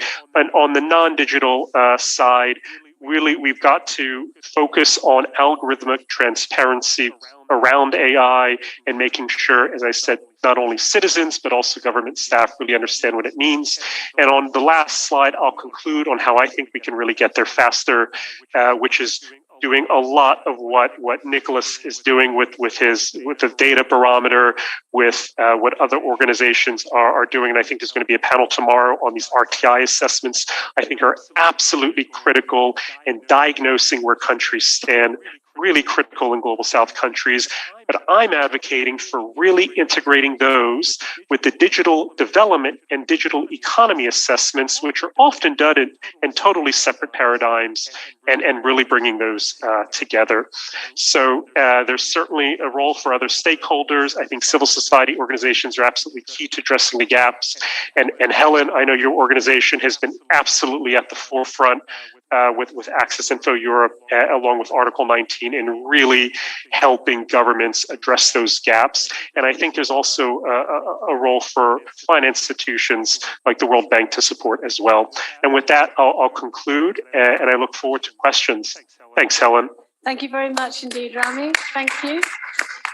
Lots of really important points there.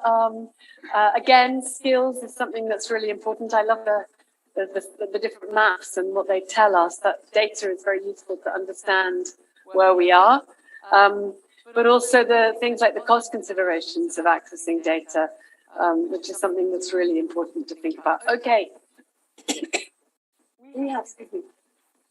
We have about 17, 18 minutes for questions. I'm saving the last 5 minutes for a video from a colleague from Uzbekistan who couldn't be here in person. So you haven't had a chance all day. It's your right to know. It's your right to ask.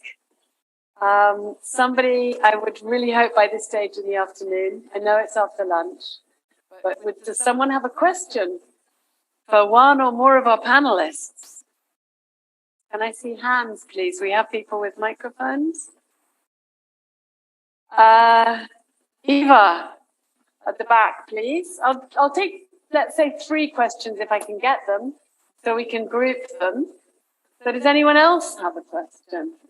Yes, thank you. That's Eva's question. Yeah. Okay, I was just looking at this last presentation, quite fascinating, the World Bank guy. And first of his slides with colored parts of the world, was about, as I understood, countries having regulations. And well, the very big chunk of the world was already having the regulations. But I think we all recognize today, in a view of somebody else who was in the beginning of your panel, between the armed conflict between this Ukraine and Russian Federation, that, well, in Russian Federation, people really are not even allowed to say anything about war or ask things. So the regulations as such don't work. So is there a way to improve this? Because when we count, I mean, it was very impressive in the introduction that we had. Somebody said we have now 130 countries that have the regulations. That's very nice. And I actually wanted to make a point that regulations are absolutely necessary, but it's clear that they are not sufficient to actually reflect on this access. So how can we improve this? Thank you. Thanks very much indeed, Ivar. Do we have maybe one or two other questions that we can group? Yes, please. You just introduce yourself to the colleagues as well. Thanks. I'm Anjali from India. So I was just thinking as I was listening to all the fantastic presentations, some of the things on the ground. In India, for example, we do have a very vast proliferation of basic handsets, but smartphones isn't something that everybody has. And also just access to the internet, more than even just the cost, the access to the net. There have been studies that have shown that 1 in 3 women in India have ever accessed the internet. So as we move towards more AI-based solutions and digital governance, the fear is, in a sense, that it might lead to disempowerment of the last marginalized person. So what are the thoughts that I would be very interested in knowing? Thank you very much, Anjali. Do we have one more question? Toby Mendel. Hi, Toby Mendel from the Center for Law and Democracy in Canada. Mine's not a question, but it's a little bit of a comment on some of Rami's stats. And I think, as access to information professionals, we want to make sure that our own information is solid as we promulgate it. And I would remark that the slide about internet users is not very useful because, of course, China, with its 1.5 billion users, is going to be darker in color than any other country. But I think what we need on that slide is the percentage of internet users. India was significantly darker than Canada, and yet we just heard that internet access in India is not perhaps as good as we would like it to be. And I also would like to ask, when you say that the cost of data is more expensive in developing countries.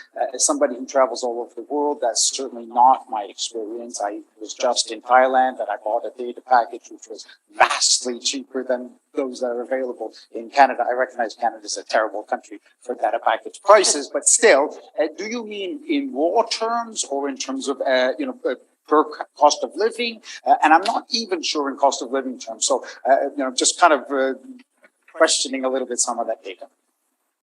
Okay, thanks. So unless somebody else has a pressing question, I don't see anyone.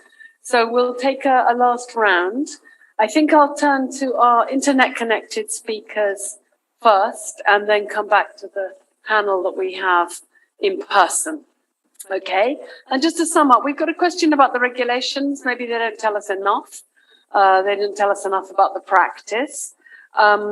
We've got questions about the access to the internet, about inclusiveness, costs of data, and just to throw in and pick up on something that a couple of people mentioned, which I don't think we've highlighted quite enough, is the question of the balance with privacy. It's something that has come up quite a few times today as well. How do we evaluate transparency? How do we evaluate protection of privacy?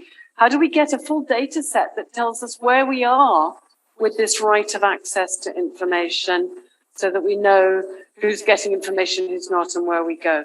Okay, so first, Tatiana, do you have any comments either on the questions or on what you heard from your co-panelists? And could I ask you to be really very concise in a minute and a half at most? Thank you. Tough. Thank you, Helen. All the questions are very relevant and all of them are highly important all over the world probably and in the countries which face armed conflict as well.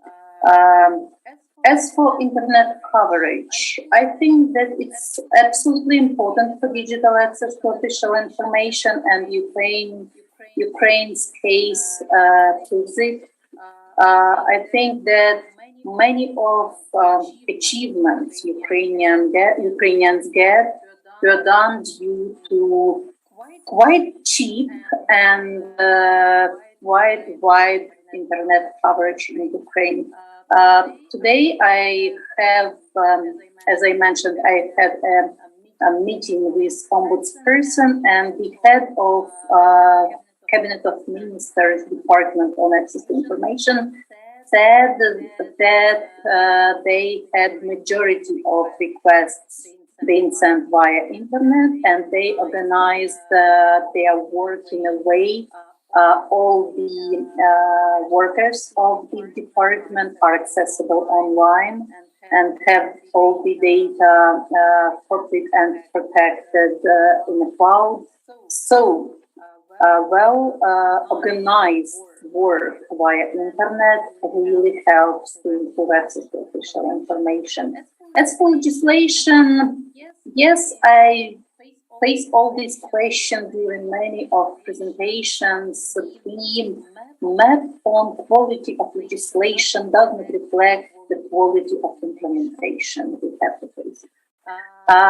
Nevertheless, I use these small seconds to my credits to efforts contributed to assessment. I do this assessment in Ukraine since 2015. I participated in many international assessments, and this is the key element to provide figures to developing policy documents. And this forces legislators to make some amendments to legislation, because without estimating the level of implementation, pure quality of legislation doesn't work. Thank you. Thanks very much indeed, Tatiana. Yes, absolutely. I know that you've applied the methodology. I think the one that Toby and the Center for Law and Democracy developed, but UNESCO has been monitoring implementation as well. We clearly need to do a lot more to evaluate implementation. Let's turn to Rami. Do you want to defend your maps, Rami? Yes. So I'll also respond to Anjuli's question, as well as the cost of data smartphones one. So the internet users. This was numbers of internet users in the ITU reported who have used the internet in the last 3 months. So this was meant to be a proxy for those who were more likely to use, might be more likely to access these sorts of data platforms. But I absolutely agree with Toby. Better representation would have been by percent rather than whole number. On Toby's question about cost of access, so the way we break it down, at least the World Bank side, is on the device side as well as on the data service side. So a few people, but mainly my presentation, talked about the cost of data access. We have. Sorry, Rami. Just carry on. We have published, I think just last year, but also I want to highlight another source that we work with quite closely, another civil society organization, the Alliance for Affordable Internet, I think is maybe one of the best sources out there that is tracking yearly what are the costs of the entry-level phones, what are the costs of the medium-level phones, and what is that as a percentage of local monthly income. And on the data package side as well, their most recent publication this year has actually shown that the costs have actually increased on average in the least developing countries. And in the least developing countries, it's actually much more expensive for data packages than it is in most developed countries. And this is, I'm going to actually link this to Anjuli's question, and then I'll hand back to you. And Julie, yeah, this is totally relevant with India, and I think I like your question a lot because it really recognizes the gender issue, which probably could have had a whole session on just that aspect, considering of all the different divides out there. That's the most prominent one. And the smartphone issue is a huge one. So it's not just ownership of phones and ownership of devices, but also being able to regularly use internet. How we're approaching this at the World Bank side is we're actually layering all these different demand side challenges within one sort of scheme. I happen to be leading one of these projects beyond the sort of AI work that Helen mentioned in my introduction, so I was excited when I heard this question. But right now, one of the other projects that I'm leading is about how to maximize smartphone ownership, particularly amongst women, exactly in the sorts of contexts you described. Pakistan happens to be one of our case countries that we're looking at that is almost the exact same phenomenon. So we see financing schemes as well as subsidized phones from all sorts of different stakeholder models as being the biggest way to resolve that particular issue. Thanks, Toby and Julie. I'll stop here. Thanks very much. Voy a pasar a Blanca porque hay una conexión.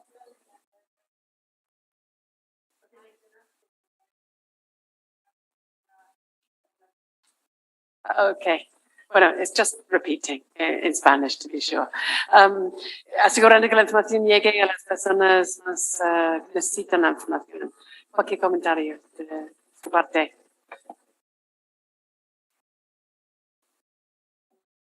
Sí, se escucha. Gracias.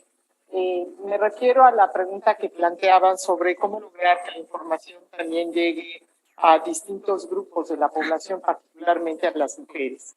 Hemos dicho en numerosas ocasiones que el derecho a la información es un derecho llave, es decir, permite abrir y ejercer otros derechos, como el derecho a la salud, el derecho a la educación, el derecho a la vivienda. Por eso creemos que es importante, y en México particularmente hemos identificado que todavía es menor el número de mujeres que hace uso del derecho a la información comparativamente con los hombres.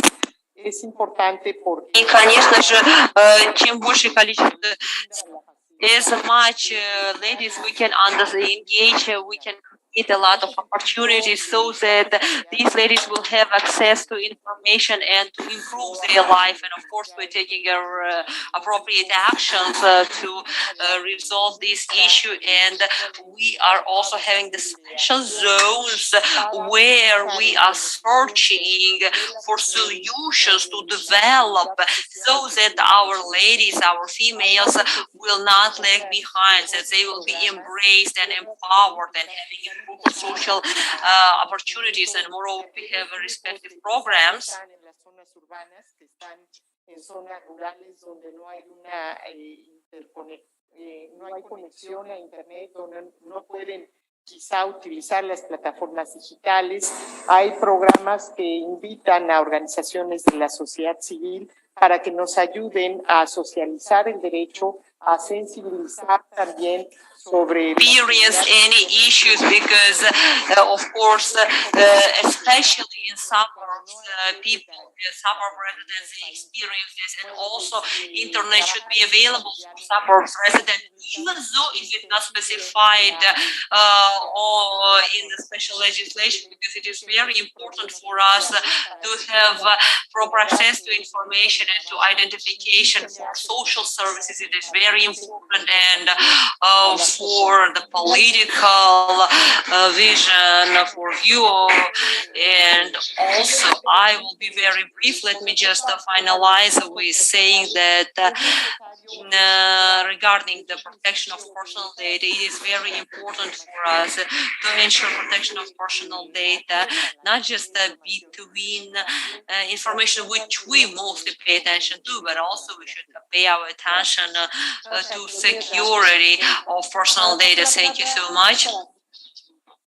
And also, the topic that was present in the moments here was that regulations are not enough, and there was the question of what to do. Okay, regulation exists. What's the next steps?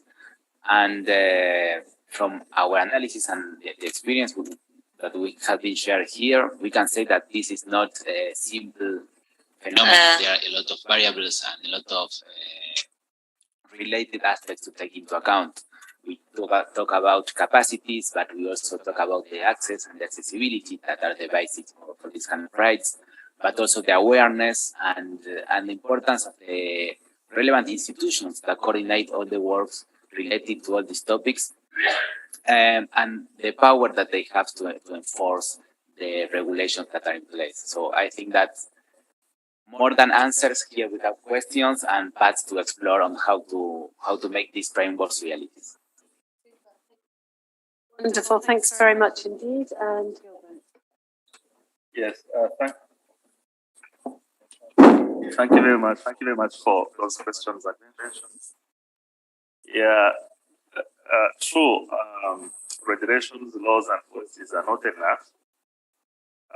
Where they are important. So you need them. You need laws. You need policies. You need regulations. On the one hand, you also need will of public institutions to implement those regulations, to be responsive, but also to have the capacity to implement these regulations. That's on the one hand. On the other hand, you need the demand that is effective, which means that the right holders are aware of their rights. They have the capacity to make the demand and they actively make the demand. Now, overall, it works best in democratic societies where duty bearers recognize that they have obligations and right holders recognize and understand that they have rights which have to be serviced.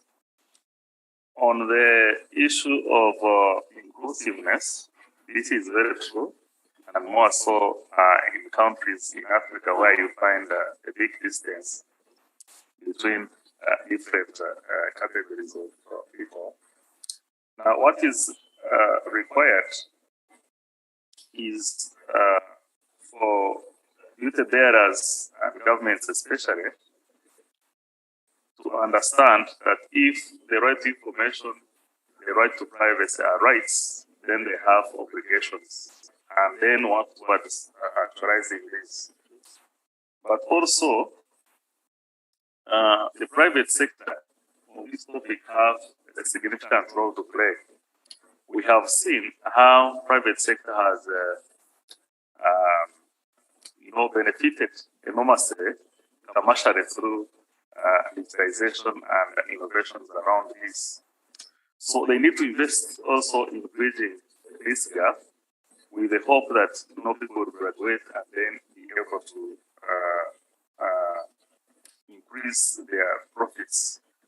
But also, even when they think that people are very far, they need to do this through corporate social responsibility, so that they can invest in making sure that the divide is narrowed. Thank you very much. thank you very much indeed, Gilbert. I think it's clear from the huge breadth of issues we've covered on this panel, as with the other panels this morning, quite how much is happening in the world of the right of access to information. There are lots of challenges. It's very exciting. We are making progress. We are achieving things. Now, I ask your patience for just a couple more minutes. I've got three things for you. The first thing is we're going to listen to a short video But don't leave the room because I've got two small things after the video. So for the video, short intervention from a panelist who couldn't be here, Ms. Nozima Muratova, who's the Vice Rector of Scientific Work and Innovation at the University of Journalism and Mass Communication of Uzbekistan. Nozmina, we'll give the floor to you just for a short intervention, but I ask everyone to stay in the room just for the last announcements. Thank you.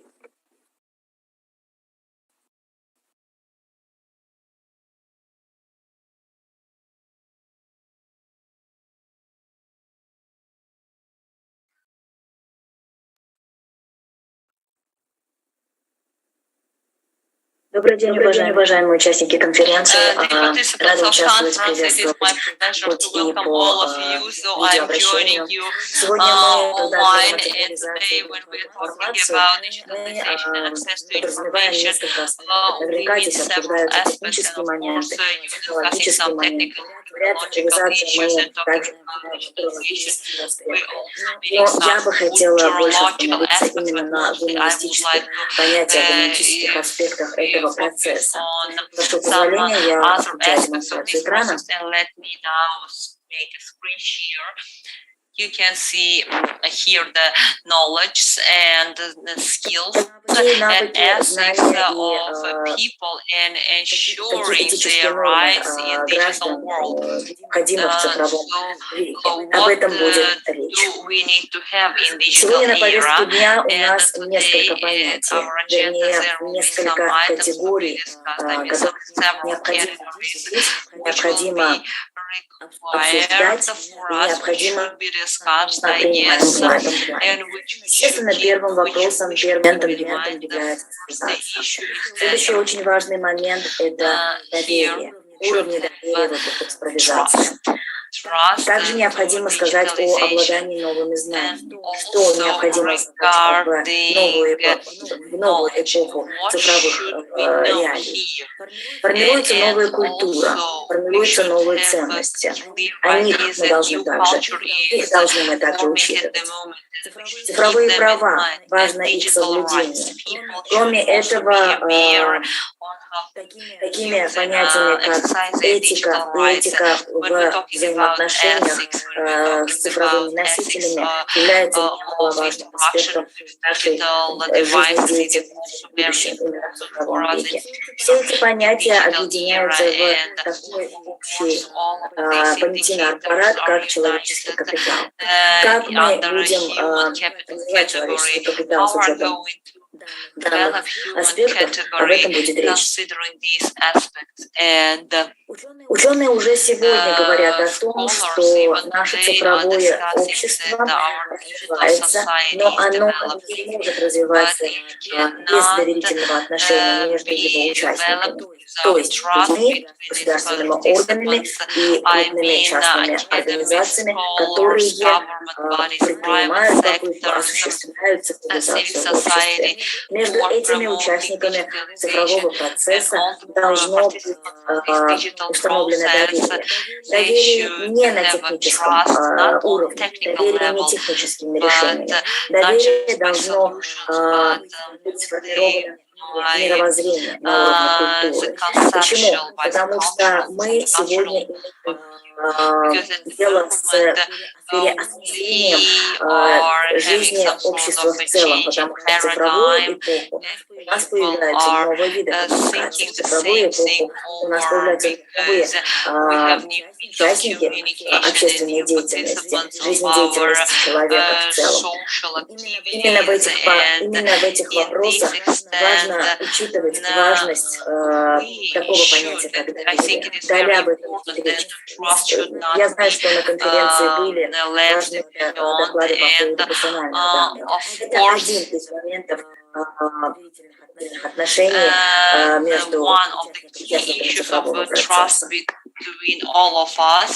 Хочу обратить внимание на то, что если раньше для того, чтобы значимость в обществе, мы опирались на такие понятия, как статус, деньги, знания, умения, что различало нас между людьми, сегодня эти понятия перестают быть решающими, если только они не цифровые. В цифровом формате статус, в цифровом формате деньги, цифровые знания и навыки сегодня, наоборот, являются решающим фактором в приобретении того или иного человека, того или иного института, той или иной организации в укреплении своего места в обществе. Это важный момент. Почему? Потому что мы имеем место быть с новыми категориями знаний, с новыми категориями, с новой категорией даже денег, которые сегодня в цифровом формате укрепляют свои позиции. В обществе появляется новый власть. Обращаем внимание на это мы не очень часто. Но те структуры, которые имеют доступ к нашим данным, они и будут властвовать в будущем, в цифровом будущем. Цифровая власть – это те чиновники, которые получают наши данные. Это те IT-специалисты, которые обрабатывают эти данные. Это те специалисты и менеджеры, которые имеют доступ к этим данным. То есть все сведения, которые накапливаются и обрабатываются, являются важным элементом, важной валютой.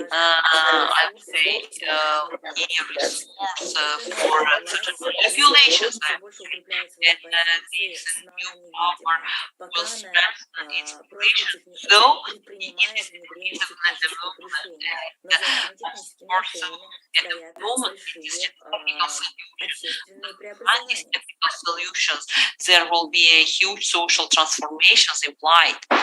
And digital class is of, I guess, IT, of IT specialists navigating solutions, processing mass data, developing ICT, as well as so-called digital clerks, people who access our data, as well as are covering them, I mean, the process to access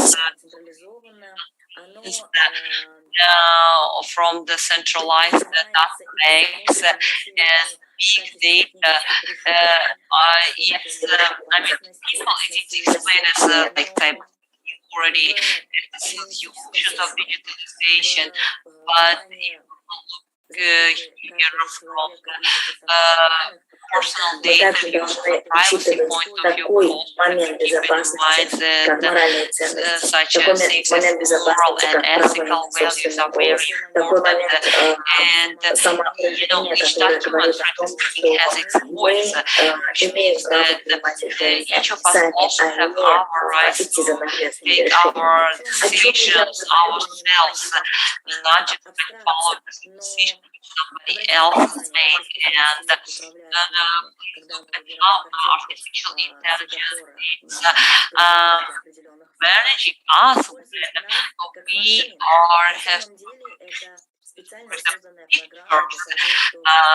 for example, of traffic signs. So we are having this IT, I mean, artificial intelligence to understand what the real world around us is.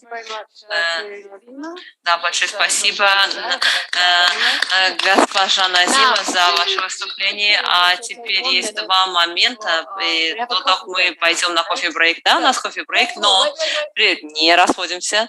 Я должна вам еще кое-что сказать. Мы должны поговорить о нашем формировании потенциала, о развитии навыков. Я хочу напомнить всем вам здесь, что ЮНЕСКО недавно запустила онлайн-курс, который был разработан Центром демократии. Конечно, это онлайн-курс, в ходе которого можете узнать обо всех своих правах к доступу к информации. Это 6 часов всего лишь займет. Вы получаете сертификат ЮНЕСКО.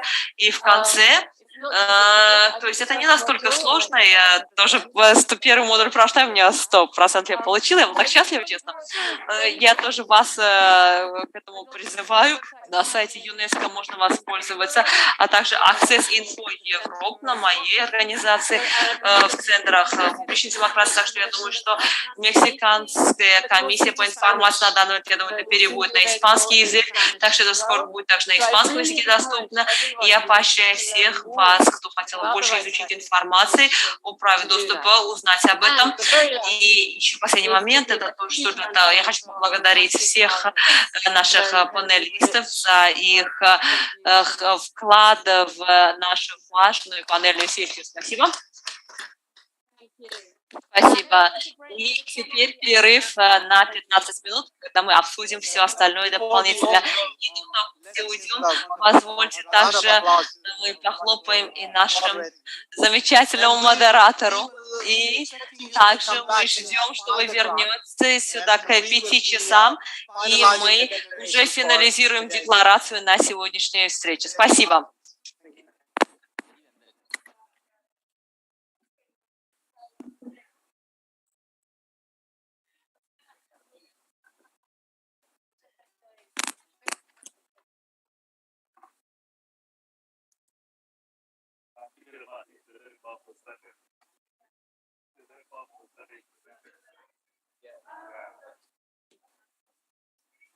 Yes.